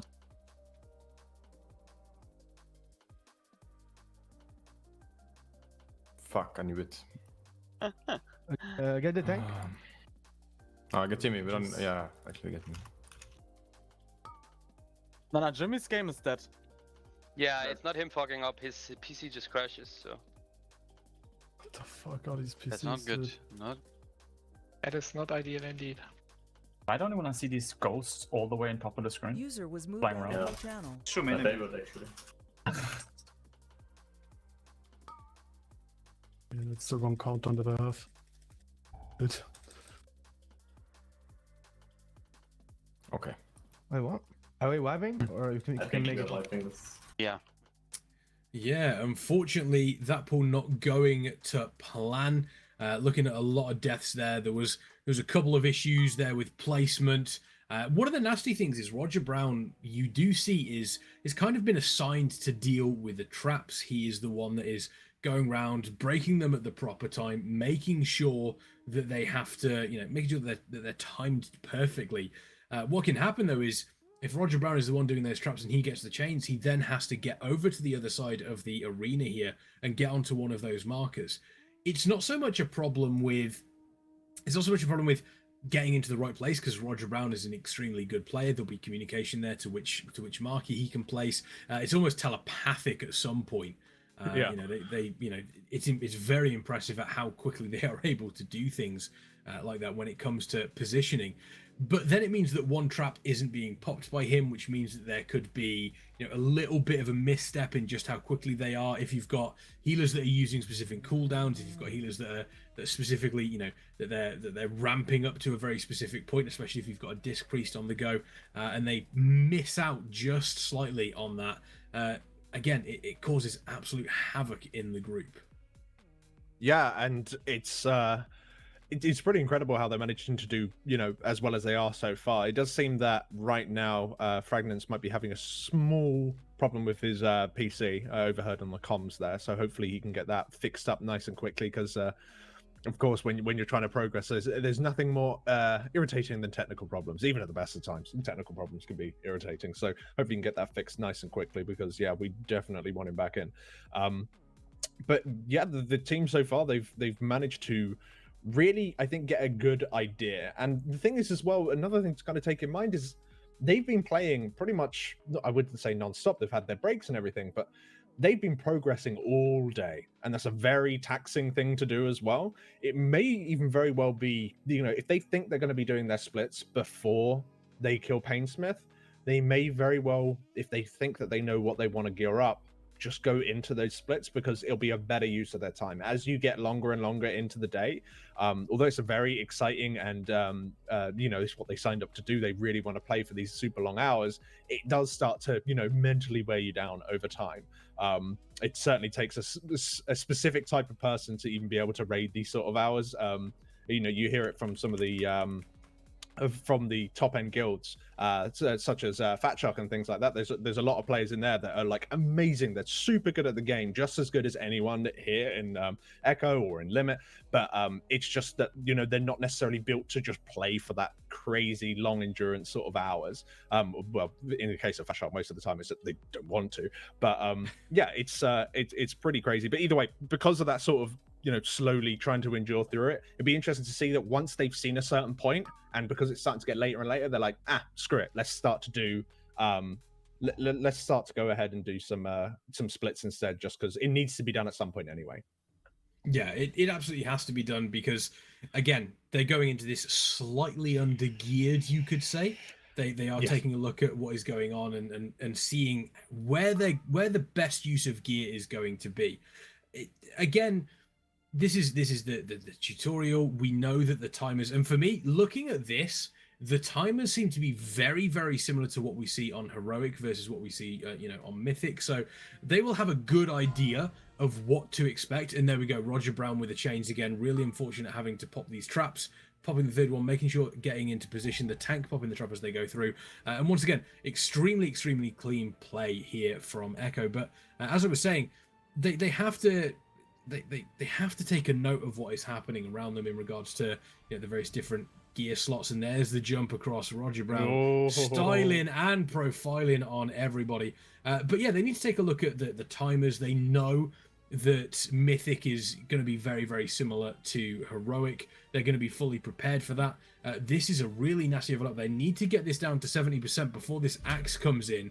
Currently coming in 2-1. I don't think they're going to be able to beat it. They just did. Yeah. They just managed to beat that one. That was way too close. But This intermission is where we're going to see them group up, and they are going to be running around this little arena with all these spikes, hoping to find that little extra gap. If they can get through this with everybody alive, we will, as I say that, it looks as though it does drop down. That was the as ultimate per curse. usual. That was literally the ultimate curse. Oh. Yep, as per usual. And there goes another one. They're dropping like flies. There's a soul shake through. They are able to avoid. Looks as though they've got one person up. So they do only have one dead, and unfortunately dies right again. I think there was an anchor or res there, and they died straight away when they came up. This is the big one. There goes the soul, the Stygian embers. And this one is where the ads will spawn. They're relatively nice and clustered up. Narcoles does drop down, as does Zero. I think one of the issues is, I've noticed it a couple of times where the spikes are coming forward on that last phase and the embers drop down. And as soon as the embers drop down, people seem to almost forget as though the spikes are still on their way towards you. Yeah, and they just, they're just getting caught out by those, which is really unfortunate. We do see, obviously, Painsmith Rasnal coming into phase 2. Here comes the staggered spikes. This is super sketchy, making sure that you're doing as much damage as you possibly can, whilst also stepping through these. Roger doing a great job. Is he going to be able to start and profile through? He is able to just squeak through. So, again, this could be another new best here for Echo. We'll have to wait and see. This is the one. This is super tight with these spikes coming in and these traps. No. It looks as though they're going to be able to do it. Ow! It wasn't placed far enough away. One thing you can do is you can stagger them enough so that the person who is having to pop these traps doesn't have to do every single one. You can kind of leave it to the traps, which does give you a little bit more uptime on the boss. And again, those tight margins mean all the difference here in Mythic Sanctum of Domination. Yeah, no, I was about to suggest that. That's like, for me, probably the first time they actually get to see how that mechanic resolved in a almost a clean environment, so to speak. So because of that, they were like, okay, so we know how that is now. How are we going to fix that every single time? Where are we going to place these traps? And kind of a bit of a problem with those traps as well. I think that there are some wall balls going across as well. So it's kind of, difficult necessarily to even maybe. You might need to actually change the position of it based on where the wall spawns, which could lead to some issues. That's the kind of thing, personally, that I would, like, when I'm raiding, that's the kind of thing that I don't really like to see. I'd rather it just be a bit more of a strict dance. It's a bit more kind of familiar every single time. But who knows, maybe it'll add, like, another layer of complexity to this fight that would, the players would like to sink their teeth into. Yeah, you do get that dance phase that obviously happens during the intermission, but again, it is random. You don't get the same gaps every single time, which I think would kind of end up trivializing it because you would just be on autopilot, whereas you kind of still have to continue to think during that, which is very, very important. We don't look as though we're going to have, I was just wondering if we were going to see any changes up to the composition, but I don't believe that is going to happen. It does seem as though they seem a lot happier going into the intermission here, that we're still getting the odd death during that first phase, which once they've started to clean that up, again, it's this progression through the boss. It's not just get in, immediately get to phase 3, start working on it. It's like, okay, let's work through phase 1. We've got phase 1 nailed down. Let's start working on the intermission. That's nailed down. Now it's time for phase 2. And I think, as you were mentioning previously, the amount of the amount of effort it takes to just focus on continually progressing, even if you are doing the same thing over and over again, is a tough thing to do. It can be very, very difficult, but they're handling it incredibly well. And especially on a fight like Painsmith, which, even though it does have those differences in, the spaces between the walls, the spaces in between the intermission, it's kind of a really repetitive fight in honesty. Yeah, no, you are very much right. It honestly feels like something that you learn by overlap by overlap. Very similar to Operator Thogar, if anyone remembers back to Blackrock Foundry, where that fight was literally, you learn it train by train. You just saw what you need to deal with, you come up with a solution, you try out the solution out. If it's done, wash your hands of it, we're going to the next particular overlap. And maybe this fight will certainly progress like that, where it's literally you just have to learn to deal with it bit by bit. But if that is the case, these guys are certainly making progress. You can already just see with the short time that we saw. Some of these patterns look really spooky. You can already tell just with the short time that we've spent on this fight. they've done very, very well. Unfortunately, this pool is not necessarily the best example of that, even though Method is Roger is doing some crazy plays, but they've managed to get everyone back up, and that's the most important thing. Sure, on a kill, you might not want to spend your resources right now to, you know, you don't want to have to use a battle res in phase 1. You don't have to use Ank in phase 1. Like, okay, that's a bit of a whoops, but you're progging. Who cares? We need to see the intermission. We need to get used to moving around properly. That's the kind of stuff that we want. So they're doing a good job with that. And yeah, you can just see the main thing here.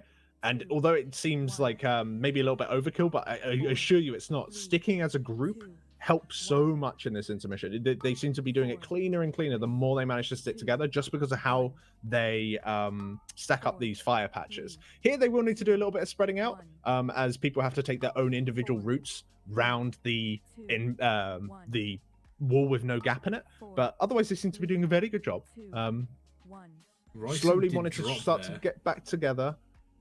This is the last one now. If they can all stack up here properly, nice. Yeah, the shaman there was a little bit late, but fortunately it didn't pick him. And there you can see all of the ads spawning on top of each other. As soon as they do, Narcoles is just going nuts on them. You can see that he's basically got threat on most of them. But the ads die before they get their cast off. And if that cast does go through, you are pretty much looking at an insta-death for everyone in the raid. But here comes the first tank buster. Danger marbles. That damage on the raid is ridiculous. So scary. There come the staggering spikes. They see if they can get a gap in this danger marble space. They are able to. We do see 3 people going down. And again, it's that first overlap when you go, oh, okay. And here we go. Here come the traps, obviously having to deal with that. You've got the amount of damage coming in. Immediately heal those up because you have to deal with these traps almost straight away. Which ends up in a position where we've just taken so much damage from the tank smash. Did it, though. Now we're having to deal with the damage in from these traps. Give us a second, and this is a new best attempt here on Painsmith Raznal. Those balls, that is super unfortunate. Just didn't quite go off quick enough, and it is completely RNG where those balls spawn as well. So unfortunately, didn't quite work out for them. But a new best attempt. And it's slowly but surely starting to come together. And the more information they have, the further they go into the fight. It does mean they end up going, oh, okay, so once we've got this down, we can start saving cooldowns for this. And it is just a complete knock-on effect. Yeah, like, and as I mentioned earlier, the timer that they got for this phase, so the second phase 1, where you need to have 2 lines away from any of the edges to make sure that you have time to move away from the orbs that are coming in. That's now different. They just saw something where you needed 3. So once again, you're closing up that gap even more. So now they've got to start considering, like as you saw from Roger's point of view, he had no particular way of getting to where he wanted to go. So he just died just because of the way it was set up. So hopefully they can make those sort of changes to fix that particular overlap. Maybe it's just a one-off where it doesn't matter if you're in a tiny gap. But as I said, every single time you bring the chain players closer, you're kind of pushing the raid closer towards the tank buster. And even when you're quite far away from that thing, it hurts. It hurts a lot. So we'll see exactly how they manage to handle that particular overlap. I'm thinking that they'll be able to get through it. I think that it's not too difficult. You even saw how they dealt with those mines as well, which was, it was a little bit, I would describe it as like not very controlled. They just kind of lobbed them away from where the tank buster was coming in, and hopefully we popped them all in time. They did. But I can certainly imagine that you'll get those mines at the exact same time as you will get the tank buster, which means, and chains at the same time. So although that kind of loose strat kind of works now, they will eventually probably see an overlap, which will make it far, far worse. But that's the point of this exploration style pool, and we're going into another one right now. Yeah, it seems. I mean, obviously throwing the traps away as far away as possible does seem as though it could be a little bit of a pain in being able to pop them. But I'm almost certain that they will have taken a look at all of the various different, the way that they work around the traps, how quickly they spawn, how quickly they have for the spike wall to get over to you from the tank buster. They will have laid all that down, so they will understand the fine margins that are required for this. So I don't think there's going to be too much of a pain for them. Here we go. There comes the tank buster, and again, you can still see the amount of damage that they take. That is with cooldowns used as well. So that is pretty hefty. Roger Brown is going to be in charge of popping these traps. Let's hope that he doesn't get the chains. It doesn't appear as though he does. So he'll be able to pop those. The tank won't have to worry about it. There it is, though. The tank does pop it. It does make it slightly easier. In come the danger marbles. And this is looking solid for a phase 1. Hopefully when we get into the intermission, everybody can get through that one cleanly. We can have everybody up for phase 2 with battle reses available, and we can start to see some real progression as they start to get deeper into this fight, which, you know, this fight is no joke whatsoever. We've spoken about how much we were looking forward to it, and I don't think this fight is disappointed at this stage, Alex. It's such a spectacle, and I love it because every single overlap is like its own little puzzle, where you've got to think, what resources do we have, where can we start to place people, like, because right now they haven't really cheesed anything apart from the thing that you're intended to. It's not really a cheese, you just got to get around this wall that's impassable that you will be seeing soon. That was really out of order. That was actually kind of because you can see that some of these swirlies, just to kind of explain what happened there and killed 2 people, the swirlies don't always just spawn in players, they are also randomly placed. It was also placed in the gap that they wanted to move into, and some people just unfortunately were either put in a position or just didn't have or just made the decision that they couldn't get out of it. So that felt unfair. Hopefully that kind of thing, maybe, I don't know, that hopefully that's gone by the time that most people need to progress this, because I can see that certainly being an issue. But yeah, like right now they haven't really done a whole lot of cheese for some of these mechanics. They haven't really been using immunities, because in theory you could have a chain person stand next to the tank with an immunity, and that way the raid could be 1 row further away from the boss, that kind of thing. You know, there's certainly room for that, but of course with chains being randomly assigned, you might need to put a particular immunity on them if they don't have that available. Like I'm just having a quick look up what sort of damage it is, but either way, they're managing to progress through this quite well. They have got 1 person down, which is Narcles, and they still managed to go on the ad, so they're doing well. That was solid. Keep pushing. Oh, Zero dropping down there. I think Zero just managed to get hit by one of the balls, unfortunately. Those balls will just one-shot you. This is one of the first nastier sort of crossovers, and there we're also seeing Deep Shades drop as well. Unfortunately getting too close to the tank smash, but these traps, again, you'll see probably Roger Brown pop that one and then leave the last one up for the traps to pop. And again, we're getting into these stages now where progression is being made, and progression is being made pretty quickly. Yeah, no, you can see here, this is the one that killed killed Roger last time, as he was too far away. It was too close to the edge even, but it looks like they're managing to. If they manage to get through this spot. Oh, someone came in with the chains. That was someone who was like, guys, I need to come through. And he just annihilated everybody. Which is, you know, fair enough, it happens. That's something that I'm sure that they'll look to fix. Because right now I very much assume that they're not using any sort of CDs to kill any of these danger marbles that are coming your way. And right now maybe they're just like, okay, that particular set of orbs, they really need to be dealt with. We need to get rid of those spiked balls. So how are we going to do that? Okay, maybe we can have no, Roger, you always make sure you have a CD up for it, because considering you can damage on the move, it'll probably be easiest for him or anybody else for that matter. So, you know, that's the sort of thing that they need to kind of, the ins and outs of just doing those small sort of micro adjustments just to make the overall strategy just go a little bit cleaner. Yeah, and again, it's the repetition of seeing how everything works, and it falls into that situation. We spoke about it on Soul Render, and it's even more, you know, it's even more risky on a boss like Painsmith because it is so tight.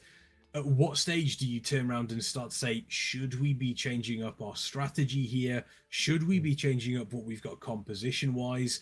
Is that going to upset the progress that we have already made? It's a very difficult situation, and I really don't envy any of the raiders, or especially any of the officers or raid leaders. You know, Scripe at this point in time has got a really, really tough job to make sure that, you know, that they have the right tactics, but also at the same time, you know, that they know when to change things up, they know when to take their breaks, they know when to do their splits. They're all really, really important factors in a race to world first, and it's becoming more and more apparent that, again, being able to DPS and having the gear is really important, but if you don't have that, you know, that player available to really kind of quote unquote rein you in and making sure that everything is running smoothly, you're not really going to get anywhere near a world first. No, it's very true. It's you've got to rely on the your guild, because although Scribe can do so much, he relies on his players to give him feedback on his ideas, and Roger has always been a major sort of strat maker as part of the guilds that he's been in as well. So it's good to see them all working together and getting the job done, because they certainly need to. Oh, something happened there that kind of threw Roger off. But no, they are really doing a smashing job. And as you see, going through this phase 1, which generally so far we've been seeing as like kind of a bit of an easier phase, mainly because they're lusting.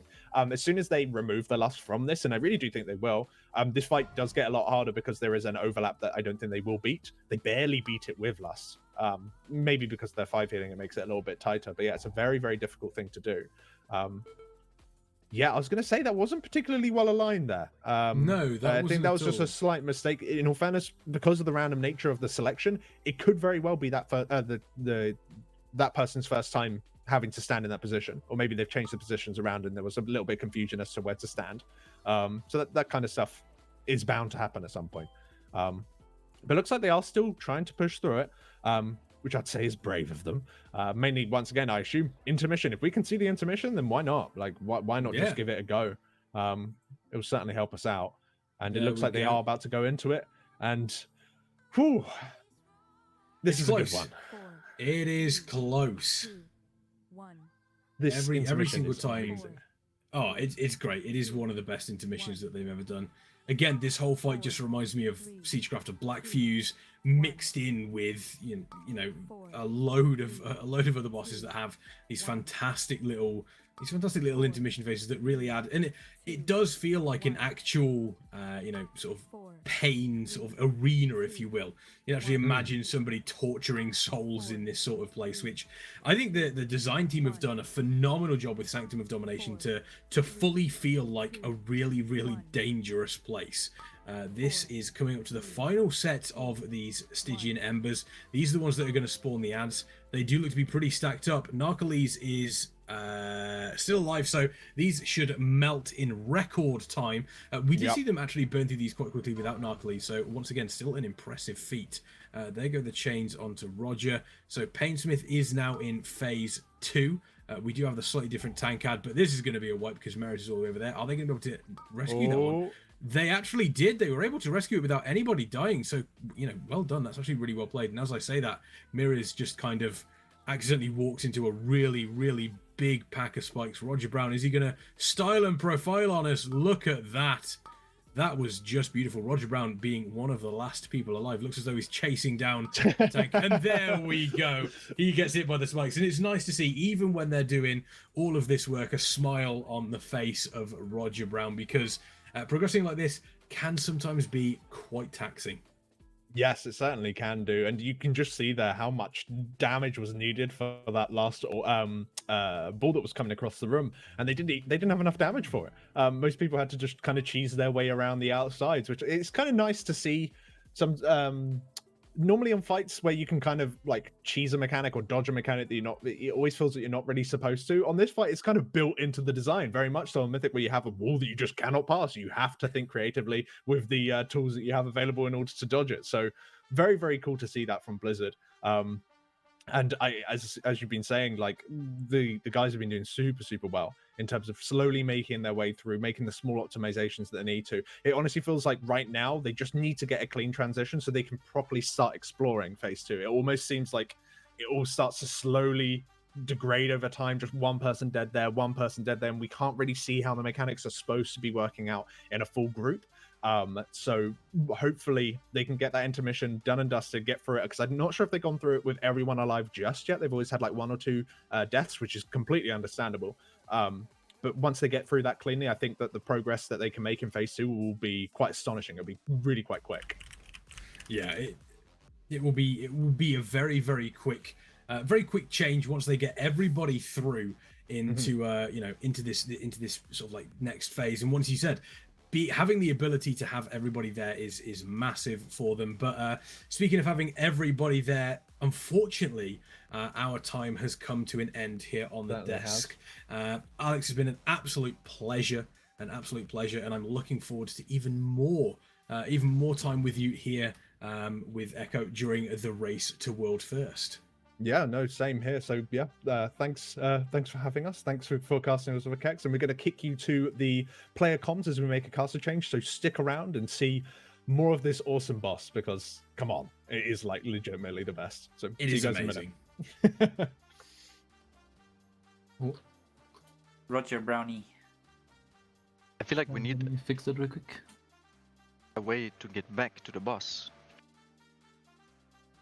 Because Roger is a little bit slow to get back on the bus, you know what I'm saying?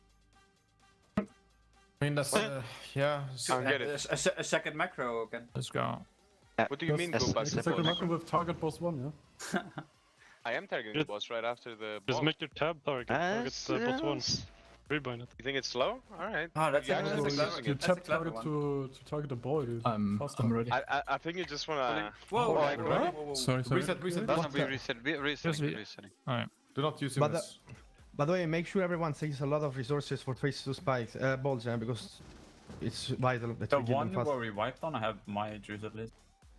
Yeah, but in general, 45 mirrors. everyone Do should you just save usually resources. blast? Do you usually blast the balls, Robert?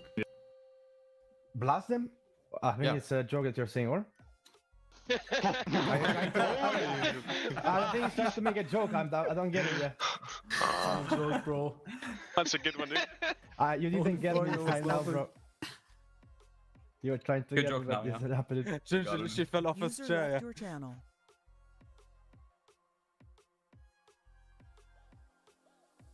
Well, do you blast them now or not? I don't I even know blast what, in 15 what that seconds, would yeah? mean, yeah. I blast the balls for sure. I blast theirs. 10 seconds. Let's keep Like the Let's go. 4, Oh, what? 3, 2, 1. Less healers now, guys. You can't play that bad, yeah? Can't get Hope so. spiked anymore. Oh, Chris, you didn't answer me by the way. Sorry, Did you hear my question?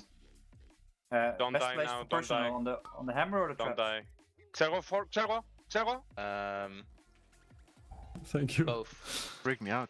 Okay. Roger, Just I spike changed pool it. now. Target. I escalated fast, sorry. Yeah, it was good. I was focusing on something else. Moon to axe. Or axe to moon. So, do you use this cataclysm here or do you wait? I'm using it. Oh, okay. Traps coming. Standard. Spread them. Garrus is Devo and Revis is ready. And chains going toward markers. Oh, that activates fast. Get ready for balls. Tap target. Target.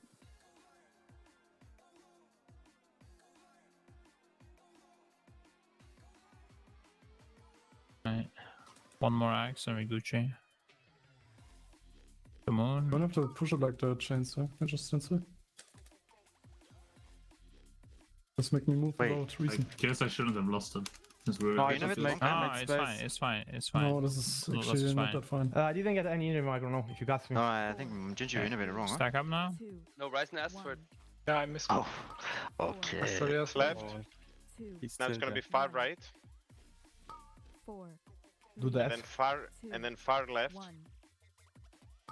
4, Lower floor. 2, 1. Chill. And now it's the 4, block. 3, The block. 2, 1. Clicks roar. 4, 3, The middle. 2, 1. What? Okay, see ya, boys. Left. 3, 2, 1. 4, Please don't be a Middle. hitman. 2, 1. We like Ah, one roar, so mirrors. careful. And left. 2, Yeah, we also don't have the sprint totem now, so if Druid dies, it's just bad. But I guess we can keep going. Rest of Scars. I could only have The gotten one Ryzen, outside. The one outside. A little single tower. Big touch from. Hey. One inside. Oh my dude. It's not good if you push this fast. Don't have skills. Yeah, it's actually really better if you push that fast. Yo, you know what time it is, dude? Okay. Do not fucking hit the desk, my fucking screen flicker, dude. And we can stop DPS, that's not a problem. No. Yeah, our CDR Fine. was not ready. Should I just stop blasting? I got it really bad. We have 4 healers now, right? Oh my god, you actually broke my PC. You legit broke my PC again when he smacked it, dude. No, you! It's like this. Wait. Okay, so relax. We need the boomkins. Rotate your hearts. You need to put your game plans on. Give me mute.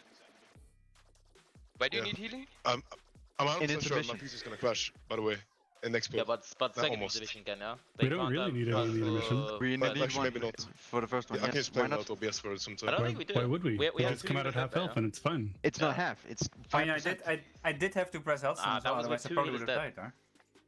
I mean, but can you help down here, surely? I mean, we can maybe send one heart in the first division, yeah, but I don't think we really need to.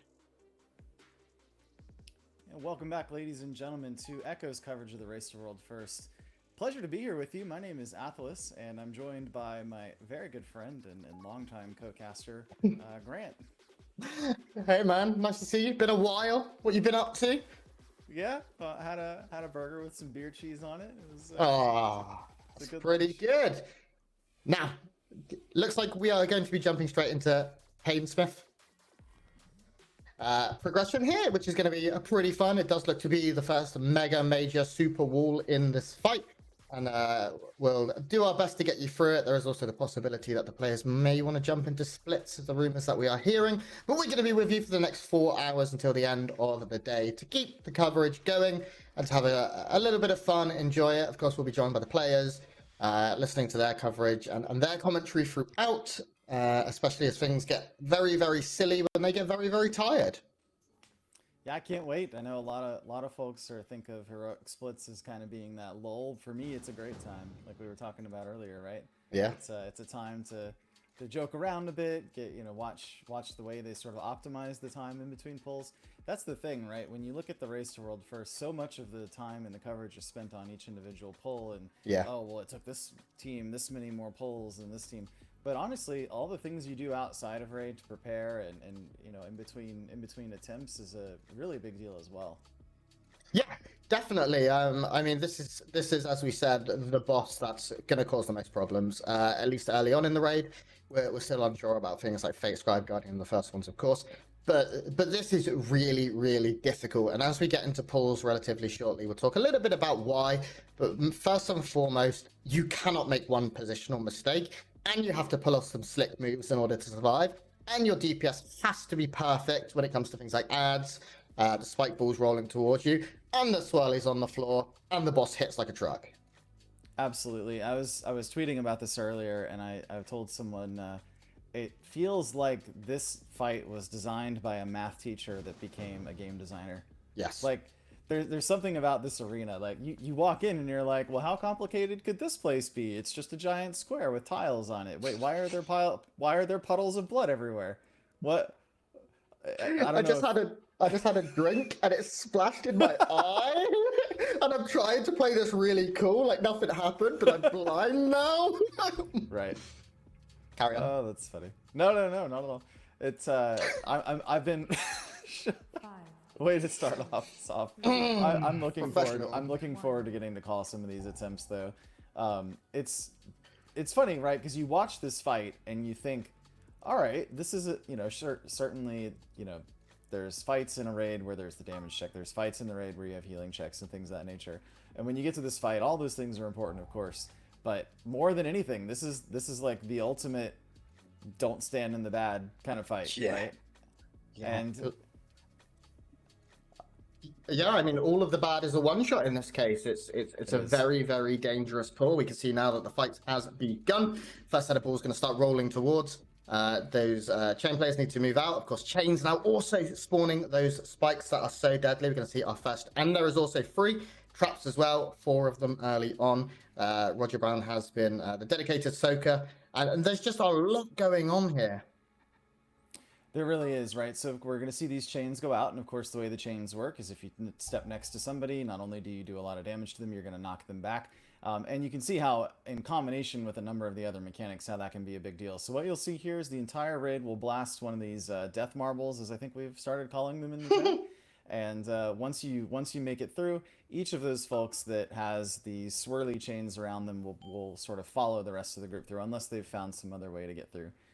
You and I were watching just before this, and we saw Roger Brown pull off a fantastic, just sort of free jump around. I thought that was fantastic. Roger Brown's the only person that can change direction in mid-air without using an ability. So dude is so good. But this fight, as we said, it requires absolute precision. If you make a mistake, and we get into the intermission here, we'll see that. To start things off, this is very similar to Heroic, a few more swirlies. Then the balls drop down, of course, every other line. So 5 balls will be dropping down, if I can do math. No, there's way more than 5 there. So I can't do math. And that adds to a little bit of trickiness, does just create a more difficult path. And then we get this bit, where there is no space. So you have to either Knight Fade Link or go around or immunity. I'm very surprised that this 5th set of spikes currently doesn't have a way for you to get through. If that's intentional, Blizzard are massively sadomasochists, and whoever designed it should be in jail. But it's cool. It's very cool to watching the best players in the world try to optimize this. We saw Roger Brown, as we said in the previous pool, with comms while there were no casters, while we're doing our swap over, actually just jump around without using any abilities, which I didn't even think would be possible, but somehow he just sort of like drifted, like Fast and Furious it. Listen, if it's possible, then that means that this is a perfectly balanced encounter, and there's no reason they should change it. So, you know. Yeah, it's. We'll have to take a look. So, you know, one of the things that I've been enjoying on this fight is watching the different ways that classes do avoid that mechanic, right? And each of them sort of has a different methodology for it. What's very interesting, though, about this is the sort of sharp right angle turns that tend to be needed. So you make it through, and you can't keep going. Like, you need to immediately whip that mouse and kind of continue. But, you know, thinking about Roger Brown's little jump around the edge. So back in the day, so I'm a longtime gamer, used to play a lot of Quake. So the original Team Fortress for Quake. And there was a concept back then, and a lot of the arena shooters still have it, but the concept of the bunny hop. And the idea of the bunny hop, the bunny hop back in the old FPS days was you would jump, and before you landed on the ground, you hit space again. And you had to move your mouse in a way that wasn't too sharp of an angle, because if you went too sharp, it would stop your momentum. And that kind of gave me some flashbacks, seeing Roger kind of just glide through the air gently around the edge of the spikes. Yeah, Roger's been playing a little bit of the new FPS shooter. Oh no, I forgot his name. Made by Too Good. It's gone. Sorry, Too Good. Feel bad now. So yeah, I mean, it's a very difficult boss. I don't believe they've managed to get through that intermission yet without losing anyone. Once they can figure that out, hopefully we'll see a little bit of an improvement here. And we can start to see some real progress. I have been informed by the powers that be in my ears. Thanks, Logitech, for helping with that. We'll not be running splits. We're going to smash our face into this boss until one of us falls over. Okay. Very cool. Can't wait to see it. It's that's definitely unexpected. So what that tells us is they think that they have the numbers to do it. And I think by now they know what the numbers are that they need to achieve in order for that to happen. And in this case, they feel like they have the numbers, and at this point, it's just a matter of essentially dodging the mechanics. And you tend to know that, right? Like, you've got enough data, you've done enough math to be able to see that you're going to be able to make it through. You already should know what the berserk timers are and things of that nature. So I think if they've got the numbers, personally, I wouldn't go after splits, because if you go after splits and you've already gotten something off of this boss, that's one less item that you need to trade for, and it just makes more sense at that point to stick around. And also there's momentum, you know, right now, in terms of percentages, last I checked, there's like 5 or 6 percent in this between Echo and Complexity Limit. So the most important thing here for them is to keep the momentum going. They have to make up distance, they have to get ahead, because they're going to lose hours into the night when we finish in about 3.5, 4 hours. But we are now into another pull, getting things going, and we'll see if they can improve a little bit and get through to that intermission with everyone alive. Yeah, so had a question in the chat from Bjorn96. What are splits? And we will address that question as soon as this attempt is over, but I don't want to assume everybody knows the meta behind Race the World First, so we'll talk through that in just a couple moments here. But continuing on this fight right now, we've got Painsmith progressing fairly quickly here, but where they've typically run into issues is at that intermission around the 70% phase. So at 70%, an intermission's going to start. That's when we're going to see all the craziness of this fight kind of come all at once, if you will. So here we go. We're going to start off by seeing on the left side, we've got some balls that are going to roll through. They're going to pick one in the middle to blast down. Shortly after blasting that down, around the same time, we're going to start seeing spikes come from one direction. Waiting for it, waiting for it. I think they've skipped it. Yeah, they skipped They it. did skip it. Yeah, if you face the boss at the right percent, you can skip it. So now we Nice. move into the first intermission. Of course, the first 2 rows are very straightforward. As the 3rd row comes in, we will see those spike balls beginning to roll towards us, limiting the amount of room we have to dodge these swirlies. Of course, you don't want to be taking down these spike balls because you still have space. After row 4, which we are seeing them go through right now, comes row 5 with absolutely no space at all here. So we can see a bunch of players going around here. Once again, we still lose 3 players, still not quite figured out how to get around that perfectly. And this is the problem. If they can get through this phase with everyone up, the ads will fall quite quickly. They can continue to deal with the boss. Phase 2 itself doesn't have too many changes. The tank buster mechanic doesn't behave any differently in Mythic as it does to Heroic. And I can tell you they've killed this a lot on Heroic. We're actually seeing a loss for these ads as well. Maybe just trying to push through to phase 3 very quickly. But with this many dead, if they kill the ads, it's nice. They're actually going to battle res as well and continue moving in forward with the fight. We can see Ryson was brought back up, Revez and Zervo still down. The boss is starting to take a lot of damage, and these guys are handling this very well, but there's a load of spikes. Goodbye, Jinji. Oh, goodness, yes. So now we're at 60. Oh, 66. Every time somebody goes down on this fight, it's incredibly violent. I just have to say. It's so violent. I remember the first night in this raid, just running through, I think the night it came out, I just got with some friends and did a quick normal run through. And, you know, there's always somebody in those raids that hasn't watched the videos, right? So they just waltz right in and then they get killed by the RP mechanic at the beginning, that's like your first clue that this is going to be so one of those. Here's a secret for all of you raiders who haven't been in with your guild yet or killed this boss or even pulled it. When you first walk into the room, there's a bunch of ghosts like on the platform, like that look similar to the Torghast ghosts. We told everyone that if you right click on those ghosts, you get a buff for the boss. So they all run forward to click on the ghosts, and then the spikes come up and they get one shot. I love it. So that was a good trick that my guild taught me. Very smart. So Bjorn had the question, what are splits? So if this is if you're not familiar with the race, the way that top end guilds tend to work through the raids, right?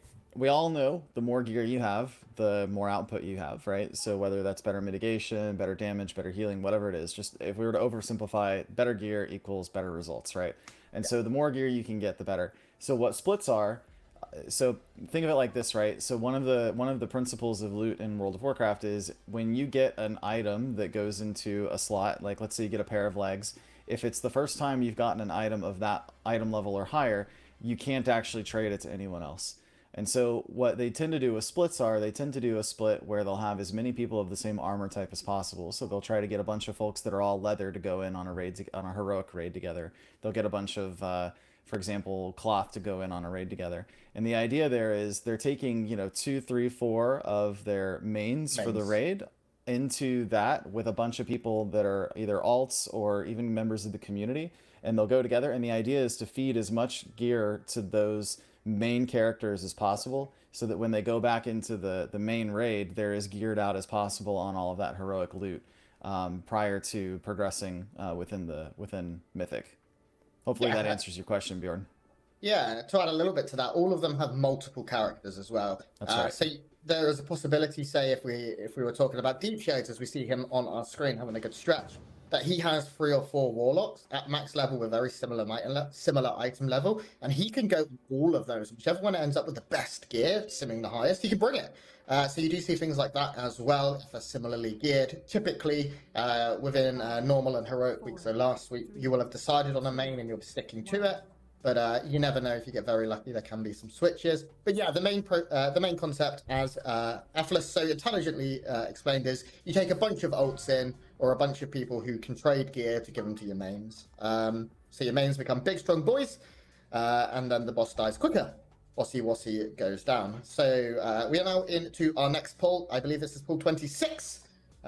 With our roster, 4 Balanced Druids being run for Echo, which is very interesting. Of course, Balanced Druids today hitting that renown 48, becoming exceptionally powerful. We see Jinji, Clix, Canex, and Lorgok. There's more muscles in that group than there is in the entire city I live in. They are all at the top of the DPS. Zervo popping off, arguably the best warlock in the world right there, and it's so good to see Roger on that Hunter playing. He has the legendary bow, you couldn't leave him out, right? Absolutely. He tweeted earlier that he was determined to make Hunter a thing in this in this particular tier. We haven't seen a lot of hunters, if any, across the He's rest doing of the good. meta. But he is doing good. well. Yeah, He's he holding is his playing. He's playing BM as well. So, as someone who's helping Raid League, playing a spec that is renowned for being maybe not quite as complex as say Shadow Priest or Warlock or some of those other specs, it means he is able to offer a lot in terms of internal raid. He's also an absolute beast at this video game. Roger is so bloody good, and he's part CEO of Echo, so you can't say no to him or he'll fire you. Does look like we're going to be moving into that intermission. We should have one more set of bulls, and that's going to be the case. One more spike as well. Everyone alive. They've really got phase 1 down. Like, they've got it. They just... Oh, that's weird. Yeah, so I've seen this a couple of times in Heroic, where one of the bulls just didn't spawn. Yes. They end up getting 2 paths through. Yeah, you don't complain. Of course, it wasn't this phase here. It wasn't the intermission bulls. It was the phase 1 bulls that spawned, and there was a space. So they'd probably wish it was on the next set coming up now. Yes. Where unfortunately there is no space. So we're going to see some blinks. How many people die? 3 once again. It seems to always be 3 or 4. Oh, it's looking pretty bad now. The problem with this is you may think, oh, they lost a few, but that's okay. It's a long fight. You'll get battle reses back up. But the ads, the Stygian Embers that are going to spawn at the very end of this phase, you see all the players move together to spawn these ads. They have to die in, I believe, 12 seconds. Yep, 12 seconds from when they land. And they have like 1 million health or something, or 800k health. And if you don't kill them, it's a one-shot, similar to the shields from Stone Legion Generals, for example. They do kill it there, but they are lusting there as well. And they're going to have to do it again. Yeah, you wonder if they lusted then because they had 6 people down, or if that would typically be where they would lust. And I imagine they were just hoping to push through to a mechanic, because I can't imagine with 6 down that you would normally be able to take that down so quickly. No, so. I completely agree with you there. They just want to get into phase 2 to practice it. One thing Echo's always been known for is they will just smash their head into it. They're not going to stop. This isn't going to get... they're not going to be like, oh, this is dumb, I'm going to wait and see if Blizzard change it. They're going to go. They're going to go. They still have 3.5 hours left of raid, theoretically, today. And of course, we said there is the potential for PvP or splits. But not yet. Right now, we're in full grind mode. That's right. You know, and I think a lot of this raid is the psychological pressure of being behind, right? And so right now, they're on the same boss's complexity limit, but obviously they're very close in terms of percentage. And what they don't want to do is they don't want to go to bed not having down this boss and then have limit overtake this evening, right? Because then it's going to feel like they're making up ground tomorrow morning.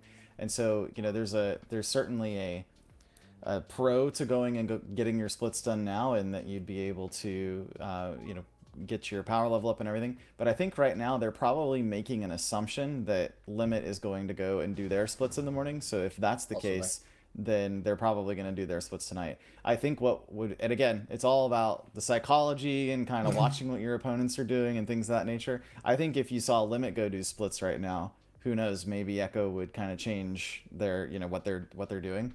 But unless you see Limit go do splits, I don't think we're going to see Echo go. No, and also, it's not like they're dying to a gear issue right now. They're dying to the near impossibility of the mechanics. Every time they die, it is to one thing. In earlier pools, and we are only 26 pools in earlier pools today, we saw a couple of the melee getting hit by balls and things like that. And I saw now get clapped once or twice, but now, puns. They've kind of figured out how to get around that, how the melee can backpedal, which is a word we don't like to say, but on this fight, you kind of have to. Oh, look at those full moves. Oh my god. 3 of them back to back to back there. 4. I mean, the boss is just dead, right? Yeah, it should be at this point. That's how full moons work. If you roll the dice that many times. Yeah. I mean, that's a huge amount of damage. You can see all of those balanced druids are very, very high up in the rankings. Warlocks as well with that sick opener. It's nice to see Narcoles playing as well. Didn't get a huge amount of airtime in Castle Mafria, and instead opted to just like PvP and M+, and came back like the most geared hyper paladin of all time. So it's nice to see him in for prog. Yeah, carry on. Let's talk about some of the comp changes we're seeing from you know, we've been looking around a little bit. We've seen what some of the other raids are running, right? And so we're seeing, you know, for example, in this raid, we've got two different monks, obviously, one brewmaster, one windwalker. That's a bit of a change. In some cases, we've only been seeing one monk out there. Of course, we have Roger Brown playing hunter out of loyalty to the class more than anything, right? 4 boomkins is not a big change. We've seen boomkins across the board, so just stacking up even more of them is not terribly unusual, I suppose. No, the thing that surprises me a little bit, and it's probably just the fight, is that we're not seeing any rogues. Rogues have been the melee of choice for a lot of guilds. We've seen other guilds running at least 1, quite often 2. Not going to be the case here. Just none being run here, instead opting for those extra balance druids and for that monk. I kind of get it. If a rogue can have a huge amount of uptime on the boss, they do a lot of single target damage, but they're not struggling with damage. The other thing with rogue is they can cloak, and I think they could probably cloak the spike balls to get around, or they could shadow step onto another player, which may make that mechanic a little easier. I'm not sure if warriors can leap over them. I was thinking about this in bed last night. I don't know if demon hunters can just double jump and just get over them, because if so, then I've just this is the easiest boss in the world for me, and I'll just be laughing at everyone as they die over and over while I just hippity hop and have a little glide over. Once again, but you can definitely do it around the edge. Yeah, so but I don't think you can go over. I'm not too sure. I'm watching now. The demon hunters, I didn't see. Oh, Jimmy was dead. That's why I didn't see. Scribe here, he's looking very calm actually. He looks happy, which I like to see. He's looking like a smiley Scribe's happy boy. face. That's Scribe's happy face. Yeah, yeah. We've all seen Scribe's angry face. We don't want to see it. So ads coming up. So many dead though. They are maybe just practicing here. We've seen a lust come out once again, trying to push these ads down before they explode, and that final spark, I believe it's called, goes off. Chain's going to come in. This is going to be very close. Nope. Goodbye, boys. Oh. Yep. Just not enough damage to push that down, I believe. To get those ads down. So not going to be enough even with barrier. So like you said, it's just a quick one-shot mechanic at that point. Yeah, definitely. While we wait for the next pool, guys, I do want to talk a little bit about our charity drive. We have a bunch of amazing goals to try and reach here. We currently reached the first one. The next goal you can see at the bottom of the screen is some Race to World First behind-the-scenes content of the players and the staff at the event who are incredible. The charity we're working with is RAD. That's Rise Against the Disorder and Mental Health Charity. Here are our goals. So the next one is behind-the-scenes content. Raider cake in the face at $5,000. If I can see Gingy take a cake to the face, I'll donate $5,000 myself. No, I won't. Echo Raider karaoke. Oh my god, this is so good. So the one I want to talk about here is the Gingy Labor Simulator. Yes. For those of you who don't know, there are like I don't know. It's like a machine, and you put on little like suction cup things. I have one here. Not a labor simulator, but like a suction cup thing. So you put on little suction cups like this. Onto your body, so like that, and then it runs an electrical current, and if you put it on like the belly, it simulates. It's meant to be very similar to labor. Gingy has agreed to do it. We thought he was maybe joking, but he's not gone back on it. So if you donate to the charity, and you can see below how you can do that, that may be something to happen. We also have Race to World Fish, which is once we hit that goal, Roger and Scripe, that is a $20,000. I'm going to do an IRL fishing stream featuring some backpacks and stuff, which is just going to be hilarious. And if we hit the very end, public week aura release. That's all the week auras from the raid. And of course, the most important one is at $15,000. You get to raid with a caster/player. I am one of those. I will come to your raid. I will either cast your raid, I'll play, I'll raid lead. So that'll be a lot of fun. We'll have a huge laugh with that stream. You'll go get some recognition. So please. We, of course, are working together alongside Complexity Limit for this.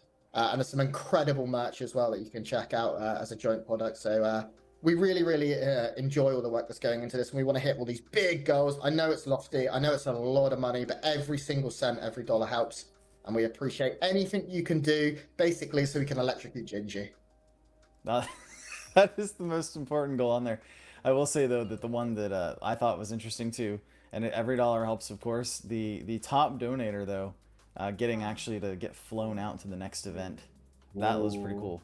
Yeah, and I got to tell you, some of these venues that the guys play at are pretty amazing. So to get to go and kind of be in the mix with everybody, That to me would be one of the coolest things. I've started over the last few years. I've been to conventions all my life, but so over the last few years, I've really enjoyed going out to esports events in person. There's nothing quite like feeling the energy of everybody else there. Yeah. So to get to go and hang out with the team like that'd be pretty awesome.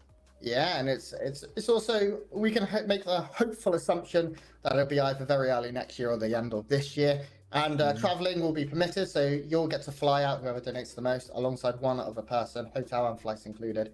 You get to hang out with all of the boys, hopefully some of the casters, maybe I'll be there and we can have a little hug. And I'm sure, I know Echo, there'll be swag, there'll be a wicked time involved. You'll get to hang out with all your favorite players. Maybe you can electrocute Gingy next time. So keep that in mind.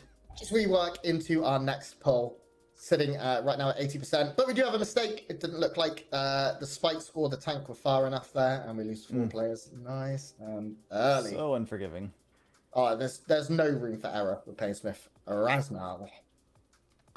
Yeah, our guild, just clearing heroic. We're not by any means a progression guild for mythic or anything like that. But we got to Painsmith, gave it a few attempts, and said, "Yeah, I think we're good for now." So just it was kind of like getting towards the end of the night, and we're like, I don't know, another half hour on this. I think we're all right. A quick cheeky update here. I just got a ping from Wowhead actually that there has been a hotfix to this boss, and that the chains are now always going to favor ranged if they can. This is very nice because I play melee and I got chains on our kill, and my log was really poopy because of it. And I wasn't very happy. So now knowing that it's always going to be ranged means that you're not going to miss out on DPS. Of course, if there's not enough range, you're going to get it, Mr. Melee. But a nice change. It's very minor. That's the change they decided to do? Yeah, I'm going to say, I don't think that will be the last change we'll see in the next 24 hours. Personally, I'd be very surprised if they decide to keep the no hole in the wall. I think there's no... Race to World First Guild, 30 pulls in. I'm very much struggling. And to do that multiple times, I don't know if they'll keep that. Interesting. It's cool, I like it, but there needs to be, I don't know, give them a jump pad or something. Make some way to get over it if it's going to be the case. Yeah. I get making it more challenging, but I don't know if this is the way where you have, you just have a wall. Cab's kind saying in chat, Grant, it wasn't the chains that gave you bad logs. Said with love. Thanks, Adam. But no, just looking, I looked at that hotfix a little bit more in detail. It looks like that hotfix actually went live yesterday, so they're just now letting us know. Bugger. Yeah. So doesn't look like anything's going to get easier in the next couple minutes here than it has been today, but just letting us know that was a change that was made at some point. It's good to see a hype train in the chat as well, guys. Keep it up. There's this magical thing called Twitch Prime. You may have heard of it. Yeah. I'm pretty good at this. You can take a look if you have Prime available. You can sub for free, and of course, Echo love that stuff. So it's pretty cool. Keep it going if you can. See a bunch of my friends once again in chat. Thank you everyone for joining us today. I know it's in the evening. That's a lot of gifted subs. Whoa. Thank you, Baby Dragon. Absolutely. Tons of my friends are in chat spamming already. I'm sorry, mods. Okay, we're into the next pool. Traps are being separated a little bit here, which is slightly interesting. I thought maybe they keep them all together, but I guess there's some concern. They pop all of them one by one here on Mythic. You really can't risk popping 2 at the same time. Every player surviving here as we have a better phase 1, getting closer to that 70% where we head into the intermission. The very unforgiving intermission. Oh, wait. Just got a little bit planted. Goodness. So looking like everyone's alive for the moment. We're down to 77%. Of course, we're going to be running that out and running the axe out. And the reason that you see, by the way, a tank always taking that to the edge is because that also determines the placement of the spikes that are going to be based on that. So we always want to see that tank running to that far corner. Sometimes when there's an overlap where you get these 3 chains at the same time, you'll notice that they're always taking those to opposite sides of the room as well. Just because they need to go somewhere, and also just based on the placement that we're seeing. All right, so we've got another set of balls that we need to take care of, and I don't know if that was another circumstance where there were one that didn't spawn, or if they actually destroyed 2 of those. It looked like they actually destroyed 2 separate ones. It's possible. I'd be surprised. I wasn't paying massive attention because I'm reading chat. but it's surprising you'd kill 2, right? It's kind of a waste. We are seeing, we did see a bunch of the DPS kind of pad a little bit, which I'm mad respect. Here comes the blinks and the go-arounds. Roger Brown nailing it. And we only lose 2 this time, so this is actually a little bit of an improvement as these players improve. We see Phil has gone down and Zervo went down. So Major Morlock falling, unfortunately. And now we're going to get to the end here. This is going to be the final set, I believe. Everyone needs to stack up real tight.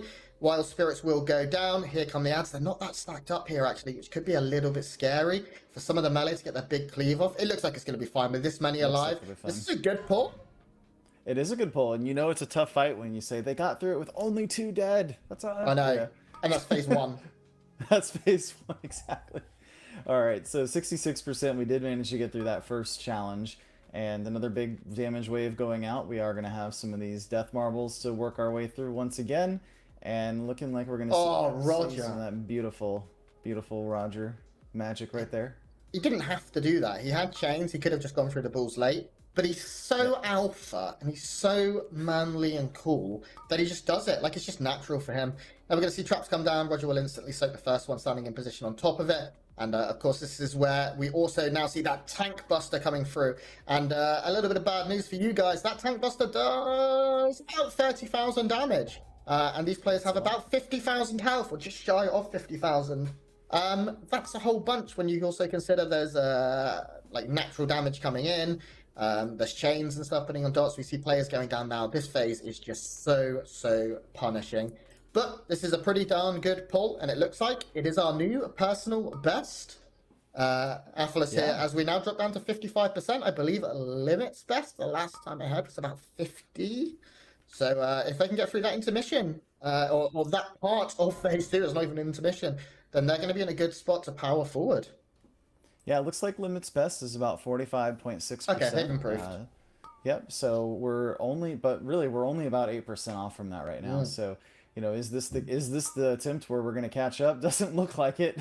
As a major damage wave goes out, just knocking out about 6 people there. I'm going to pull up the logs and see if we can get some information on what exactly happened just then. Yeah, I think it was just a matter of spikes connecting. There's so much you have to pay attention to. Like, you don't pay attention to the tank buster spikes, they're going to hit you for 35k, and they're stunning you for, I think it's about 4 seconds. I mean, I've got hit by it many times. And when that happens, you're in trouble. As we come back now, we do see a white. Guys, I am seeing a level 4 hype train with only 42 seconds left, and it's 65% done. So, what are we going to do about that? Let's see. 65%. That's pretty close. I think it's going to get there. I have faith. We have 30 seconds. See Roger now taking a small walk around here. He's just going to stretch his legs, something I advise all of you guys do too. It's very nice to catch some air. And of course, right now the charity goal, we have seen it's now gone up to 1,280. Super nice. Thank you so much. We are now over halfway to our next goal, which is going to be behind the scenes content. And I can tell you from an insider point of view, we did it! I knew it would I can tell you from an insider point of view, I've seen the photos been passed by our photographer, Ali, that's on the on site. And holy crap, there was a picture of Scribe that was so bloody good. Like, that guy could make me look handsome. And that's saying something. So, yeah, incredible content being produced. And I mean, we also saw the trailers and stuff being produced by Preheat. He's on site. There'd be some incredible content to help us reach that goal. We also, of course, have giveaways going on throughout the event. You can do !! giveaway in chat. There will be 3 winners. You can see there some amazing esports nutrition gear, a big Logitech bundle for everything you'd ever need to be streamer, and a Catarix backpack as well to lug all your gear to those events when you're a big successful streamer. So incredible prizes, guys. ! giveaway in the chat, and you can see a link has been posted. Get in, get involved. We're not charging you to enter. You can do amazing stuff, win some great prizes that I'd very much like myself, but I'm not allowed to enter. Yeah, actually, you legit aren't, and I remember you actually asking at one point. Yeah, like, can I want stuff. Why not? There's some great looking stuff in that prize pool though. Just looking at it, you got the complete Logitech setup, You've got the Catarix backpacks, which I actually saw a couple pictures of the guys with those in the airports. Yeah, those look amazing. I need to get one of those for myself.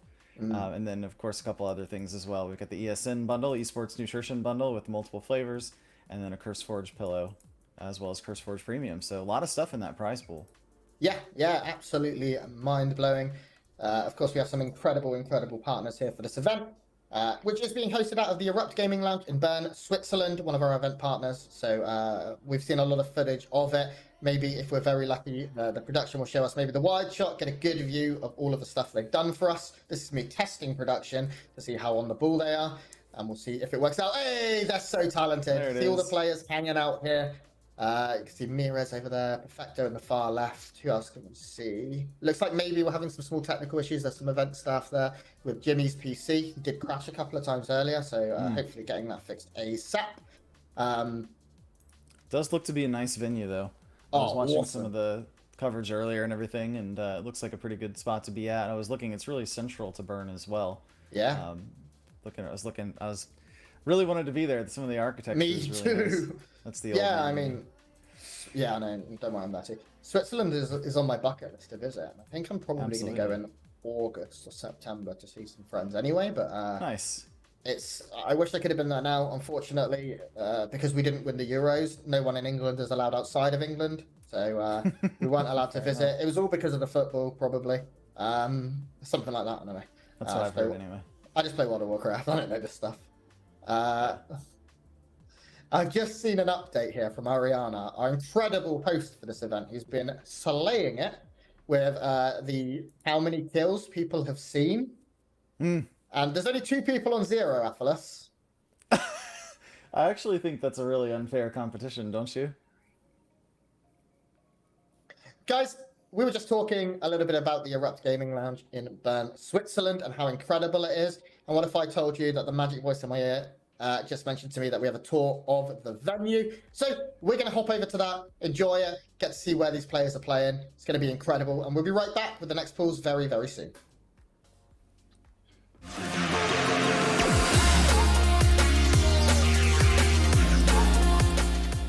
What's going on, guys? I am Preet from Echo, and we're here live at the Erupt Lounge in Bern, Switzerland for the Race to World First Sanctum of Domination. Follow me in, give you a nice tour. All right, so over here we have our bar where they've been catering us for the entire event, where we get all of our Elix drinks and anything else we want. They've been super amazing. Over here is the production room. This is where all the magic happens behind the scenes, so everyone in here is working production. Guys, you want to say hi? Hey. Follow me over here. We're going to go into the gaming room where the boys are currently finishing up their nights. So on site here we have 3 cameras. We have a couch camera for the live host. We have a production camera here that's kind of showing all the players off. And you got one more off-angle camera. And yeah, that's pretty much it. So we're really excited to be broadcasting. You're having a good day. Echo's first live event. So we really hope that you guys are going to enjoy the show. If you want to follow any of the players or the broadcast, you can follow us on Twitch at twitch.tv/echo_esports. And yeah, we will see you guys soon. Hope you enjoy. Welcome back to Echo's Race to World First for the Sanctum of Domination. My name is Grant, and I'm joined by the talented and handsome Athelas, who is over there in Florida, keeping things toasty. Toasty, yeah. Is it really hot over there? Like, I don't. Let's see. Let's see. 90 Fahrenheit. What's that for you? Really, really, really hot. Yeah. I'm actually looking now. What is that? It's like 33, 34? That's ridiculous. So yeah, it's bloody warm. Yeah, the sun's starting to set here in sunny old England. I've got a nice breeze coming in to my studio. And we're having a great time here with the Race to World First and Sanctum of Domination. The players are just taking a little bit of a break as I sort out some small technical issues, but we'll be getting back into pools very, very soon. We are on boss number 6. Echo and Limit both tied at 5 apiece, getting to the first major wall. The guy who makes a lot of walls, it is Painsmith Raznal. That's right, and as hot as it is here, it's much hotter in the Painsmith chamber as we're seeing a lot of the boys start to sweat from their activities today. I gotta say though, Ariana's caster battle, kind of measuring the number of bosses that people are present for, I actually think it needs to be a little bit weighted towards the end of the tier, right? So yeah, more points. The early bosses, 3-4 bosses are worth 1 point, but I think your final bosses, as you progress, you know, bosses 5, 6, and 7 are worth 2, and 8, 9, and 10 should be worth 8 and 9 should be worth 3, and the final boss should be worth 4 or 5 points. Personally, I agree. That's right now, we do have a little bit of a competition to see who commentates the most kills. Stake Coins and Mr. GM have 3 each. Nagura, J. Kexman, and Alex each got 1, and me and Aphelis are sitting on our load sim with absolutely bugger all. That's right. So we'll be hoping to get some kills here. Maybe, just maybe, we'll get very, very lucky and see a Painsmith kill, but it's a really difficult boss. Those of you that have done it on Heroic are well aware how tough this boss is. Gingy literally tweeted 18 seconds ago, Painsmith lives up to his name, and then just the word Omega in capitals. It's not an easy boss. And that's what these players want, right? I've said this a little bit before. These players want their backs broken by the bosses. They want it to be as hard can be. They want to challenge themselves. They want to push, and that's what they've got to do right now. It is a painful boss, absolutely, and Gingy finding a moment to engage a little bit on the Twitter, talking about how painful it is, and just looking at chat right now. I've got a guy, Bearman 999, just mowed his lawn here in Florida.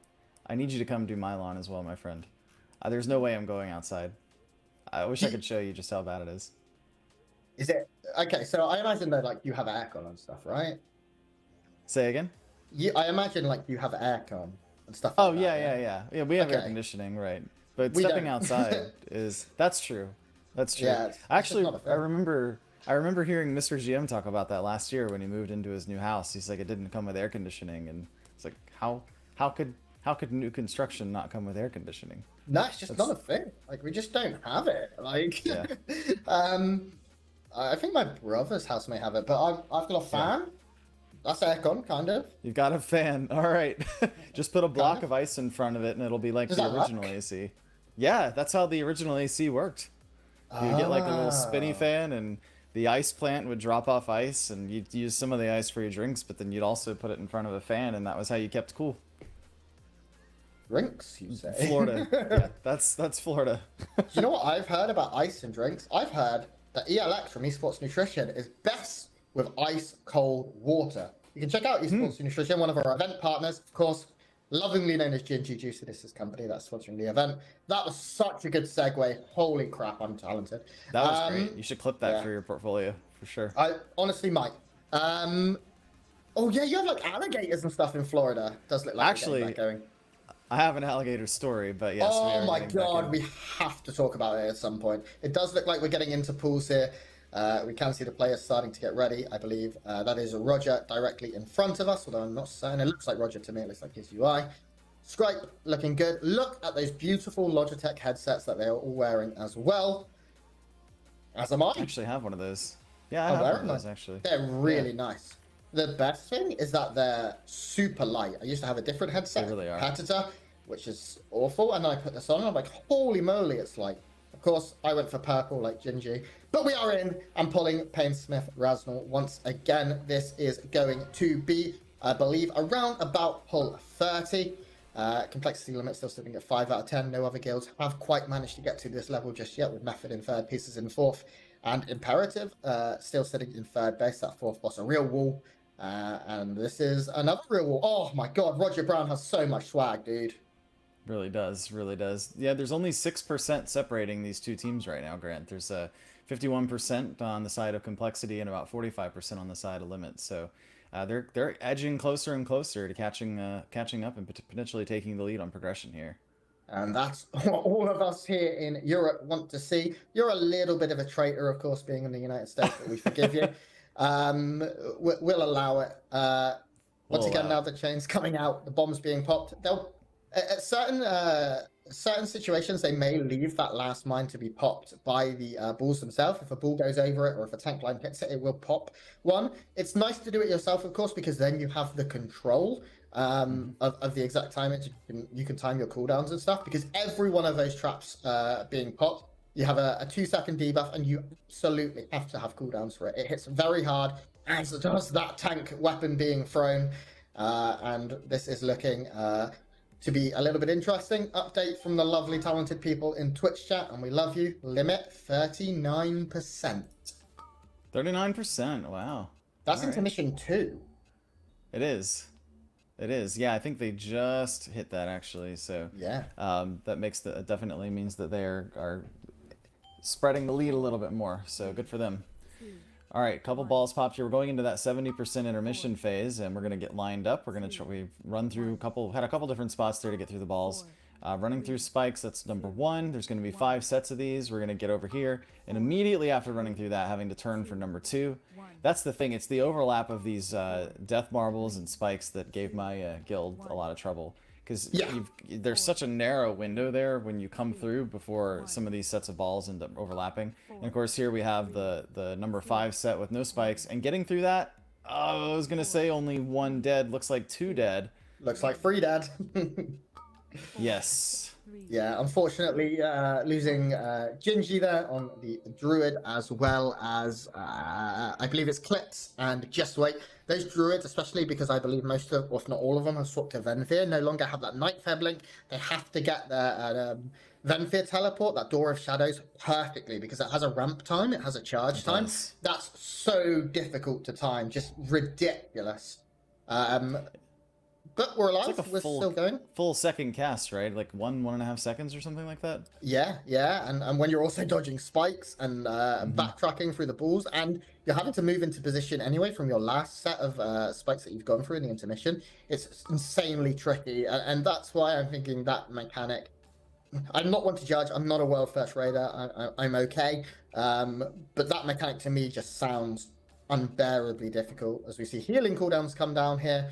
Roger is on soaking duty whilst playing that BM Hunter, and the final one gets blown up by the spikes here, allowing it to do that instead, or maybe it was Zalia. I'm not too certain. Zalia playing on the Disc Priest as a Liskanon. Is he playing Disc? Yeah, double Disc, double Paladin. No Shamans. It is wild. It is, actually. You know, we're starting to see some consistency here with the team being able to push down below that intermission phase. I think when we started, right, they were having trouble getting out of the intermission, and now this is the second attempt in a row where we've seen them get to about 55% here. End up getting another death, but if they can break that 41%, that makes this a new personal record for the team. And okay, some of you may be thinking, how do you dodge these spikes? Raid leading with Grunt. Actually, maybe I can go one step further here. Production, are you ready to show us the spikes mechanic if we were to ask for it? Because we are partnered with Mythic Trap, and they have an incredible guide on how to deal with all of these mechanics. But there's one particular way to deal with the spikes. Not everyone has realized it, actually, because it's kind of counterintuitive. I believe we are ready to pull this up. My production team are very, very talented. So let's see if they've got it ready. Oh, they're good. Okay, so wrong ones, but close enough. So, yeah, this is a spike balls mechanic. We can see this is from the PTR, and the spike balls roll towards you, you take them out. The one I'm actually after is the, let me get its correct name. Sanctum of Domination, Mythic Trap. Spiky Bits. Spiky Bits, yeah, I don't think that's the name, to be honest with you. Yeah. That should be the name. We should rename it. It's called Mythic Trap, what a great website. Spiked. Is it spiked? No. It's not spiked balls, it's not flame crest trap, it's not shadow steel chains. It may actually just be reverberating hammer that has it. Yeah, I believe it's the reverberating hammer that will show you what we're looking for. Here we go again, take 2. So, this is a reverberating hammer, this is the tank ability. The tank goes to the corner, and spikes start coming out. Could you pause for me? Okay, so that's completely fine. We can't pause. The way that you handle this is you see it goes blue and then they rise upwards. The way you go through is not when it is blue. When they are at their full distance height, when they're the tallest that they can be, that is when you run through. So a pretty interesting mechanic there that you'll get the chance to see here. It's kind of counterintuitive. You expect to go through when the spikes are down, but no, go through when the spikes are up. You'll be very safe and you won't get stunned or take any damage. I just like to think you're kind of like slipping through them once they've already come out of the ground. Oh, as like opposed going, to- like breathing in. Exactly, right. Instead That's of smart. getting the impact of them coming up, you're just kind of sliding right through. That's really smart. So we're now into our next pool here. It looks like we are following Fragments' point of view, otherwise known as Jimmy, the man of many names, many talents, one of the best melee DPS in the world. And we'll be getting into this now to see if we can get a new best percentage. Right, so getting started with the fight very early on. Again, this is not the part that we've had any issues with up for basically the last half hour or so. So right at about 85%, of course, we're going to have our 3 chains go out. Just going to take those out for a bit. Nothing crazy going on yet. Tank is going to run that axe out. It's going to get thrown in. And now looking like we're going to progress fairly quickly. All right, we got our mines coming out. Usually someone's going to immunity these and take those. Not sure. Looks like, yeah, I think that's Roger Brown probably clearing those at the moment. 1, 2, 3, 4. Yeah, moving closer in here, we see. Oh, okay. Yeah, that's a quick one.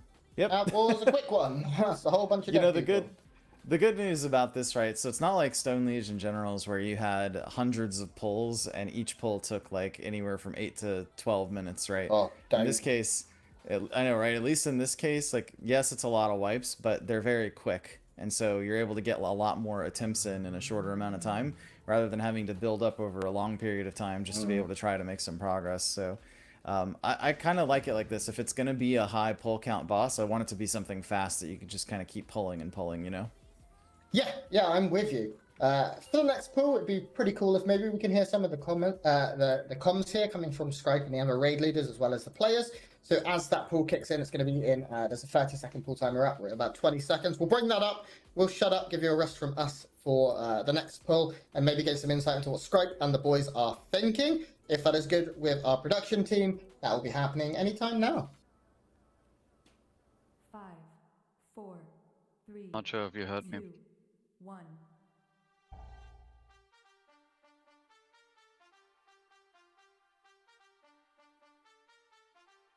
It's coming.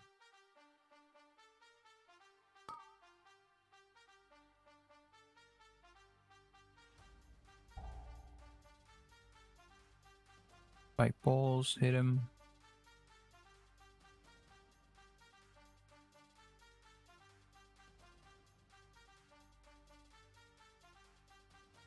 Now be right under the boss and immediately will mine after this thing. You'll mine behind yourself, melee. Don't go in front of the boss. Don't go to diamonds. Yeah, where you see a lot of marks, don't go there. Yeah. Chains Next going to phase them you now. do, but not this phase.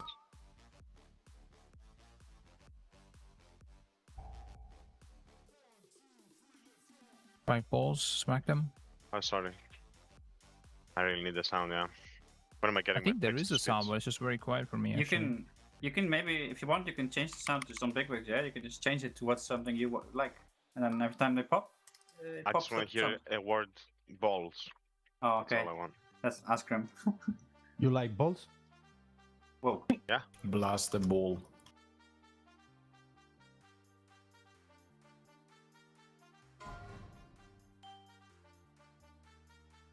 Oh, damn, it sucks.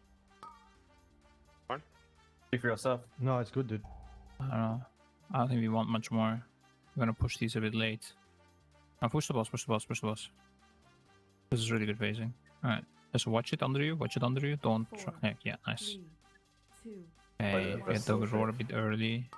4. Left. Do you want pop at one point, sorry? Yeah, I need Yeah, to on that the... sounds good. Laura, Roy. 4. Far right. 3, Watch it. 2, 1.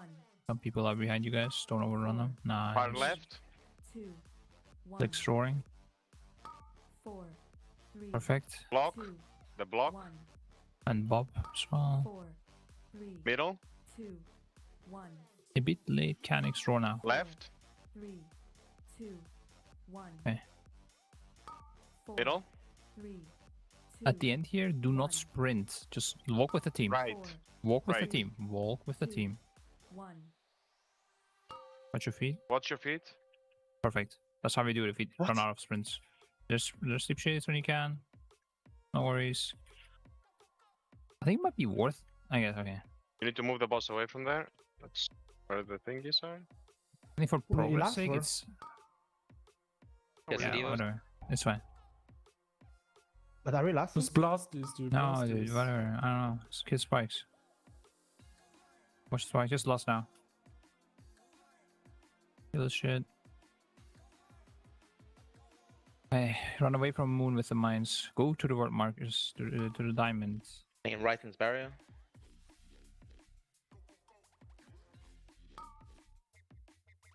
Watch Roger. Mark. No. How though? Hey, change to go to the markers. Go to your mark. And Bob Lorlock. Your health here. Somebody, nice. Oh, we got a turns. Sorry, just a turns, yeah. I'm so confused. We used to, the second guy used to be able to do this, no? I guess not. Okay. I don't get it. Hang on. I guess, I see. That Bob was really good actually, because I also had cooldowns. I could destroy that ball.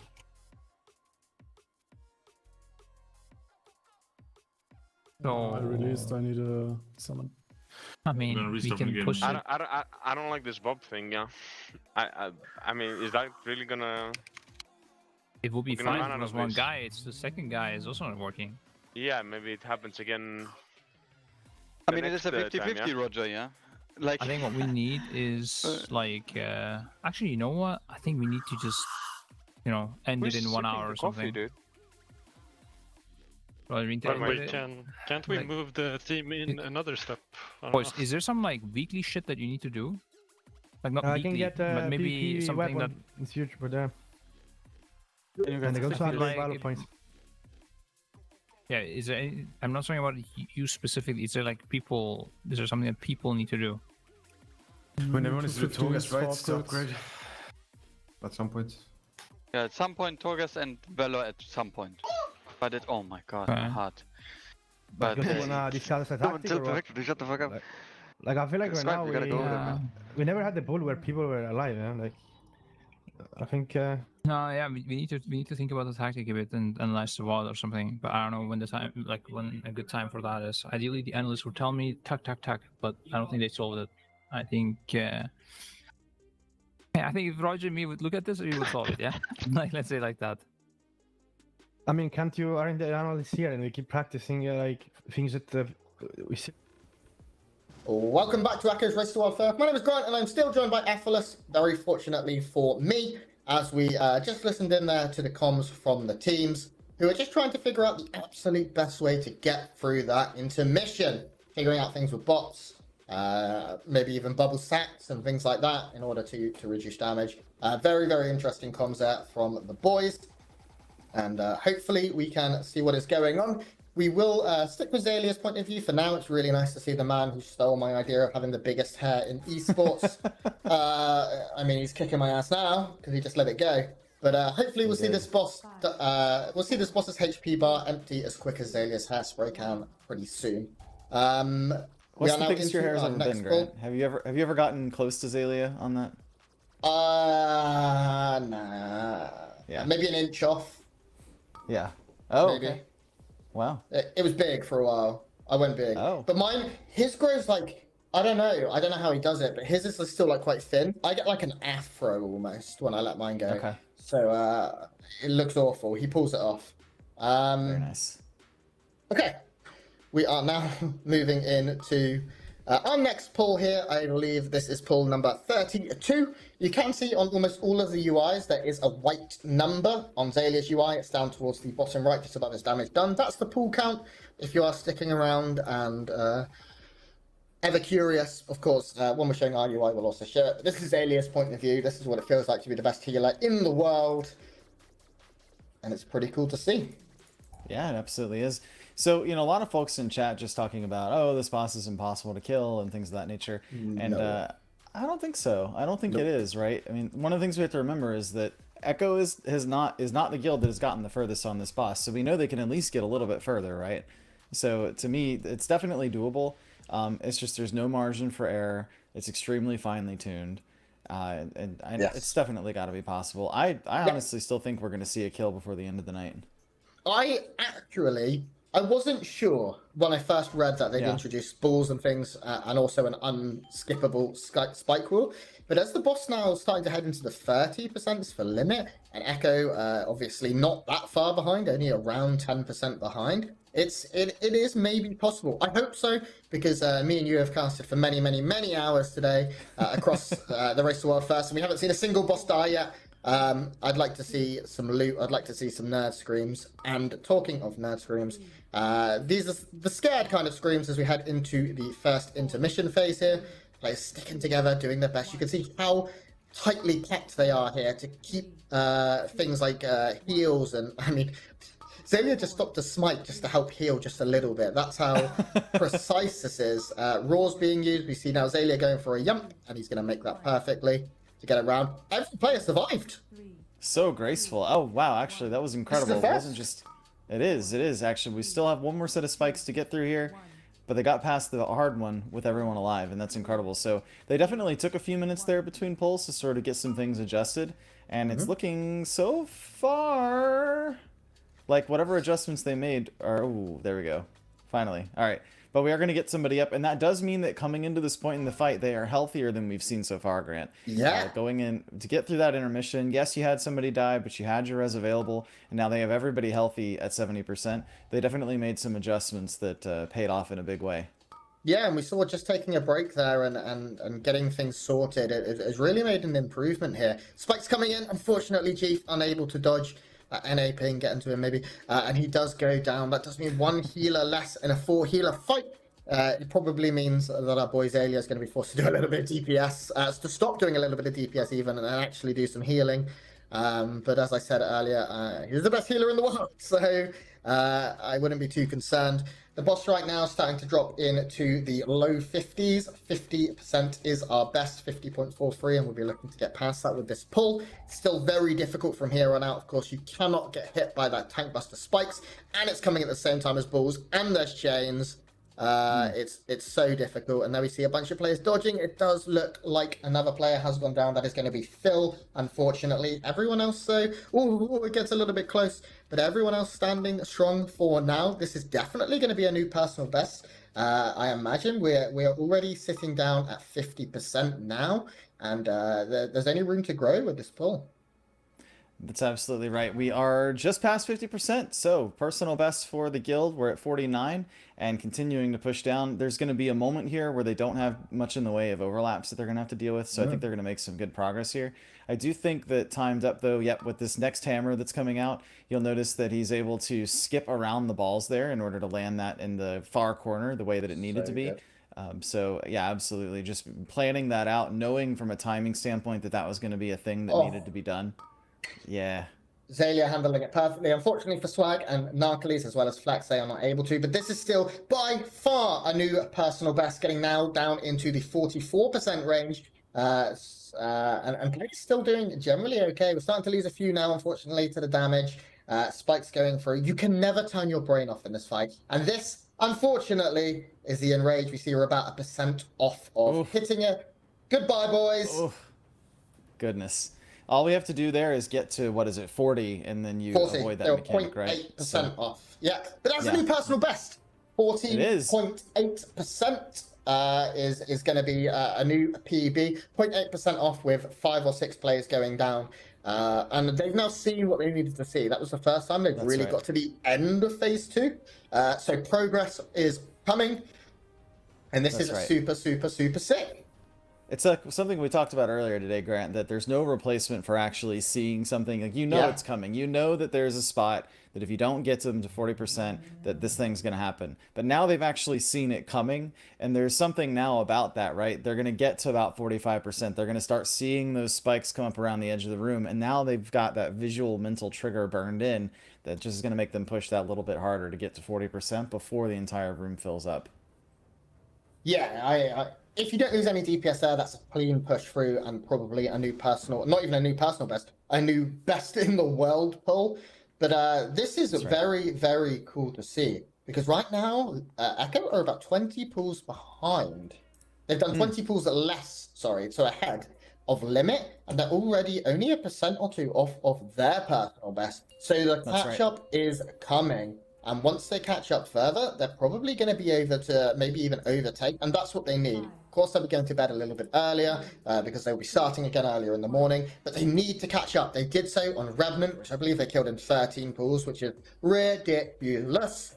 But they need to get ahead now on Painsmith. This is the first wall, and if Echo can be the first to knock that wall down, they're going to be in a prime position to going forward in this race. You know, Grant, I think that one thing that needs to be stated, in past tiers, when we've looked at these guilds and we've compared them, a couple things that we've compared them on are pull count, for example. And, you know, this team, historically known for taking a frankly, larger than average amount of time between pulls in many cases, kind of engaging. I'm being polite. But in this case, right, they're just continuing to pull. And I remember that was actually something that Scripe, he's talked about this on his stream a couple times, that was the thing that they talked about after the last race, that they felt like they really needed to change things up, and sometimes maybe they do just kind of, you know, over discuss things. And what we're seeing right now is the benefit of just going back-to-back pulls. They're just getting more knowledge, they're getting more experience, and I think it's paying off.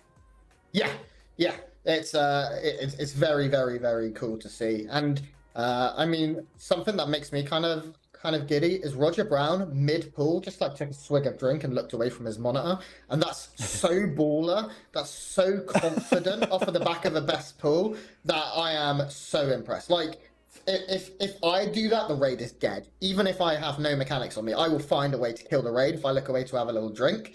So the players probably feeling pretty good knowing that they just hit a whole, they just improved what, 10%? It was 50.43, got to 40% now. So that is a new personal best. And if every pool is 10% better, then, you know, I'm not very good at math, but I'm pretty sure that means something like the boss dies kind of soon. Yeah, I think you're not wrong about that. So the big key here is they managed to get out of that phase. Remember the intermission that they're entering right now. On the previous attempt, they were able to get out of this phase with a single death at the end that they were able to res. So right now they have that res available. Let's see if they're able to do that again. If they are able to do that again, I think that's a pretty good predictor that they're going to get close to that last percentage, if not surpass it. And the last death in the previous pull, in pull number 32, was avoidable as well. It wasn't like a mistake on this stage. It was a mistake at the very end. Someone stood in swellings. They've done it again. They've got through again with no one dying. It seems like maybe Echo have figured out this first intermission and have finally got the mechanics nailed here. And now as long as no one dies to balls at the end or the final swirlies that spawns ads, you'll see all the players stick very close together right now to spawn ads together. Look perfect here. Going into the Wild Spirits, these ads spawn, and I-beam immediately coming out from Jimmy, going to do a lot of damage. And now we see these ads fall down. We have seen Lust, so they're going to go for the Lust option here. They didn't do this last pull in order to push that P2 a little bit quicker and get through this. And we may be seeing the start of a new best pull. Hopefully I don't cast a curse it. Let's see. I think with Lust up right now, they've got a little bit of protection from the curse. We'll have to wait and see how that plays out. But I like that too, right? You know, you've got everyone alive right now, and if we're trying to do essentially a progression Lust is what I call it, a Lust where you were just doing it to see new mechanics. You want to use it when everybody's alive, and especially at the beginning of this phase when there's no mechanics that are happening for the next like 8 to 10 seconds after the phase starts. They're able to get that maximum output from that Bloodlust by doing so. But we're now at 55% with everyone alive. We still have the combat res available, by the way. Yeah. No one died on that last one, even at the end of it. And so between that and the Bloodlust, unless something really serious goes wrong, I'm pretty hopeful we're going to be able to push to that second intermission here. Yeah, healing cooldown is still very important with every tank frontal. These spikes, you cannot get hit by them. As we see, unfortunately, Zalia does, and he goes down, but the battle res, as we said, available. He'll take that right now, come back up as we hit the 50% mark here. Painsmith Rasnal falling down to below half of his hit points. Damage is still extreme. We're going to see that barrier come up, and that's why you bring players like Zalia back up. So he can stay nice and healthy. Players very low here. Oh, just wait goes down. And we see a tank go down too. It's now, unfortunately, we did cast a curse it. And it doesn't look like this is going to be a hugely successful pull.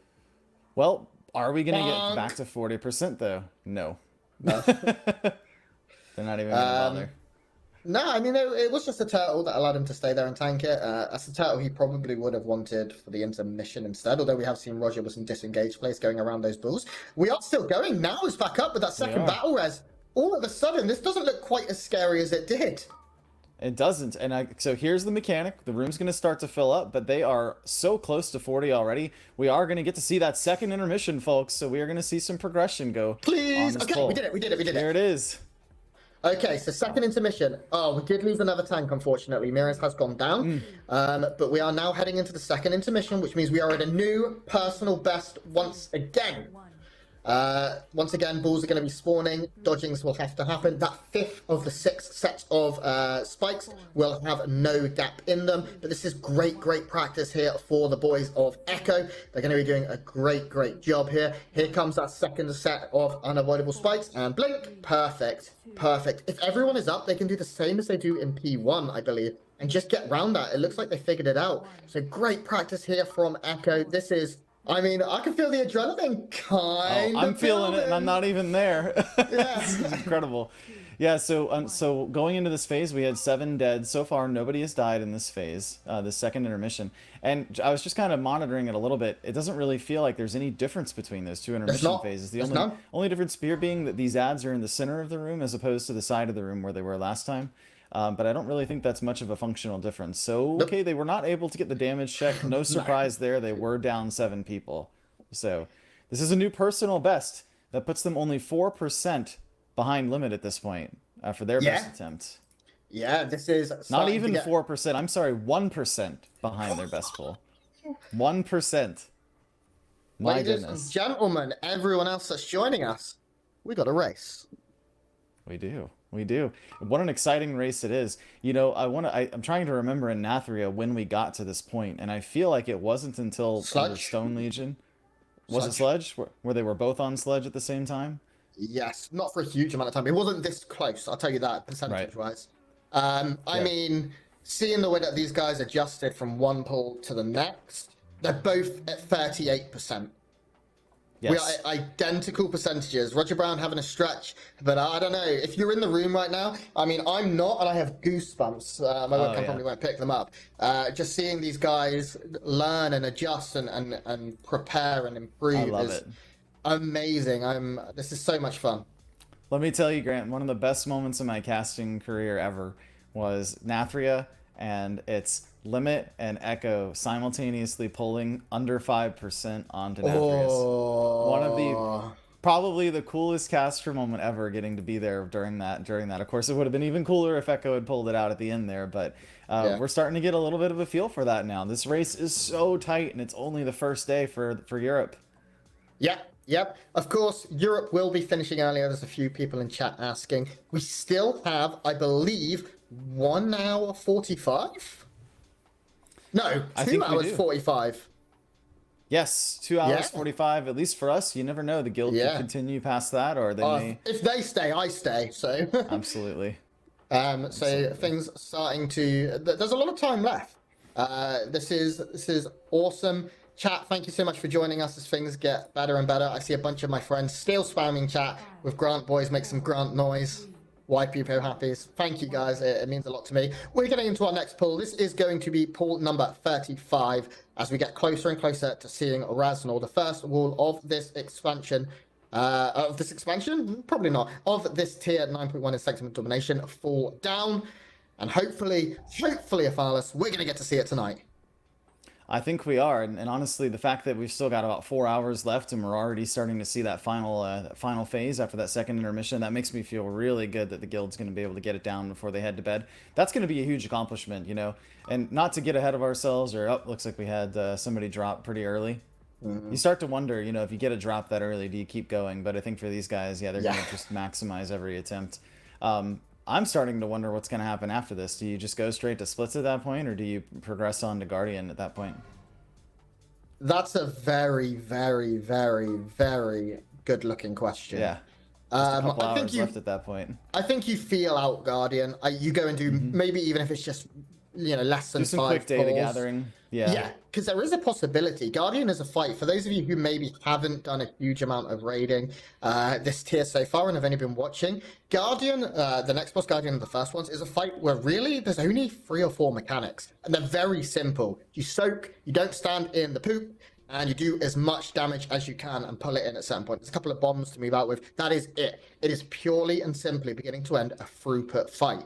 The tuning has to be very precise from Blizzard's point of view, and I'm very, very happy I'm not the one doing the math for that, because it's a fight similar to Sludgefest, but even simpler even. It's a fight. It is a fight where it will either be a 1-shot or a 100 shot. It's very unlikely we see anything different. It's the fight that's going to demand splits, or it's the fight that's going to just fall over. That's right, and you never know on the tuning. One of the things that I think Blizzard does smartly, though, right, is there are tuning changes that happen to bosses that we haven't seen, right? By now they already have the data. They've seen exactly what these players are bringing, and depending on what their intention was, are they hoping to go to a reset? Are they not? Are they hoping it's possible? They already know the numbers at this point. Not only from the PTR data, but they actually have live data to look at. So it's very possible. They make a last-second HP tweak to a boss, and we don't know about it because we haven't gotten there yet. And I think that's totally fair to do in the context of a race. We haven't progressed on it at all, and if you can get that done first. So when we get there, I think we all have to assume that boss has exactly as much HP as they mean for it to.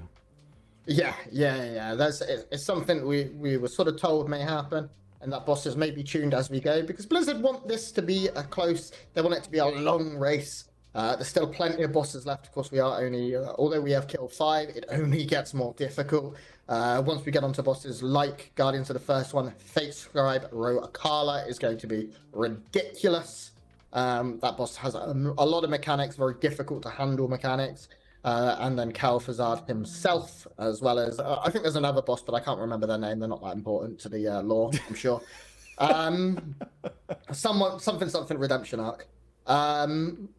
My God, some kind of runner of wind. I don't know. Yeah. I don't know.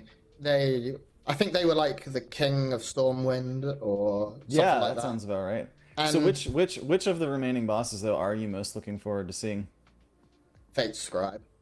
Me too, definitely. Honestly.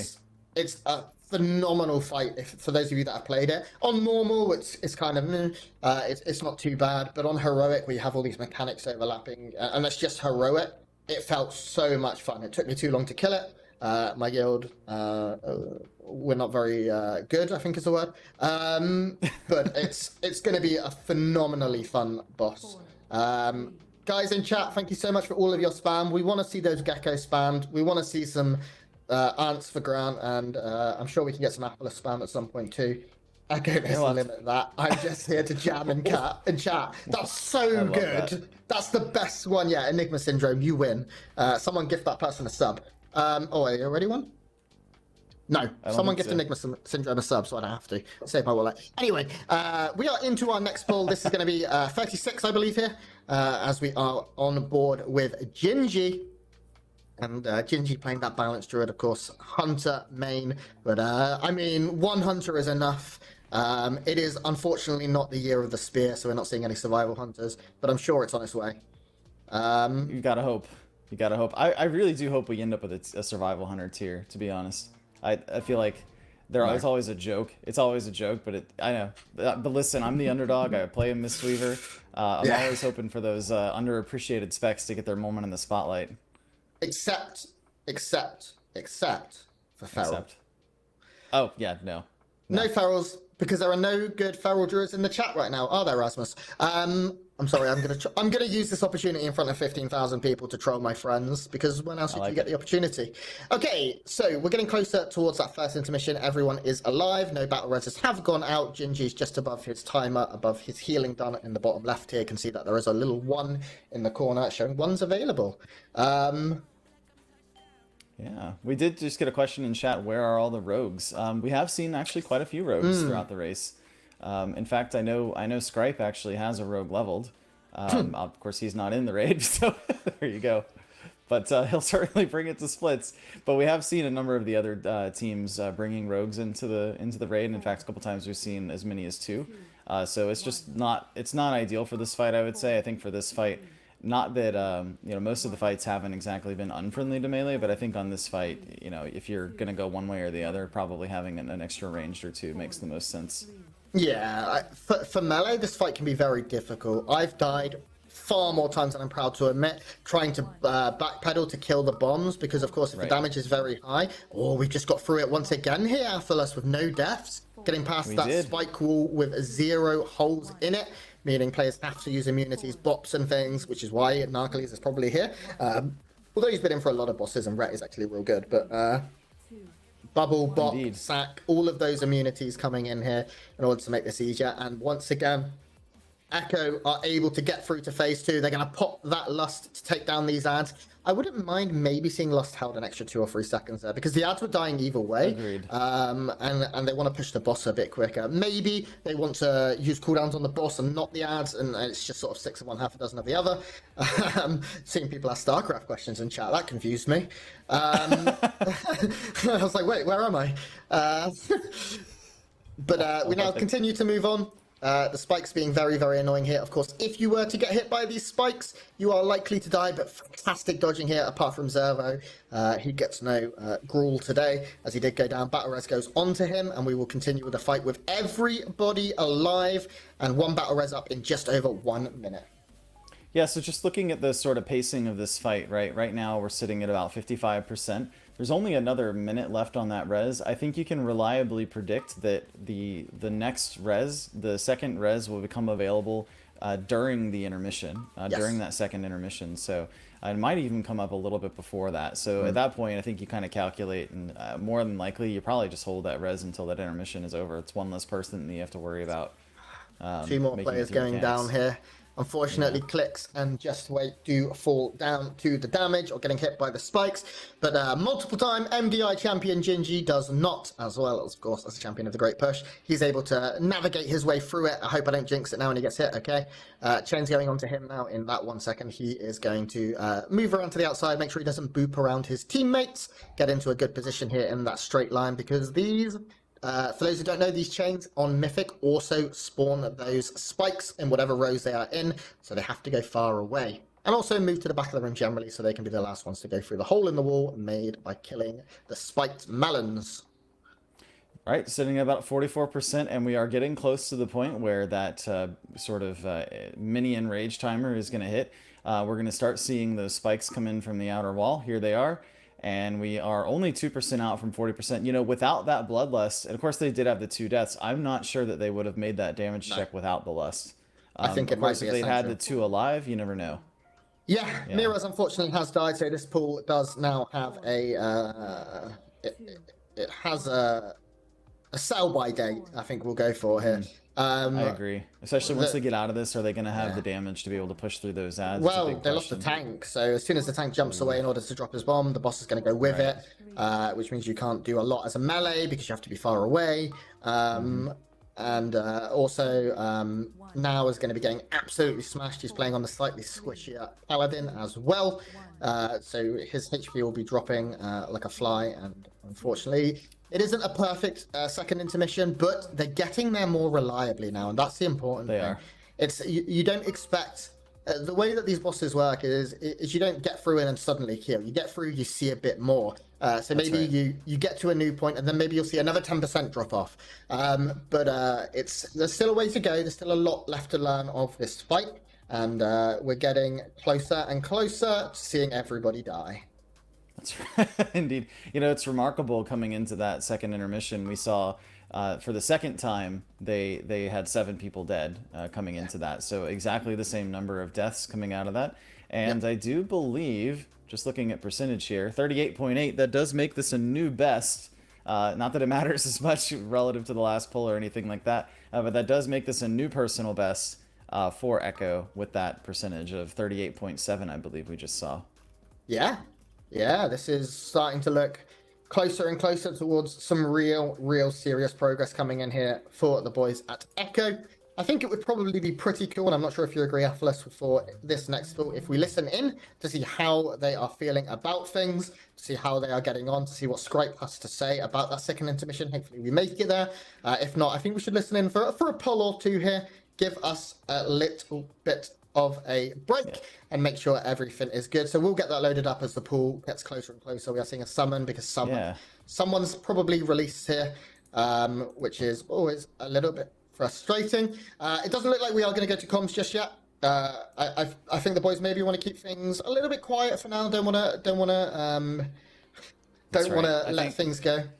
You know what's happening right now probably is they did actually just pull ahead of complexity. I think just to be technical, they are at 38.46%, complexity at 38.67. So it's a minor amount of HP there, but it counts for the first time in the race. Echo is pulling ahead in percentage, which certainly is a milestone at this point in the race to already be this close to each other.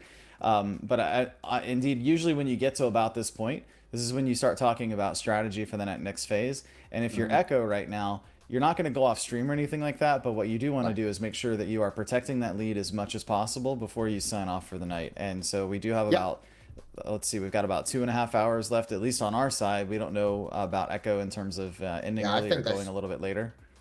I don't think they'll go later. These boys want to get up early instead and get those pulls in when they're not competing. And also, once you've had a good sleep, typically you'll play a bit better. Sleep and breakfast, come in fresh.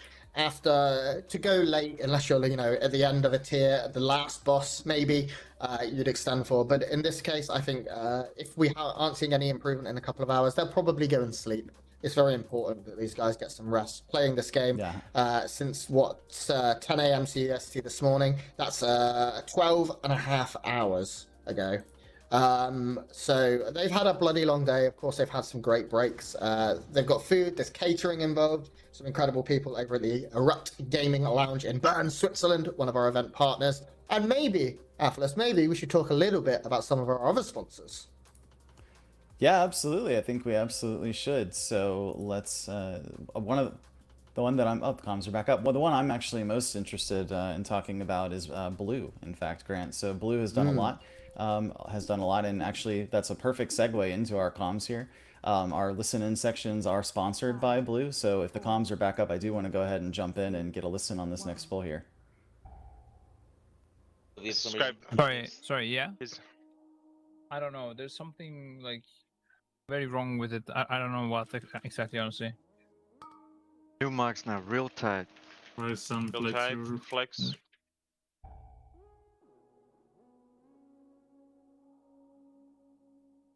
I forgot to swap the GGPOV early enough. How long did the reminders show for right now?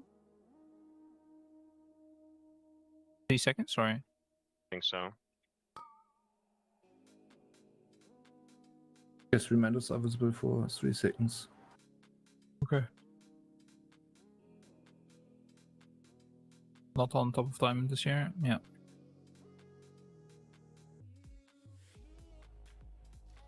I'll check GGPOV again. I had it last time a bit late. New markers real tight. Pulse coming and smack that. All on the floor.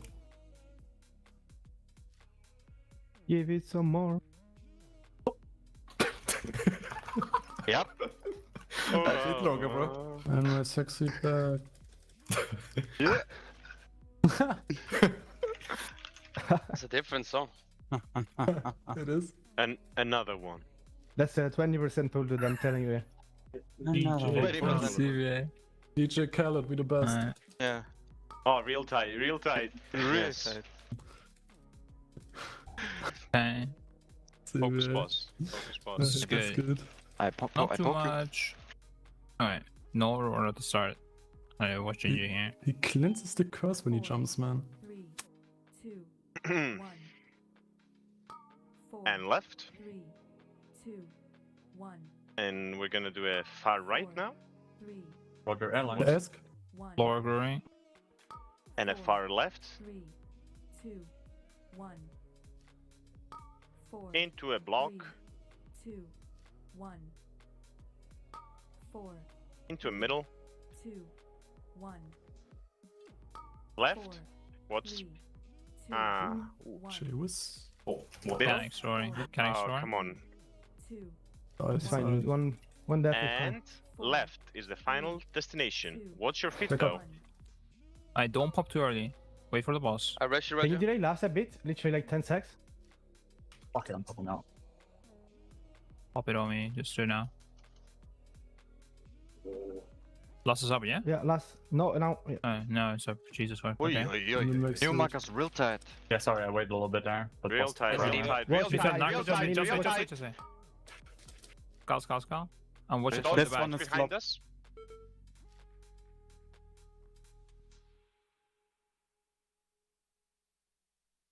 Alright, Trap's going to diamond.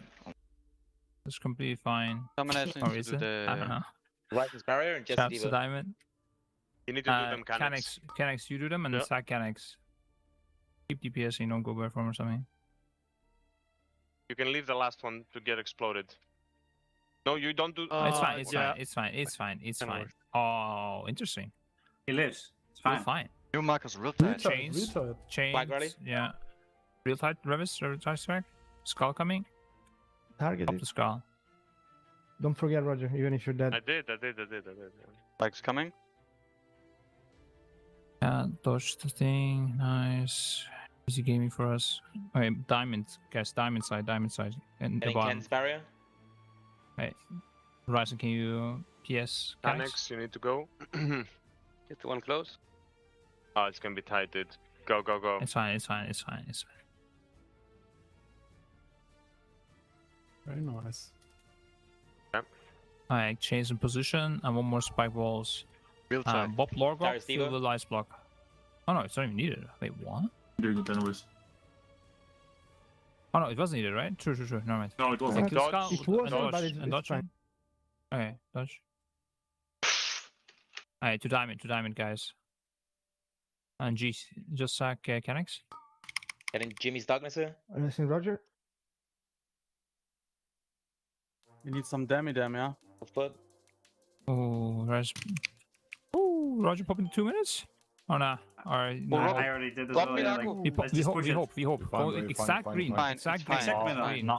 Green. It's easy. It's fine. All It's orange. fine. It's easy. All It's orange. easy. It's fine. easy. It's fine. Oh wait, what you found? Alright, it's fine. That's a narco. Yeah. Ready? people. 1, Can go with the reward. What? 4, 3, That was the easiest phase ever. Right. 1. Hard left. Oh my god, what are you guys doing up there? Yeah, that was... Lauren Marcus drawing. Vera. 4, That was it. 3, 2, 1. It's fine, bro. I played a legacy. And now is the block. 2, 1. And cut it post, bro. And clicks with Middle. Lauren. 2, 1. Left. 3, 2, 1. 4, Right. 3, 2, Best spoil, dude. We miss Raw or? Canex roar. 4. Yeah, it's Canex. I was just thinking Far of left. maybe an auto play. Like Kill if you the ads. turtle it. Yeah, Yeah, Ah, that's happening. that fuck. It's fine. Guys, we can do it. you don't have a tank, I'm just saying, yeah. Make it. Lost it. Stay fine. with the chains. We We're can. making it. Deep shades. What about the resolve? I have everything up, bro. Warlock's How not much- so Oh, So close. It's not too hot on that one. Okay. The second phase is getting real tight. Right, I didn't need a pop there. Bro, we're not even gonna last that in the end. How are we gonna push? Are Yeah, you it's real sure? in the end. There's nothing to Yes. do. I Pretty had did time. dude. I mean, I did use the block, yeah, but I had a whole square, yeah. You know, Grant, it was just great hearing the good spirits the team is in. Everybody, welcome back to Echo's coverage of the Race to World First. My name is Athelis, joined here by Grant, and I love that they did not expect to get out of that intermission there, and they just barely made it through. But they're definitely really happy. I don't know. It's kind of funny. I'd be stressed out by now, wouldn't you? Yeah, 37 pulls into the fight, and they just sound happy. Like, they've been playing right now for 12 and a half hours, as we previously said. And that's like, obviously they have had breaks, don't worry, we don't have like some weird conditions where we make them work all day, like whipping them and, you know, making sure they Nothing do like as that. we say. No, they get breaks, they have catering, they're in a really, really good spot, and they're having a great time. But everyone seems happy. Like, what really made me laugh there was Deep Shades popped something. He's like, I've done everything up. Ah! he's just like battle shouting to try and do more damage, even though 7 people are dead. And I respect it. Scripe's handling it in great form as well, which is, we always want our glorious leader, him and Roger, of course, our glorious leaders, to be in the best form. Before we get into the next pools, we have a 20-second pool time raffle. Something we hinted at but didn't get the opportunity to do was talk about our lovely, very pretty sponsors. Absolutely. So we are thrilled to be sponsored for our event by ESN Esports Nutrition. Of course, if you're not familiar with ESN, that is Gingy's company, fueling nutrition for esports gamers, keeping you at your best especially for these long days like the team's going through right now. I know supplements like that can be a big help. Of course, also event partner Erupt out of Bern, Switzerland. Fantastic lounge. We've gotten to see the wide shot a couple times. We'll do that between pulls again here in a minute just for folks to see. But I know if I'm ever in the Switzerland area and I need to stop by somewhere to get a couple dailies in, you know where I'm going to be hanging out. That's for sure. So, all right, got a couple other. Go ahead. Yeah, not just that, we are of course sponsored by Logitech. Incredible peripherals. You can see right now, you can't see right now, but you will be able to see very shortly, me sporting the very pretty G733 headset in purple. All the players are wearing them too, all are wearing Logitech headsets, and they are beautiful. Incredible sound quality, light as heck. I used to wear a different headset, and after 12 hours of gaming, I'd have a headache. I don't feel a thing. And Blue, you'll be hearing a lot from Blue. All of the players using the Blue microphones here. We have listening with Blue to hear the comms every now and then as well. It's just a great set of sponsors. And of course, we also have Catarix backpacks, allowing the players to get all of their gear there safely, comfortably. They look great, stylish, cannot complain whatsoever. There's a great photo out there of Deep Shades, I believe it is, in the airport with his Catarix backpack. And I just bought a brand new laptop myself, and I need a way to protect it since I'm going to be traveling a lot. Got an IRL backpack and everything, so trying to do a little bit of streaming on the road, but I definitely need something like that to protect my gear. Yeah, and our final one, of course, is CurseForge, the absolute best add-on manager you'll ever find. If you want a place to update all your add-ons at once, days of having to update them one by one are long gone. So check out CurseForge too. But more importantly, right now, check out this pool as we are on board with Deep Shades. He is looking very good with his hat on here, and I mean, he is blasting. Number 3 on the DPS meters, doing 7.1k, and we're already far into the intermission where he ain't doing damage. Moving incredibly, dodging everything here on his Warlock. And here we go. Right. We're getting through this phase without any deaths. That's another one, right? Where they're making steady progress. We want to make sure they get through this intermission without any deaths, if at all possible. They did it again. Look at that. And what really impressed me there was how quickly, I'm not sure who it was, and I hate not to give praise where it's due, but I saw a door of shadows come in. The second, from now, there was a door of shadows to get over the next set. The timing is so precise. It takes such a great deal of training to be able to do that. We did unfortunately lose 2 players right at the end, either hit by swirlies or walk too close to those balls in order to drop these soaks. We are having a battle res here onto Phil. Just wait, unfortunately, it's going to be staying down for now. But, I mean, he's just a monk anyway. We'll be fine. And because they have 2, they really will be fine. They're not going to lose that extra Mystic Touch buff there. Oh, but not able to, it looks like, DPS down everything in time. Yeah. And that's going to ultimately cause a pretty early wipe for this point in the progression. Yeah. This is what we call a scuffed pull. It didn't work out, unfortunately. And we will reset and keep going. That was pool number 30. Hiccup 8. And getting closer and closer. That was hiccup number 38, yep. That was way higher than hiccup number 38 for me. We will be getting into 39 very shortly. The players right now, see again, you still see smiles from the boys. They're all having a great time over there in Bern, Switzerland. The 8 players that are, of course, in the venue, and the many players sitting at home, getting the grind on, doing the best they can. We hope next time for 9.2 we can get way more players and commentators and everyone together. Of course, we'd love to be there in the venue instead of sitting in the gym, which we turned into 100%. A studio. With no air conditioning. With no air conditioning. No, but it's nighttime now. It's dark, so I'm all right. That's good.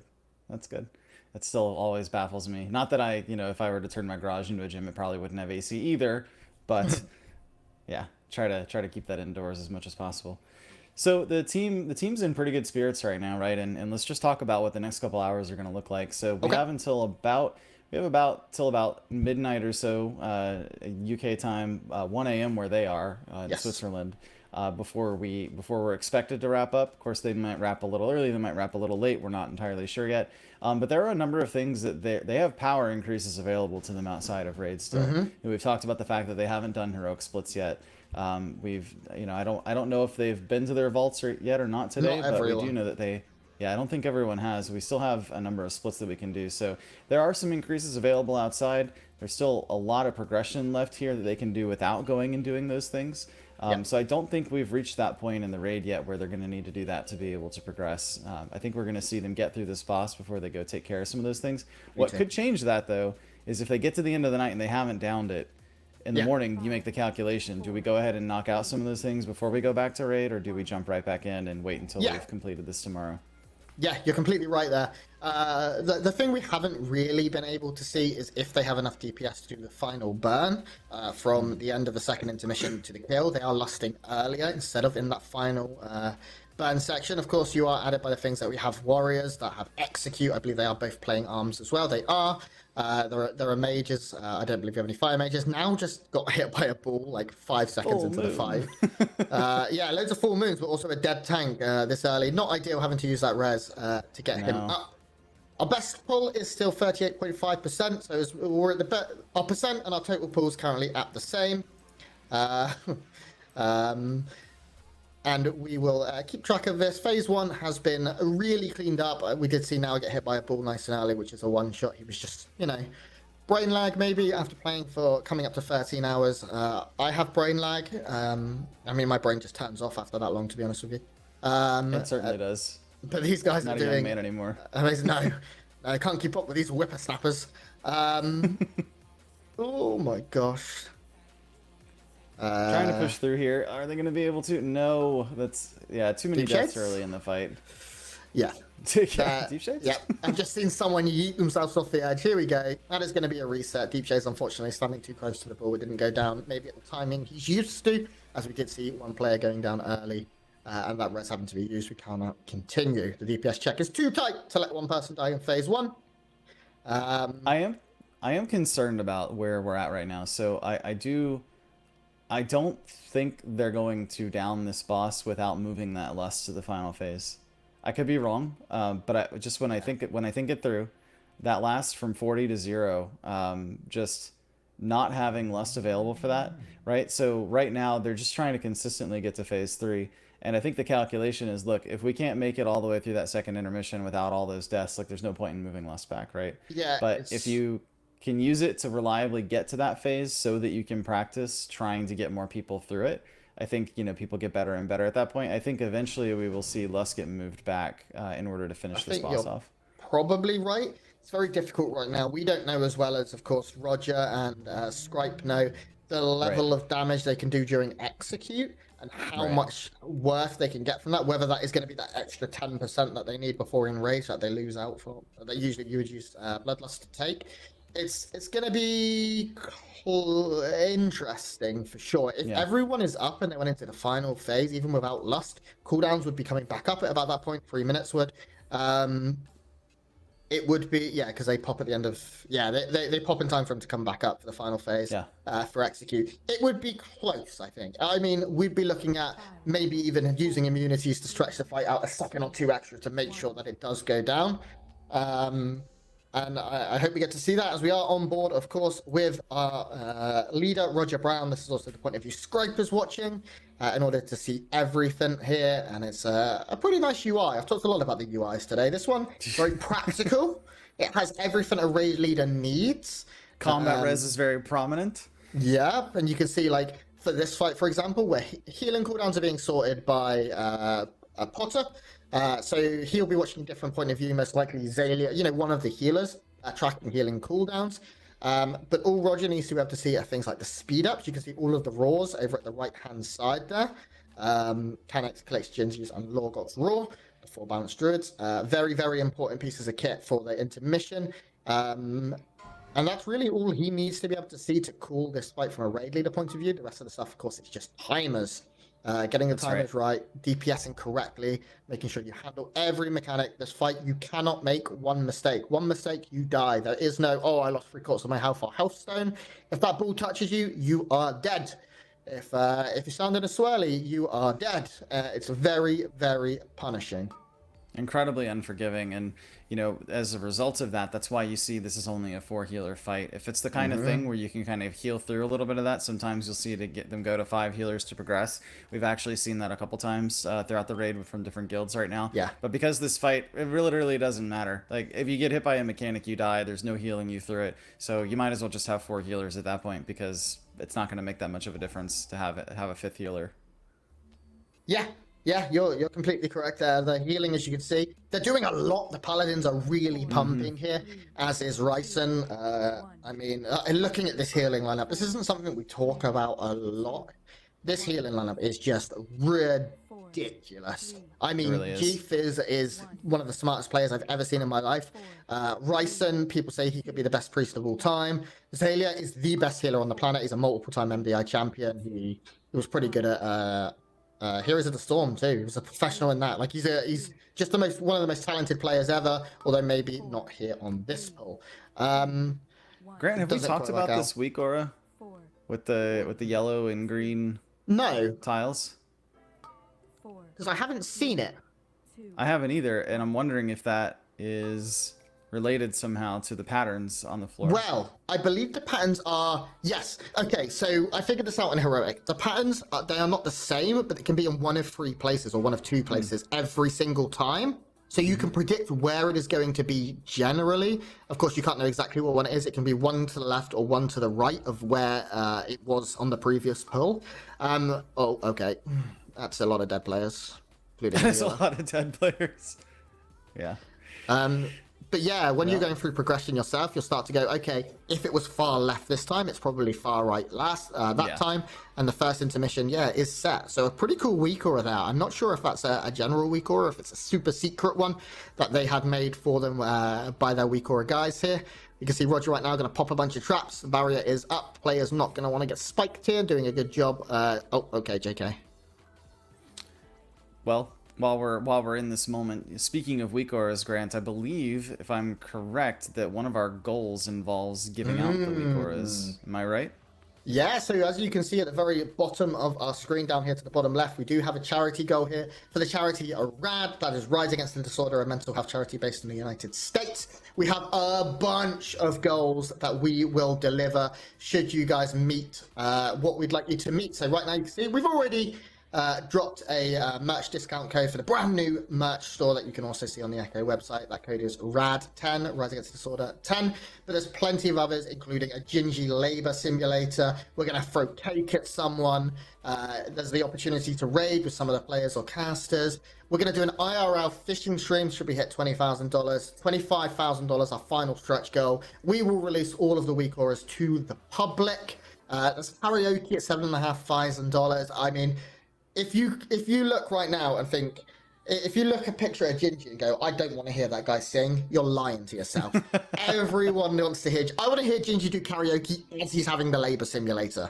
Like, that's what I need. I need to combine some of these and getting caked in the face. Oh my god, we've missed a trick here. There's incredible goals, guys. Please, please, please. All you need to do to take a look and donate is scroll down on your favorite streaming website, and you'll be able to see some of the giveaways and things like that, as well as the charity stuff. There's some charity merch. There's so much amazing stuff. The top donator will be flown out alongside, I believe, a +1 to the next Race to World first event in 9.2. Hotel and flights included. We'll fly you out. We'll give you a great time. You get to hang out with all of your favorite players and Zalia, and generally just enjoy the event. So please, please, please, every single dollar helps. I really mean it. I know people say that all the time, but it really does. In order to hit our goals, we're going to need a big coming together. As Echo continues to push, I'd like you guys to push into your wallet as well. What a great segue there, Grant. I love that.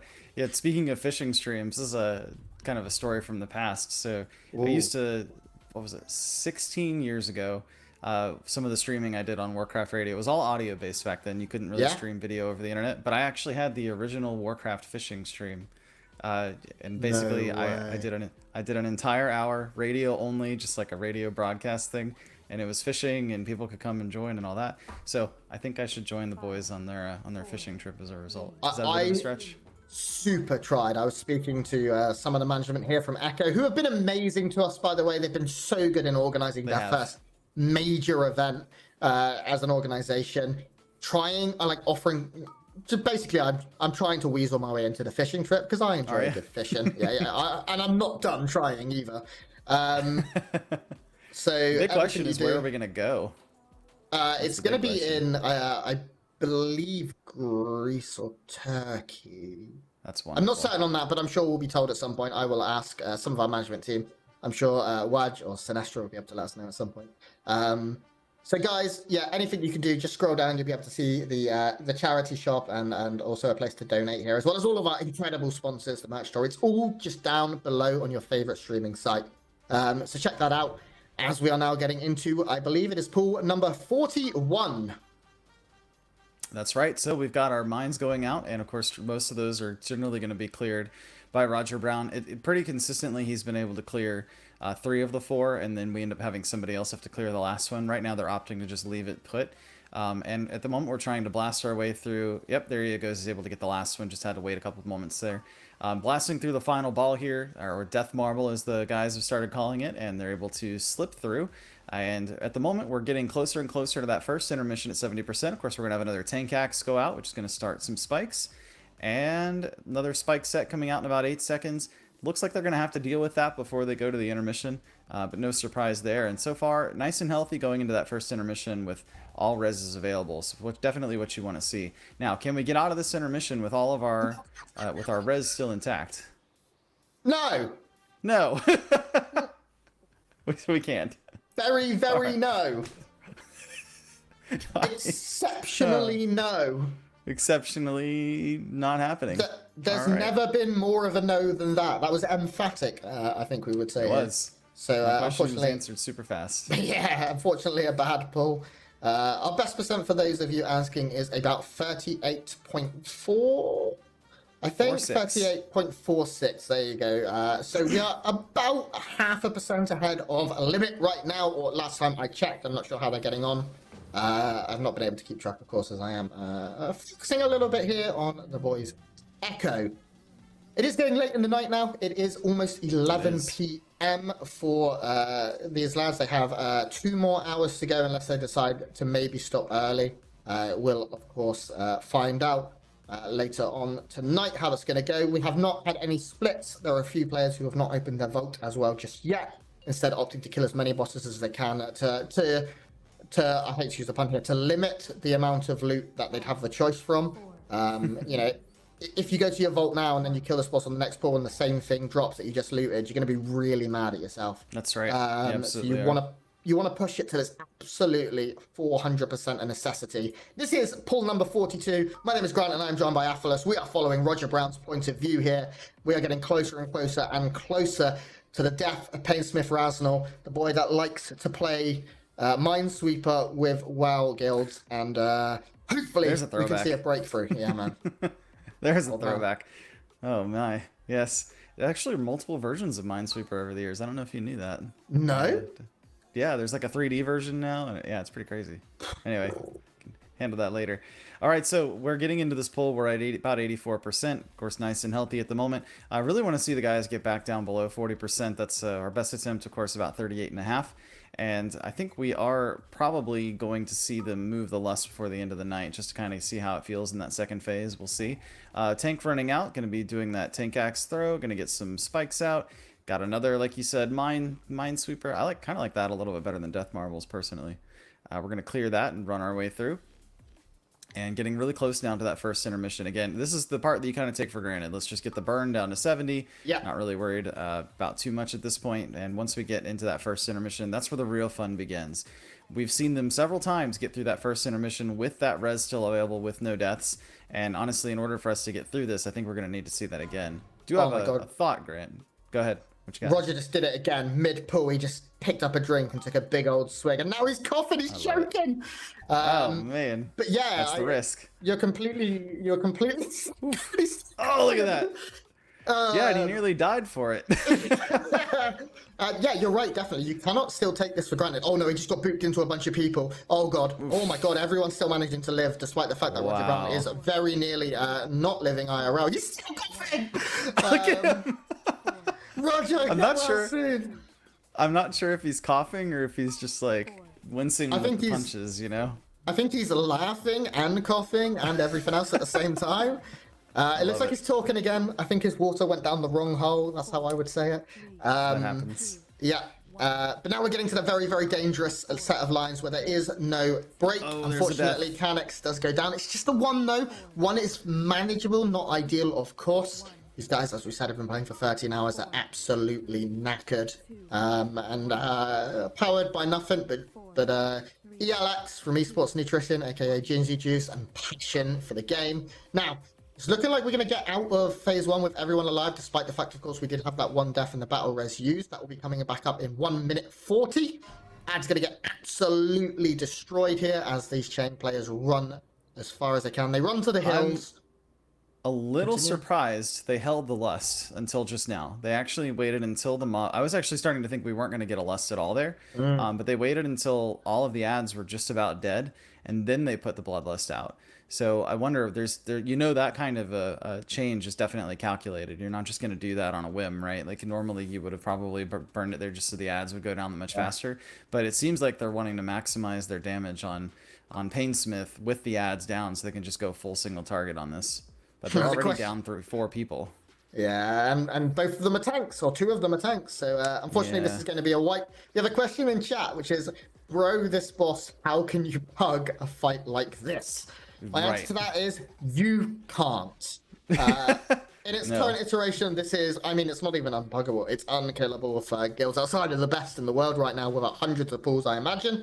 You can see Echo. It's been a long day. They are probably quite tired and getting a little bit drained. Maybe we see, hydration is actually important. something I was going to ask you about, Grant. So, there's so many times we actually saw this in Nathria, right, where on the re-clear, Echo took a lot longer than Limit on the re-clear, right? I think Limit came in, and I can't remember if they 1 or 2 shot Stone Legions, but then Echo got kind of stuck on that for a while. This is going to be that boss that on the re-clear, there's going to be a team that got through it this week, and then next week isn't going to be able to get through it super fast, but somebody's going to be able to get through it super fast. And that's gonna separate these teams a little bit more at some point. Somebody's going to get stuck on this. This isn't a fight that gets easier with gear. This is not a gear issue right now. Exactly. The issue right now is that no one can die. There's no way you survive these mechanics, even with more gear. It doesn't happen. It's they're all one-shots. Maybe we see some tweaks that makes it easier for the coming weeks. Usually after Restored Fest is over, that's when bosses start getting tweaks, for the normie guilds like us. There's no way very many guilds are going to get through this boss without some kind of a nerf. No way. I don't know if we'll see a nerf tonight, because we are seeing improvements still. I wouldn't be surprised if maybe 24 hours from now, or just over 30 hours from now, we see a nerf then, maybe. But I'd be shocked if we get a nerf. I'd be shocked if we got a nerf before the reset. And even if we got it at the reset, I would be surprised but not shocked if they didn't wait a couple weeks. And so the reason I say that is Blizzard is pretty normal about, if a boss dies in a certain form, they will wait for the reset to nerf it typically. But if no one has killed it yet, then they might nerf it in order to make it more palatable for folks. So Yep. You are correct. Now we're getting into our next pull. Yeah, getting into our next pull here. It looks like just getting started off. Of course, we're going to get a couple full moon drops right off the bat.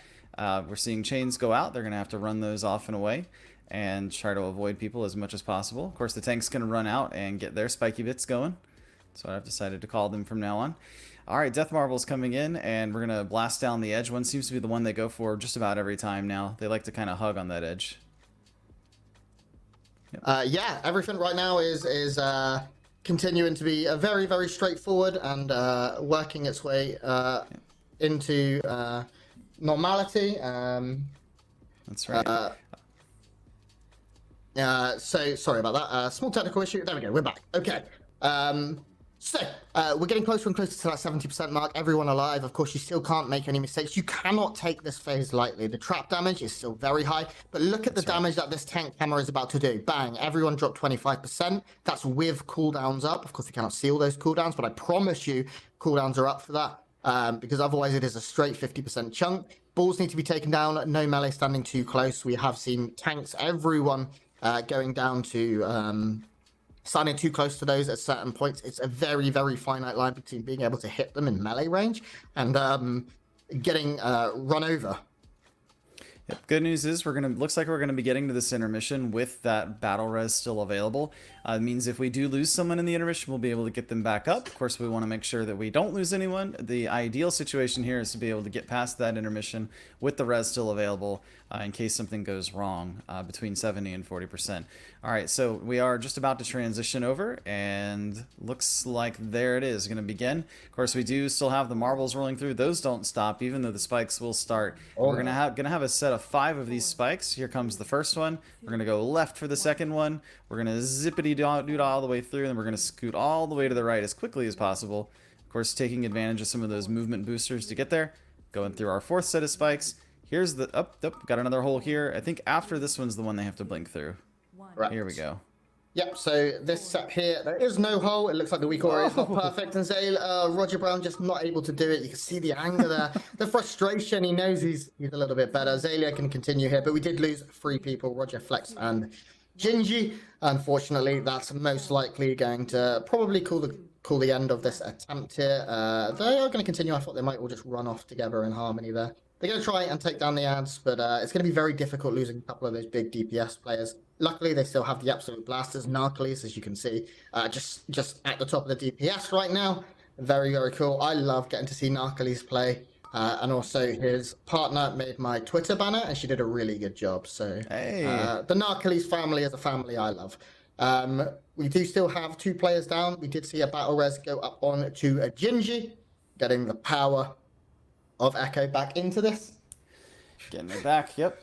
All right, so the team's continuing to push through here, even though they're down a couple folks. And, you know, the calculation at this point is there's still a lot to learn on this fight, a lot to practice on this fight, and a lot of things that they're continuing to get wrong on the way to 40%. So at this point, if they can continue and get all the way to 40, they might as well, just to get that continued practice and get some more experience. Just because you've gotten under, okay, 40, it's so funny how quickly this fight ends. It's not even like, oh, this one's gone poorly, let's get a reset going. It's more like, all right, things are going, oh, nope, that was it. That's how my dog has just appeared at the door, which was a very strange thing to see, because it's like dark, and he's black and white. So I could just see some eyes, and I was like, what is going on? Nice. That was spooky, but okay, we're all good. I can see the shock on your face. Yeah, I was genuinely like, what is going on right now? I'm very, very scared. We are moving, of course, forward with the balls here. It does look like maybe the players have started to hit a little bit of a wall. Maybe they want to take a minute here to catch their breath. Maybe Zalia needs to put his hair back up. Some of it started to fall down. That can get in the way for sure. Well, yeah. Also, like all his powers in his hair, the more up it is, the better player he is. That's right. So I'm sure Gingy right now, oh no, he's sitting right there. I was going to say, I'm sure he's getting some esports nutrition and elixir, Alex, to all of the players, but no, he's sitting there planning his next business, his mogul moves to try and become a trillionaire. Yeah, what a businessman. He's going to be the... in terms of point of view, we're going to see next. This is very difficult, actually. I'd like to see a little bit of fragments, if possible, production. I love demon hunters. And we haven't seen Fraggy for a while. There he is. Damn, his hair's looking good. Very nice. What is with the hair in this kill? It's just on point. Honestly, the things that there are a few things in Echo that are very, very important. Hair. You've got the players with the big, cool hair, all of these like fancy undercuts, and Zalia, and muscles, because Lorgox and Gingy are in this build, and both of those guys are literally Marvel superheroes. So we get to see a bit of Fraggy here, also known as Jimmy. His character that he is playing is called Jimmy. He is playing on the Demon Hunter, which is very, very, very cool. He's doing a stretch, keeping going. You can see fatigue maybe settling in just a little bit here, but it's getting kind of late. it is getting a little bit late here. I'm trying to see if he shows what talents he's playing anywhere. I can't see any, but I'm going to try and figure it out by what he's got on his action bars. He's got a lot of his spells hidden. Shame. I'm gonna call it up on Radar.io. Actually, I think we'll be able to get a look at it if he's. I don't know if he may have changed over this fight. Let's see what we got. Actually, I think our logs might have that information. It's an interesting fight. I don't think you can play Fellblade Demon Blades because you can't use Fellblade to move forward. Yeah. Is he actually playing the momentum build? That's wild if he is. Okay, there we go. I've been informed that he is playing momentum. I have a very, very there you go. Good reliable source. Producer. Look at that arm on him. Jesus. I was saying that the muscles are coming from Gingy and Lorgox, but I think I might be wrong here, boys. Frag is the sleeper pick and the arm wrestling battle to come. A couple of updates I've had, guys, for those of you who are unaware about our charity drive. We do have one. You can see it at the bottom of the stream right now. Our next goal at $2,500 is going to be some behind-the-scenes content. That'll be pictures, videos, all amazing stuff. I said earlier, I've seen some of the videos. But our stretch goals are supremely cool. They're very cool. We'll hopefully get them up on the screen very shortly here from production, and we'll be able to talk through them a little bit, because it looks like the players are maybe having a little bit of a meeting here, getting things ready. The stretch goals for the charity donation drive on screen. Guessing. Hey, I was close. There it is. Okay. The one I gotta tell you, one thing that I'm excited for is this Echo versus Limit raid race. Like, I know there hasn't been a ton of details about it, but some of the coolest content that I've seen. Obviously, the Race World First is really cool and all that. But I mean, and I'm not saying they're going to do this in person or anything, but years ago there was actually an exhibition race at BlizzCon where a couple of the guilds got together, went head to head, and that was a really exciting thing to watch, kind of live in real time, right? So this will obviously be down the tier. They will have probably, they'll obviously have completed the race and everything by then. It'll be a little bit more evened out, but I think just getting that one day sit down time trial will be a super cool thing to see. Yeah, not only that. So as you can see, it's split into two separate things: Echo goals and global goals. What that is because Echo have teamed up with Complexity Limit for this charity drive here for RAD, Rise Above the Disorder, a mental health charity based in the United States. You can see some of Echo's singular goals on the left-hand side there. Ones that stand out: Echo Raider Karaoke, Gingy Labor Simulator. Gingy Labor Simulator, for those who don't know, basically we're going to electrocute Gingy so it feels like he's giving birth, and I can promise you that they will turn it all the way up. I know management was slightly concerned that he might die, but he said he'll be fine, so we're going to trust him.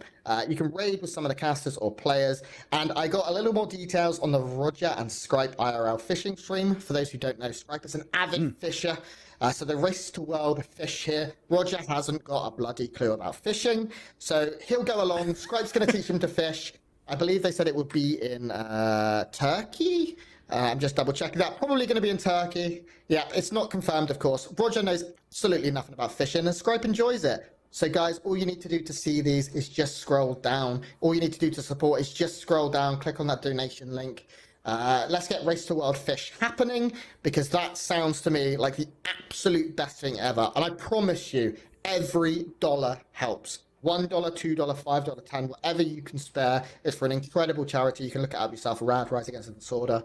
I know the organizations did a lot of research before choosing a charity to support. In the last 2 years, we've all struggled with mental health. I think that's fair to say. And I'm someone who's very, very, very, very, very passionate about it. You can even see there is a link in chat if you !donate. That's going to link you straight to the Tiltify, which is the joint. So we're going to hop back in now. To the raid and continue going, see where we are at with the boys. After, though, of course, we talk about the giveaway. So all you need to do is type !giveaway in chat, and you'll be able to see a big list of amazing prizes. Aphilus, why don't you talk us through some of them? Yeah, so some of the prizes that we have, we're gonna have.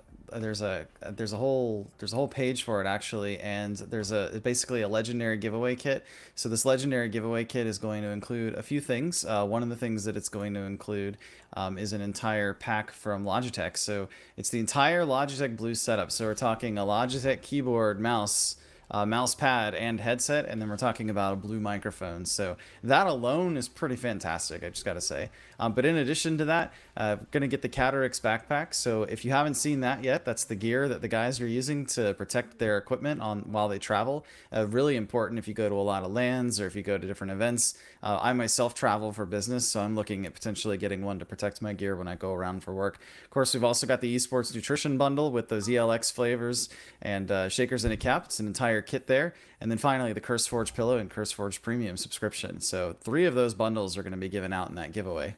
Yeah, tons of incredible stuff. All you need to do is type !giveaway and follow the steps. You can see it's already in chat right now. But most importantly, we have loaded back into our next pull here, keeping up to date with Jimmy. Hopefully, we're going to get a nice big pull here to see what the boy is up to, see how he can perform under pressure on that Demon Hunter.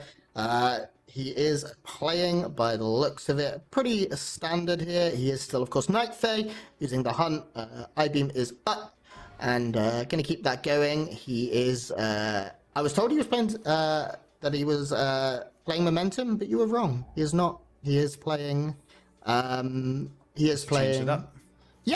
He instead is playing the I-Beam build and the Foul Rush build. So every time he immolation auras, you will still see him go for that dash, of course, to get the damage in. It's going to be doing a lot every time he does pop that immolation aura, and we'll be seeing that come up in 1 second. He should immo, dash. Dash.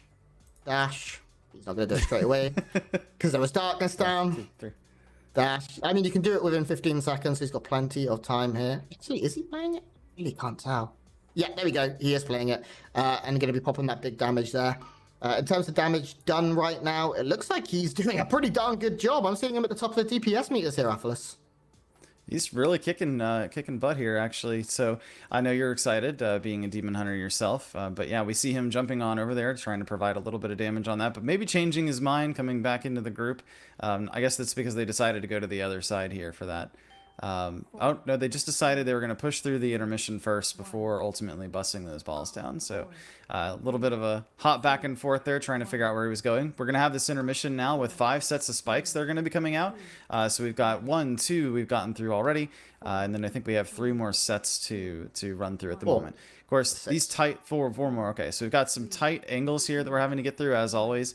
So running through, this is the one where sometimes you're going to see, in that case, we've got a Demon Hunter. Of course, they just double jump around that. That mechanic's practically made for Demon Hunters, I would say. Yeah. Everybody else may be having to work a little bit harder for it. Yeah, we have had the one death. It was Ryson over there on the Priest. You know, he's not the most mobile, wasn't able to get around that, didn't get a bop or anything as well. But I believe there is a battle res still available, so we should see him getting back up very soon. Hopefully, I don't know if anyone died before. I didn't catch it if they did. But it doesn't look like Ryson's come back up just yet. He is one of the big healers here, so this is very scary without him. It is. In terms of we did get that bloodlust out. Yeah. Yeah. All right, burning down these ads as quickly as possible. Of course, ads now mission accomplished, if you will. So we've got this new Pain Marvel that we're breaking down. Got Raznor back on, and the team. I don't know. Without that, it looks like they've now had 2 go down. So now we're just going down. I was wondering. It kind of felt like they were having a struggle moment there. So it's definitely accurate at that point. All right, we've got our chains going down, traps. So we're trying to lay those mines in a spot that's going to be avoidable. We're going to go to the other side of the room so we don't have to deal with them. And I do see somebody clearing those traps in the back. Looks like it's Roger Brown once again. That is one of the advantages of having the Hunter here, right? I know lots of folks can immune and break traps, but I know most commonly in my guild, if we have a Hunter in the guild, they're kind of the first ones that we send out for trap clearing. Yeah. They are mechanics. They are the guys that you send to do mechanics every time because they're just really good at it. They really are. Oh, the dash through as the spikes are up there. Very, very ballsy. Do you see the trap coming in now on Fragrance? He is probably going to drop that pretty close. Nope, he's going to go far, actually. Give plenty of time as the tank will go to the opposite side for the next set of spikes. Actually, we do have a bit of a problem. Everyone's dead. We do indeed. The ultimate mechanic. Goodness. Well, it didn't quite go the way they wanted it to. That's what I keep saying about this fight. It's not one of these fights where things go poorly, slowly, and then all of a sudden, like, they get to a critical mass where you can't continue. It's just everything's going fine, and then everyone's dead. There's just no margin of error on this fight And I think every raid needs to have one of those, right? I would say Sludge Fist was kind of that mob, kind of that boss in Nathria, where there's just no margin for error. Like, you either get it or you don't, right? And in this case, I think this is actually even less forgiving. We'll be getting into our next pool very, very shortly, but one thing we haven't done, Atlas, I mean, I've done it loads, but you haven't done, is to give any shout-outs to friends, family that are watching. Anyone particular that you have? Yeah, Xander, a couple people from my chat have popped in today. We've had Xander pop in. It's been good to see. Xander's one of my, actually, he discovered me through a podcast that introduced another podcast that I was on. It was kind of like a weird thing. Of course, Nina from our stream, representing from Brazil. Good to see folks from the Atheist Twitch popping into chat today. It's been nice to see everybody. You know, my family doesn't watch me stream anymore. No? They used to. No, they used to. My dad does. Does he? That's great. Yeah, he's been watching. I mean, he's literally like 20 feet away as well, because I've moved into his house for cement. But I've got a lot of friends watching as well, of course. Yeah, you missed someone. You missed Ketra. I was getting... Well, yeah, she's like, excuse... Okay, so Ketra's my sister, so I guess I was wrong. Apparently someone from my family was in chat. That's very unusual. Oh, Mr. Wasn't GM's here as well. that. No, there we go. That's adorable. Hi, that's great. Mrs. Sister Athalas. I've got a bunch of people. I've just had some messages from some people too. So, Milena and Illy, thanks for watching. All of my old guild Electric Dream Machine are here as well. There's a whole bunch of them just spamming in chat. Gazzy, of course, we see Caxman's here in chat as well. One of our very talented casters. I enjoyed watching him earlier whilst I was in the bathtub, so enjoy that mental image, Caxman. It's just a whole bunch of people. I'm really glad to have all of my friends here, my family here. We love all of you. There we go. I'm even getting hearts from Milena. Thank you. I love seeing Kexman and Ketra both. Ketra not only my sister, but she works on Warcraft Radio with me. So yeah, good to see some of the team hanging out. Yeah, it's awesome. But we're into the next pool. Thank you for giving us a chance. Absolutely. All right, here we go. Next poll. So again, we are typically getting down through this first phase without any deaths. Every once in a while, we do see one. That's usually an omen that it's not going to be a very effective poll. I honestly, Grant, I feel like we're seeing a little bit of exhaustion set in from the team. You know, we've gone to some different perspectives. We're seeing a lot more stretching and things. I think the thing we have to remember is that it is almost 11:30 there. Yeah. And we know they started raid, what, 14 hours ago? They logged in 14, 15 hours ago at this point. So they are getting towards the end of that first very long day. Of course, we know they're going to try to get a good night's sleep tonight. They've got, apparently, Deep Shades was saying the hotel they have nearby is real just nice. Top notch. Yeah, so. He did a tour video, actually, on his Twitter, which is really, really cool. Showing off his Louis Vuitton bag and things like that. Just absolutely balling. Yeah, really, really nice hotels for the players. Echo provided for the organization, and also making things easy for us, the commentators. It's been a pretty stress-free event so far. I'm sure that will only increase as we get further and further into exhaustion. But yeah, the players are... Oh, Jimmy! Oh, no. It was almost such a mogul move. Like, he almost was. He landed on that. He landed on that spike, and I was like, "Oh wow, what a recovery! He's gonna jump." Nope, didn't quite make it. But we're gonna continue on. They were able to res him, and were able to get right back into the fight. But again, we were talking about this earlier, right? You want to try to get through this first phase and this first intermission without any deaths, so that you have that res for later. But just not able to do that. So they will continue to move forward and get some practice. Oh, but there goes Naue. And we're not even in the first intermission yet, and we've already had a couple deaths. So this is looking like a rough pull. Yeah. And there they go. Going great here. Unfortunately, I'm sure Scriper's in their ears, like, come on, boys, we're better than this. We've done this before. Because they've done this before. They've been here. Unfortunately, didn't go perfectly here for the boys. Maybe a bit of exhaustion coming in. Maybe it's time for them to take a small break. Or they can go the other way and you just smash your head through it. You just keep on going, and eventually you come out the other side. You get that second, third, fourth, or even fifth win probably at this point, and continue. We're on board with Jimmy, which is very, very cool. Nice to see Jimmy, Gingy. Words are hard. Nice to see him. He's still looking pretty good, looking pretty fresh. He is. He's looking like he's well hydrated and everything too. Oh, he's had a lot of ginger juice at this point. The esports nutrition, ELX. He's all over it. 100%. Fran, thank you. Fran complimenting my blazer. I appreciate that. You'll be seeing a lot of blazers. Thank you. You'll be seeing a lot of different blazers over the next 10 days. Was I meant to dress up? I'm just wearing a t-shirt. Well, I'm wearing a t-shirt as well. I'm just also wearing this. So, Yeah, you know. I didn't bring none of that. Professionalism. It's okay. You make up for it. Oh, Rhetoric, thank you. A good Rhetoric says the most handsome caster. Isn't that nice? All right, Rhetoric. Let's say joint. Hey, I'm not chat. I can't tell. FLNG, good job. How long will they play? They will play until roughly 1 a.m. Central European summertime. So they have about 90 minutes left. Just over 100 minutes left. We may end early. We may wear blazer ground. I don't own a blazer. Like, to be honest with you, you're lucky I'm wearing pants. Like, We that don't was an know effort. for sure. No one can confirm or deny that you are. Production in fact. can, because I stood up a moment ago. I am, in fact, wearing clothes. There have been events, major events with tens of thousands of viewers that I've worked on before. I've not been wearing any. So You never know. Next poll here, if we would take a look at the poll count, I believe we have moved on to poll 46. You can see at the bottom right-hand side. Every player that we follow, I believe, will have a poll count somewhere on the screen. It isn't the most obvious at times. We'll work on that, I'm sure. Production are aware of that. But you can see Gingy's in the bottom right. 45 was the last poll. So this is 46 with the power of maths. I am able to work that out. We have bulls spawning now, getting closer to that first intermission. We really just need to get back through the first intermission with 20 raiders alive and a battle res up. That will get spirits back up and start to feel things good again. Our best percent, guys, in chat is 38.46. So we are about 0.2% ahead of a limit. Last time I checked, I'm not sure if they have improved. I imagine I would have heard by now. That is still the case. Yep. It is still the case. There we go. And we're getting closer to that intermission. We'll have one more kind of nasty overlap at about 73, 72% as chains will come out, bulls will spawn, and traps will go down. But once you get through that, it's plain sailing as long as you don't die to the swirlies of the lion. There's never plain sailing. There's no moments of respite. There's in this never fight. plain sailing. No, there's just not. There's just not.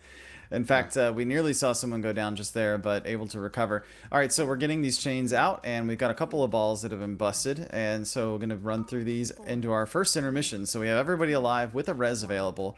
We want to make sure that we get through this once again without using any of those reses if at all possible.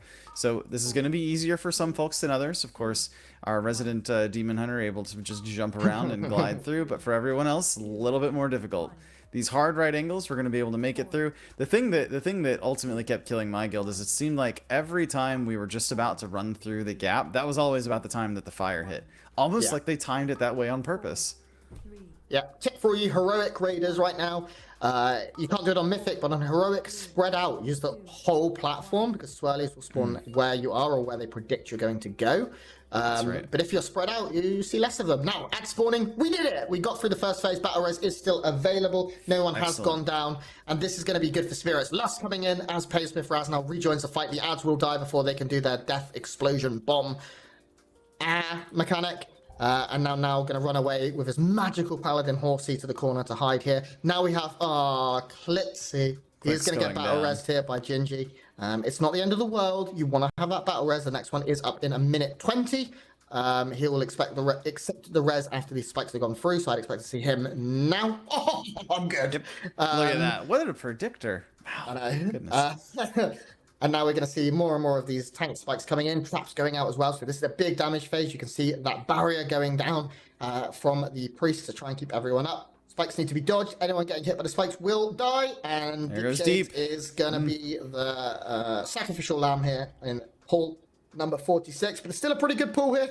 A battle res will be up in less than a minute.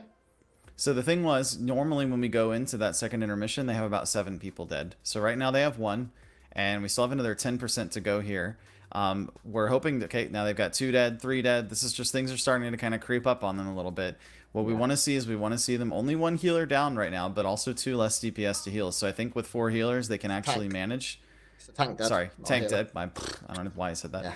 Yeah. So with the tank dead, that's going to be really hard. That's going to be next to impossible to recover from. But can they get to the intermission with a single tank, you think? No. You can see Miraz right now dropping pretty low. Now he gets the hammer. He's going to have to run, but the boss is going to follow, and it's going to get really, really weird here. They are using a lot of cool, yeah, Oof. and that's why. Yeah, that's Unfortunately, it. Yep. 46 ends with a bit of a whimper here, as all of the players will go down. A little bit. Yeah, now he stays up there, you get to 40% for sure. That's yeah, it's disappointing. Yeah. People asking in chat, splits have not been done. You see now the enrage mechanic starting to come in as the boss is going to reset. There we go, running on the spot. Magic. There have been no splits. The players will not, at this point, I imagine, be doing splits tonight. It would be very, very surprising if they went in late. They might, if they're very, very tired, get some done. We see Gingy right there looking at the floor point of view. Very, very good from him. Floor point of view, something that as a tank player last year, I have seen many times. You and me both. Not as much as a monk recently. But yeah, go ahead. In terms of point of views, why don't we move over to who haven't we seen in a while? Let's get the boy with the big hair. Let's bring up Zalia for a little while. That would be cool to see. We haven't had a healer point of view in a bit. Gonna see this disc priest from Zalia. His hair looking mighty fine, like a lion's mane. Multiple time MDI world champion. Absolutely, in my opinion, and it's very hard to argue with, probably the best healer in the world. It's a big statement to make. It's a big statement, but when you've won the Great Push, you've won multiple MDIs, you've been a multiple-time world first PvE raider. I mean, in terms of PvP, it's probably he's certainly up there. I will say, definitely a top 5. Yeah, he's in the conversation no matter what. Just so good, man. The last day of the Great Push was pretty wild. Oh, it was so much fun. Great event. Definitely a good one. I hope they do something like that again in the future. Me too. Me too. And if you do Blizzard, give me a call, yeah? Right on. I think you'd be great for it. Of course, you can actually, you know what? You're going to get some practice when we get to splits and then... oh, dude, I will play by There's your reel right there. I will call it as if it's like a boxing match. Everything. I love it. I'll Joe Rogan it in an MMA fight. Okay, so... our best percent has not changed. It is still 38.46 limit. That little bit behind, but I mean, we are talking tenths of percentages right now. It's an extraordinarily close race, and we only have 90 minutes left here for Echo, give or take, of course. They will be going to the last moment, I'm sure, unless they completely fall off or struggle. This is the first day, and sometimes tiredness can be a real issue as you've not adjusted to the sleep schedules. I'm sure. I mean, I have like the ultimate degen sleep schedule, so getting up at 6 a.m. for this today was like killer. Yeah. But I think I have it a little worse than you. So. Yeah. Tomorrow morning, I think I'm up at about 1 a.m. So it'll be fun. I'll get about 5 hours of sleep. It's when I'll be going to bed. That's right. Can't wait. Okay. The race, as we said, we have a race. This is still very close. I'm not sure what Limit are doing right now, whether they are chaining pools or whether they have moved on to splits or something. I'm sure someone in chat will be able to let me know as to whether they are still going. Guys asking in chat, my name is Grant. I'm joined by Athalas. Thank you so much for joining us here. It is late, I understand, if you're in Europe, or early, midday, afternoon if you're in the States. Thank you for spending your nights or your days with us. We really appreciate it. Everyone at Echo really appreciates all the love, support. If you're feeling generous, we have a charity giveaway. You can type !donate to get more info on that, or just scroll down. For now, though, the only charity we're hoping for is Painsmith to give us just a little bit here and make things a little bit easier, because this is an extraordinarily difficult fight that we are trying to get through. Players may be a little bit tired, and hopefully we'll see some big pools coming in soon. Yeah, I think this is not the first wall that we've seen, but it's the first real hard wall, right? You talked about a mini wall earlier when we were kind of looking at Ner'zhul earlier today. But when we talk about Painsmith, it's a whole nother level of wall. I think, everyone, I think a lot of these top 10, top 20 guilds, they're going to eventually get through Ner'zhul over the next couple of days. Yeah. But Painsmith, I wouldn't be surprised if we see a significant chunk of that top 20 get walled here on Painsmith going into the 2 or second 3 week, days. to be honest. Yeah, I don't. The whole week, I think, in some cases. Yeah, I wouldn't be against that because it's such a good fight. I mean, after maybe 200 pulls, I'll think differently. But right now, this is a fight that I love. Most fights that have like dances and stuff like that, like Council's intermission. When I was progressing it, by the end, every time we hit it, I was like, bloody dance and bloody boss. I was so mad. Oh, 3 players going down. Just starting to lose that competitive edge. It seems a little bit losing 3 this early is not good. Unfortunately for Revez, Gingy, and Ryson, it's also a healer that they need to bring up. In terms of battle reses, I'm scrolling quickly. They have 1 available here, which I'm sure will probably go onto Ryson. Yeah, but again, you're in that first intermission, and you've come through it with 3 deaths. So you look at this as probably not a pull you're going to be making progression on. But I've started to think about it a little bit because, you know, earlier we were talking about this, Grant. We said there's not any amount of power that's going to make this fight easier. Like the mechanics are the mechanics, and if you're dying to the mechanics, you're dying to the mechanics. The only thing that I can think of is, you know, with splits, do you avoid the need to bloodlust at 70% and then potentially be able to save that lust, right, for that 40% after you get through that second intermission? So unfortunately, we haven't been able to get past 38%, so we don't really have a good feel for what that final phase is going to be like just yet. Yeah, it's difficult because we're not getting there and we're not sure what the value of execute classes are. Of course, having 2 arms warriors in execute I mean, that is substantial amounts of damage. We lose once again another player, Lorgok, getting hit by those spikes. Tiredness settling in here to the boys in Bern, Switzerland at the Erupt Gaming Lounge. It becomes very, very tricky. And with no battle res up now for a pretty considerable amount of time, just shy of 1 minute, maybe they can get through, but it's going to be very, very difficult with 4 dead players. Not only to just survive, but to have the DPS to hit that enrage timer, as there is an enrage for every single phase that we're getting closer and closer to. And the percentage of the boss right now at 54, just shy of, and we move forward to see if they can make it, but they cannot have another loss. I think with 4 dead, it's going to be extremely difficult for them to push this to 40% before the entire room fills up. And I think, just looking for the timer here, I think we probably only have about 30 seconds before, and actually less than that, probably about 20 seconds before those spikes start to fill up the room. So yeah, with 10% still to go, not going to be great. Yeah, it's not going to matter. Yeah, unfortunately. I mean, the damage isn't even there to really kill the bull. You want to kill it at about the halfway mark. Oh. That's an interesting thought there. I never thought of that. Put the gates on the edge like that and just let the balls sort of despawn while you're in flight. That's a unique way of trying to dodge. Surely cannot be done. Warcraft logs right now, for those asking, it's down. It is not on our end. I believe the website itself is or was down. The API may be playing up a little bit. The website itself is back up, but I imagine there may be some issues with the API or something. It will be fixed, though. Don't worry. I wouldn't panic too much. You'll be able to keep an eye on that soon. Okay, we've just been informed, ladies, gentlemen, and everyone else, of some very important news. Athelas, why don't you break it? Yeah, it looks like this is going to be the last pull for the day from the team. And the question right now is, are they going to progress into something else like splits, or I imagine they've got a little bit of daylight left. Well, not daylight, but they've got a little bit of waking hours left. So it's looking right now from what we're hearing that this will be the last pull of the day. And then I would presume, Grant, that they're going to go get some chores done after this, but don't know what you're thinking. I'm not sure either. It may be that they all just decide, okay, I really need an early night. I really need a little more sleep, and we have an early night. Or maybe, possibly, they do go and get those chores done, go and, do their Covenant campaigns, maybe do some M+, or some bigger rewards from that. You can upgrade gear now with Valor, of course, as well. Get those big gear up. We have been informed by a very talented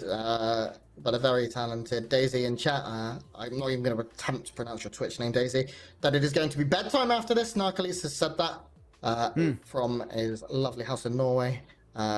So maybe this is going to be the final pull, the final bit of coverage tonight. I'm not sure what the plan would be there as to whether we will just chat for an hour. We'll figure it out, though, as we get into our final pull of the night. Actually, that was looking the final like pull that of the was night. the final pull. I'm like, gonna go in with a slim cast of characters here. But honestly, let's talk about that play there, Grant. So if you call it for the night, it's 11:35, right? Yes. You're looking at, you just had an incredibly long day, and the way I look at it you're not necessarily going to start your day at the same time that you start the day of maintenance. You're kind of locked in for your starting time based on maintenance, and usually the thing to do is log in immediately, and then you can decide how long you're going to go for your day based on the conditions on the ground. But, you know, typically folks will start a little bit later, especially in Europe. Obviously, in the US and in NA, the maintenance ends at noon, so you're probably going to have a late night that night, and a lot of times that can sort of dictate your schedule. But with Europe's maintenance feeling a little bit earlier in the day, that kind of gives you some flexibility. So I think because of these sort of, if you will call it early start potentially, I think it makes sense to kind of go to bed now. Tomorrow, that gives you a little bit more flexibility in terms of when you can start. You can potentially even come in early and then go and get those heroic splits done. So I wouldn't be surprised if that's the first thing we see tomorrow. Yeah, we probably got a good 5-6 hours extra of limit pulling, and right now the Echo Boys will be sleeping, constantly checking to make sure they don't fall too far behind. I'm going to take an opportunity once again to thank some of the people that have been so incredible, not just for us, but for me. My friend JJ in chat, who helped me with so much preparation. Thank you. I came into this event with like 40 pages of notes and information on every class and everything, and he was a big, big help. Thank you, thank you. I love you. All of my friends from Electric Dream Machine and my current guild, Doomed, on Torren Mill EU. Check us out if you're looking for a really, really good method guild. What we're going to do, guys, is take a look at where we are for the night. We're going to talk a little bit. We'll sum everything up, and then it looks like we're probably going to end the stream a little bit earlier than anticipated. So thank you again for joining us. Athelas, let's sum this up and go out with some great, intelligent insights from a very intelligent man in Florida. Very intelligent. I'm going to have to go look for one of those. No. So as the resident Florida man, yeah, a couple of insights. So Echo today on day 1 of European progression manages to catch up to complexity limit. Can't understate how motivating that's going to be to the team heading to bed tonight. They know they're in the lead right now by about 0.2%, but it's still a lead. It took the second day of progression from limit to be able to get to the percent that they're at on this boss, with Echo being able to catch up. They're feeling really good going into the end of the night, right? They're going to come back tomorrow. They're going to feel like, you know what, if we can keep up that pace of progression, we're going to actually be able to surpass. And so the big question is going to be, you know, after they take this boss down, I think they're going to get those heroic splits done. They're going to come back. They're not going to have to lust in phase 2 like they've been doing. And they're going to be able to hold that for that third phase. And as long as they can do a little bit more practice, I think we're going to see, even potentially before lunch tomorrow, we may see them progress past this boss. The big question will be, is complexity already past this boss by this point? Or is that the moment where they start to take the lead? Yeah, it's going to be a very interesting night for all of these players. They've got a big day ahead of them tomorrow, of course, and they'll be looking to bring back any ground that they lose overnight. With that, guys, we're going to take a look at the leaderboard provided to us by Raider.io. So let's bring that one up if we are ready, production, to see where we are going to be ending the night on the stream. We can see here the Taragru, the very, very evil stalker of the... of Torghast has gone down, as well as all of those other bosses, and going to see some talents here as well for the kill against the Taragru. Can see what everyone was playing. Take a screenshot now if you're interested. This is super secret information. You can see those item levels all in the 230s as well. Here we go. The 9 has also fallen. The Eye of the Jailer, he's stalked you in the morph for hours. He's been doing damage and being very annoying. He's gone down. The 9 followed up very quickly. Nerzel, a boss we expected to be a big wall, went down in just 13 pulls. And Dormazane went down after just a couple of hours as well. Finally, Garrosh can have some peace. Painsmith continues to bring that pain with his hate eggs rolling towards you, as Caxman said. Following this, we'll move into Guardian, Face Grab, Kalfazad, and finally, Sylvanas and her redemption. The Windrunner. The Windrunner. And her redemption. She's been very, very naughty, and we're going to go and have a word. And get her legendary. Yeah. Oh my god, if she dies in the first pull and Roger gets the mythic bow, it will be the hypest from getting nothing at all. This is the overall leaderboard. We can see here complexity limit were the first to get 5 out of 10. Echo sitting heavily in that second spot, although they are ahead in terms of percentage right now. Method picking up 3rd place. Pieces were only 2 minutes behind them on their 4th kill. They have killed different 4th bosses respectively. Imperative still sitting in 3rd, followed by Big Dumb Gaming Guild, Blood Legion in 7th, Flashpoint KTB in 8th, Instant Dollars in 9th, and Midwinter in 10th, all at 3 out of 10. So this is an order of bosses were killed. It does not include percentages. So Team Echo are in first place in terms of power fight into the next fight they are, but Complexity Limit have a few more hours to catch up, and I'm sure by the end of the night it will be the other way around. Yeah, we never know. You got to think there's a reason that both of these guilds have gotten stuck at this point so far, right? So it could very well be that the same thing that just kind of informed Echo that it was probably time to call it a night. You might see Complexity decide to step away and go do something else for a little while. They're both running into probably the same conditions on the ground, so I wouldn't be surprised if we end up seeing that from both guilds. No, I'm with you. With that, guys, one final time, thank you so much for joining us. Athelos has just turned into pixels for me, which is Apparently. That's cool. This is like some modern art stuff. What I want to do before we go is one final time thank all of our sponsors. First of all, Logitech, providing the best headset I've ever had the opportunity to wear. Athelos has literally entered a new dimension, so have I. Blue for providing incredible sound for all of our raiders and also for us as casters. Cursed Forward, being the best add-on manager in the gosh darn world. And then we have our event partners, Catarix, providing backpacks for all of the players. We have Esports Nutrition, giving Gingy Juice next to all of the players, keeping them hyped up and ready to go. And then finally, we have the Erupt Gaming Lounge in Bern, Switzerland, where all of the players, or 8 of the players right now, and a bunch of staff are very, very comfortable, having a great time. They've got great service, great teams around them. We're super thankful to Erupt Gaming Lounge. If you're ever in Bern, Switzerland, check them out. Go and have a beer. And then, invoice me. I'll pay for it. No, I won't. Actually, beers in Switzerland are well expensive. This could end up being really bad. I can end up bankrupt. Everyone right now goes to Bern and orders a beer, and I get like 20,000 invoices. Let's not do that. Let's not do that. Guys, it's been a blast. It's been a pleasure. This is day 1 of the Race to World First. We've got a heck of a lot more days left to go. My name is Grant. You can find me at GrantSC2 on Twitter and GrantSC2 on Twitch, because I forgot to change my name, and I also forgot to give myself a nickname. My co-caster here is Athelos. Athelos, tell them where you are, tell them what you got, tell them where to find you. Absolutely. Athelos, you can find me on Twitter and Twitch at AthelosWCR. And of course, you can find me back here with Echo tomorrow night. Same time, same channel. It'll be good to see you all tomorrow night. And I think you and I will be together again in a few days. But I think tomorrow we're going to be switching it up. We will indeed. I will catch you down the road. Thank you, everyone, for joining us. It's been a pleasure. It's been an honor, and the honor was all mine. We will see you tomorrow, bright and early, at the same time for the morning show of 8:30 CEST. That's 7:30 British summertime, and heck of an early over there in the States. Thank you. Good night. Be kind to one another. Love one another in the chat. Go to the other streams. Tell them Echo said hi. Don't be hateful. Share the love, because this is all for a great cause, and we will see you tomorrow.